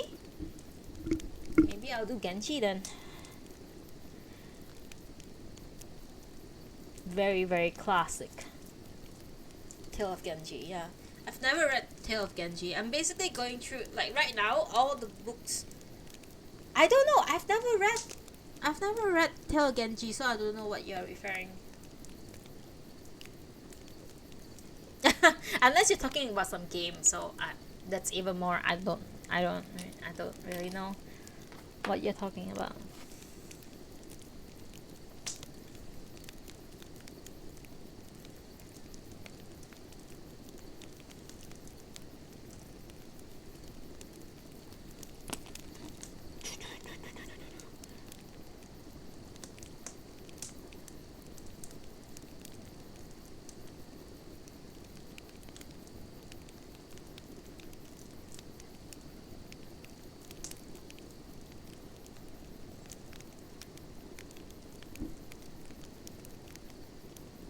Yeah, it's literature.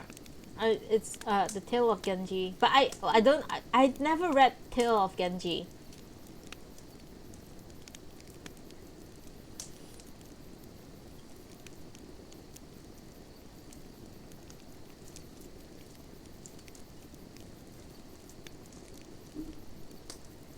Yeah, I will. I will read, but I'm not sure if that's the next one. Cause I just got two new books from. So so okay. So what am I doing? What am I saying? So it's like this. Uh, so you know about Books Depository. I tell this story all the time now. So Books Depository is a website where you can get any books for free shipping, and also they are somehow very discounted. They're like all located in warehouses. So they're not bad.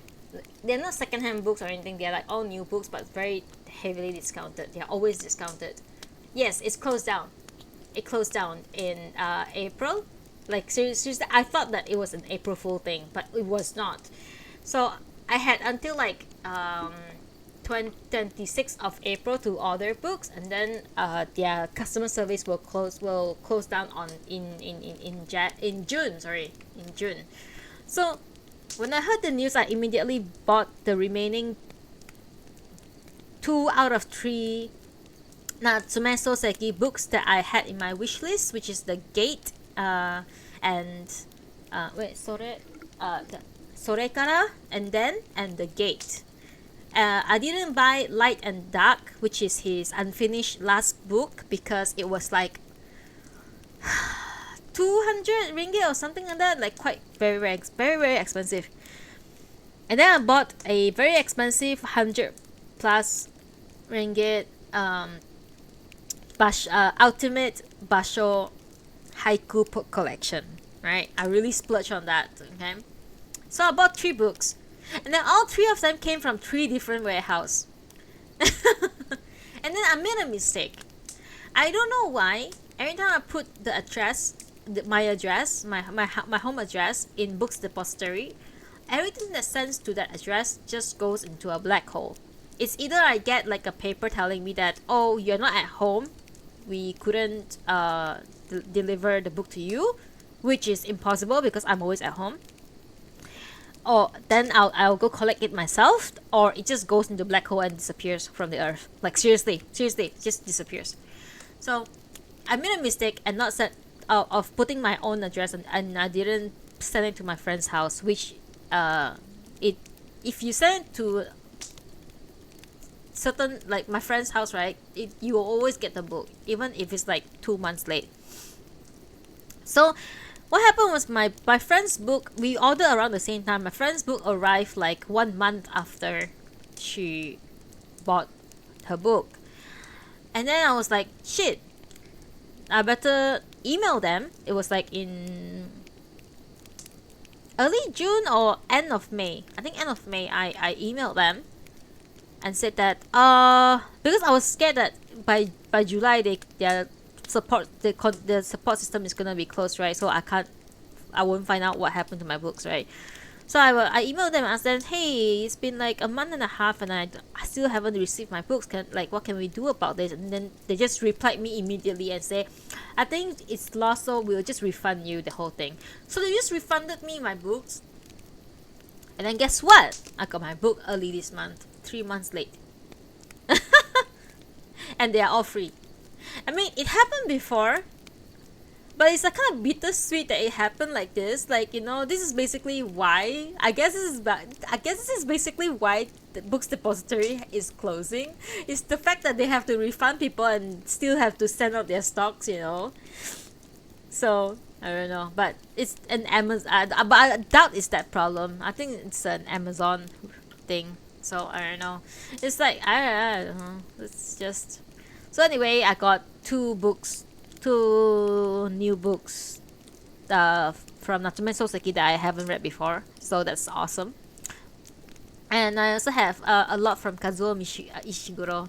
I think I've completed my Kazuo Ishiguro's collection. I think I have all of Kazuo Ishiguro's books. I think I have all of Natsume Soseki as well, but just one last one, Light and Dark, I haven't gotten it. I hope one day I can get it. It's very expensive. But yeah, that's why I was thinking, okay, I can't be reading Kazuo Ishiguro and Natsume Soseki all the time, so I should branch out to another writer who has a prolific a collection of book. And then I saw Yukio Mishima. Oh my god, Dimitri. You made it! My other subscriber.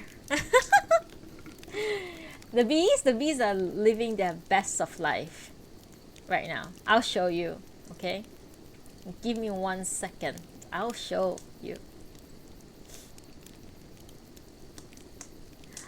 Some, I think books, I think some, I think most books nowadays are very, very, very, very expensive. I remember I could get, I remember I could get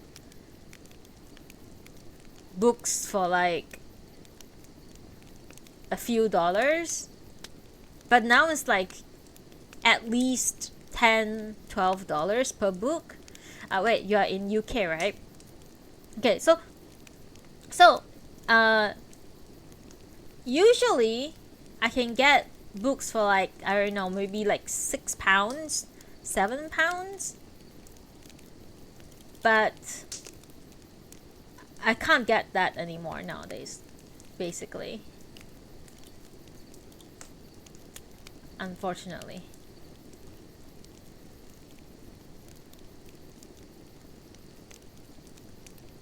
So books are very expensive now, yes. But yeah, I'm just gonna show you the bees right now, and then after I'm gonna end the stream because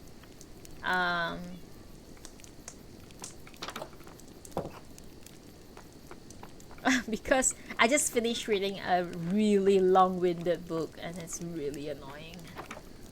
Oh wait, sleep first.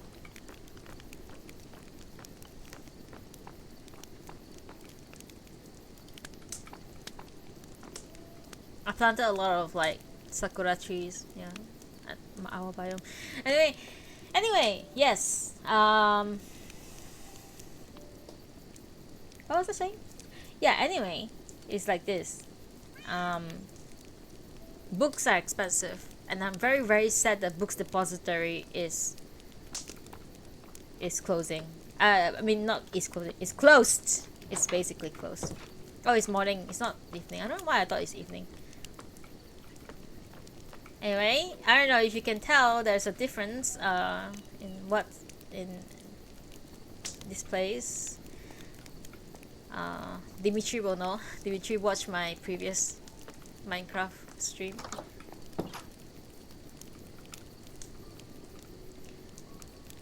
And yeah. So now if I want to go get certain books, they are very expensive without Books Depository, so I'm really sad about that. Definitely wish I, but it's okay. I know if I say this, people will just say, just change to Kindle, get a Kindle, read from your phone, from iPad, something like that, right? But I don't think you understand the preference of like one, like, I like to read like I like to read from book, you know, and like smell the I don't know, I like to have like physical books and like hold it and then put it in my bookshelf. Yeah. So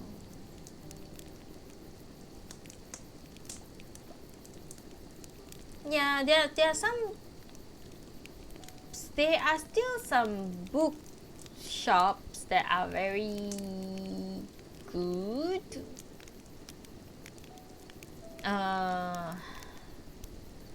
But cheap. I don't know if it's cheap. They're good, but I don't think they're cheap.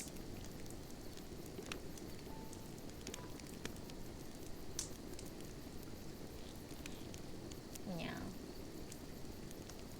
But yeah, I It's pretty crazy. 2,000 yen. Yeah, I think I spent, yeah, basically, yeah.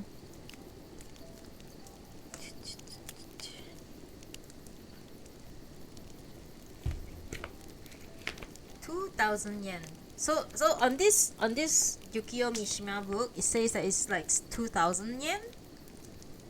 Uh, that's that's about that's about $20 for me. Yeah, dollars, like US dollars. That's fucking expensive for a book. But I think I got it for like maybe $15 or something, but still very expensive. Like, Especially when oh my god, you weren't here earlier, Dimitri. You weren't here earlier. I actually like read until my eyes were crossed, and I had to like stop and put eye drops because of how difficult it is to read through this book. I'm not saying difficult as in the story is very is you know how some stories are very difficult because they are like very like touchy, or I don't know, like sensitive topics. No, it's not like that. It's fucking horrible because the author, um universe bless him, he likes to run on a tangent that just goes on and on and on and on, that has nothing to do with the main storyline. That is why it has 55 chapters and 389 pages. It was hell. Hell. I'm telling you, it was hell. Like, really fucking hell to go through it. Oh my god. Thank you. You don't have to do that. You don't have to do that. Serious. No, no, no. Oh my god. You don't have to do that. I think you were supposed to put 15, but I think you accidentally put 5-1. I'm very sorry. Thank you for that. But you don't have to do that. I'm serious. None of you have to do that. But thank you. I really appreciate it. Thank you so much. It was yeah. Thank you. Oh goodness. It was like a crazy book. I'll never, you know how sometimes I like a book and then I'll reread it? I will never reread this. I will never reread this. I will indeed instead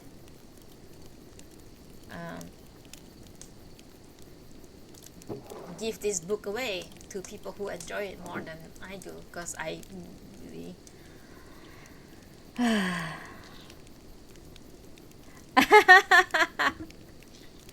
the bees are living their life, man. Don't judge me.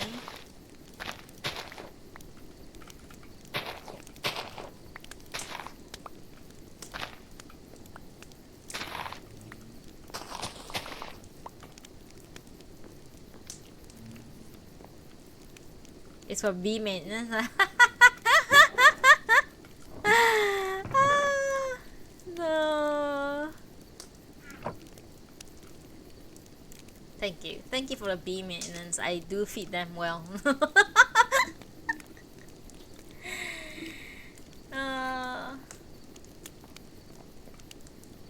Poor Dimitri. I'm really sorry, Dimitri, but I think I'm probably gonna end my stream now because I have been streaming for 5 hours and I'm kind of tired because I spent 5 hours reading non-stop. But I think I'll stream Minecraft tomorrow. Huh? Yeah? Around this time? Yeah? I'll stream this. I'll let you look at your bee. Is that Snowy? That's Snowy. Snowy is always over here. Oh, there you go.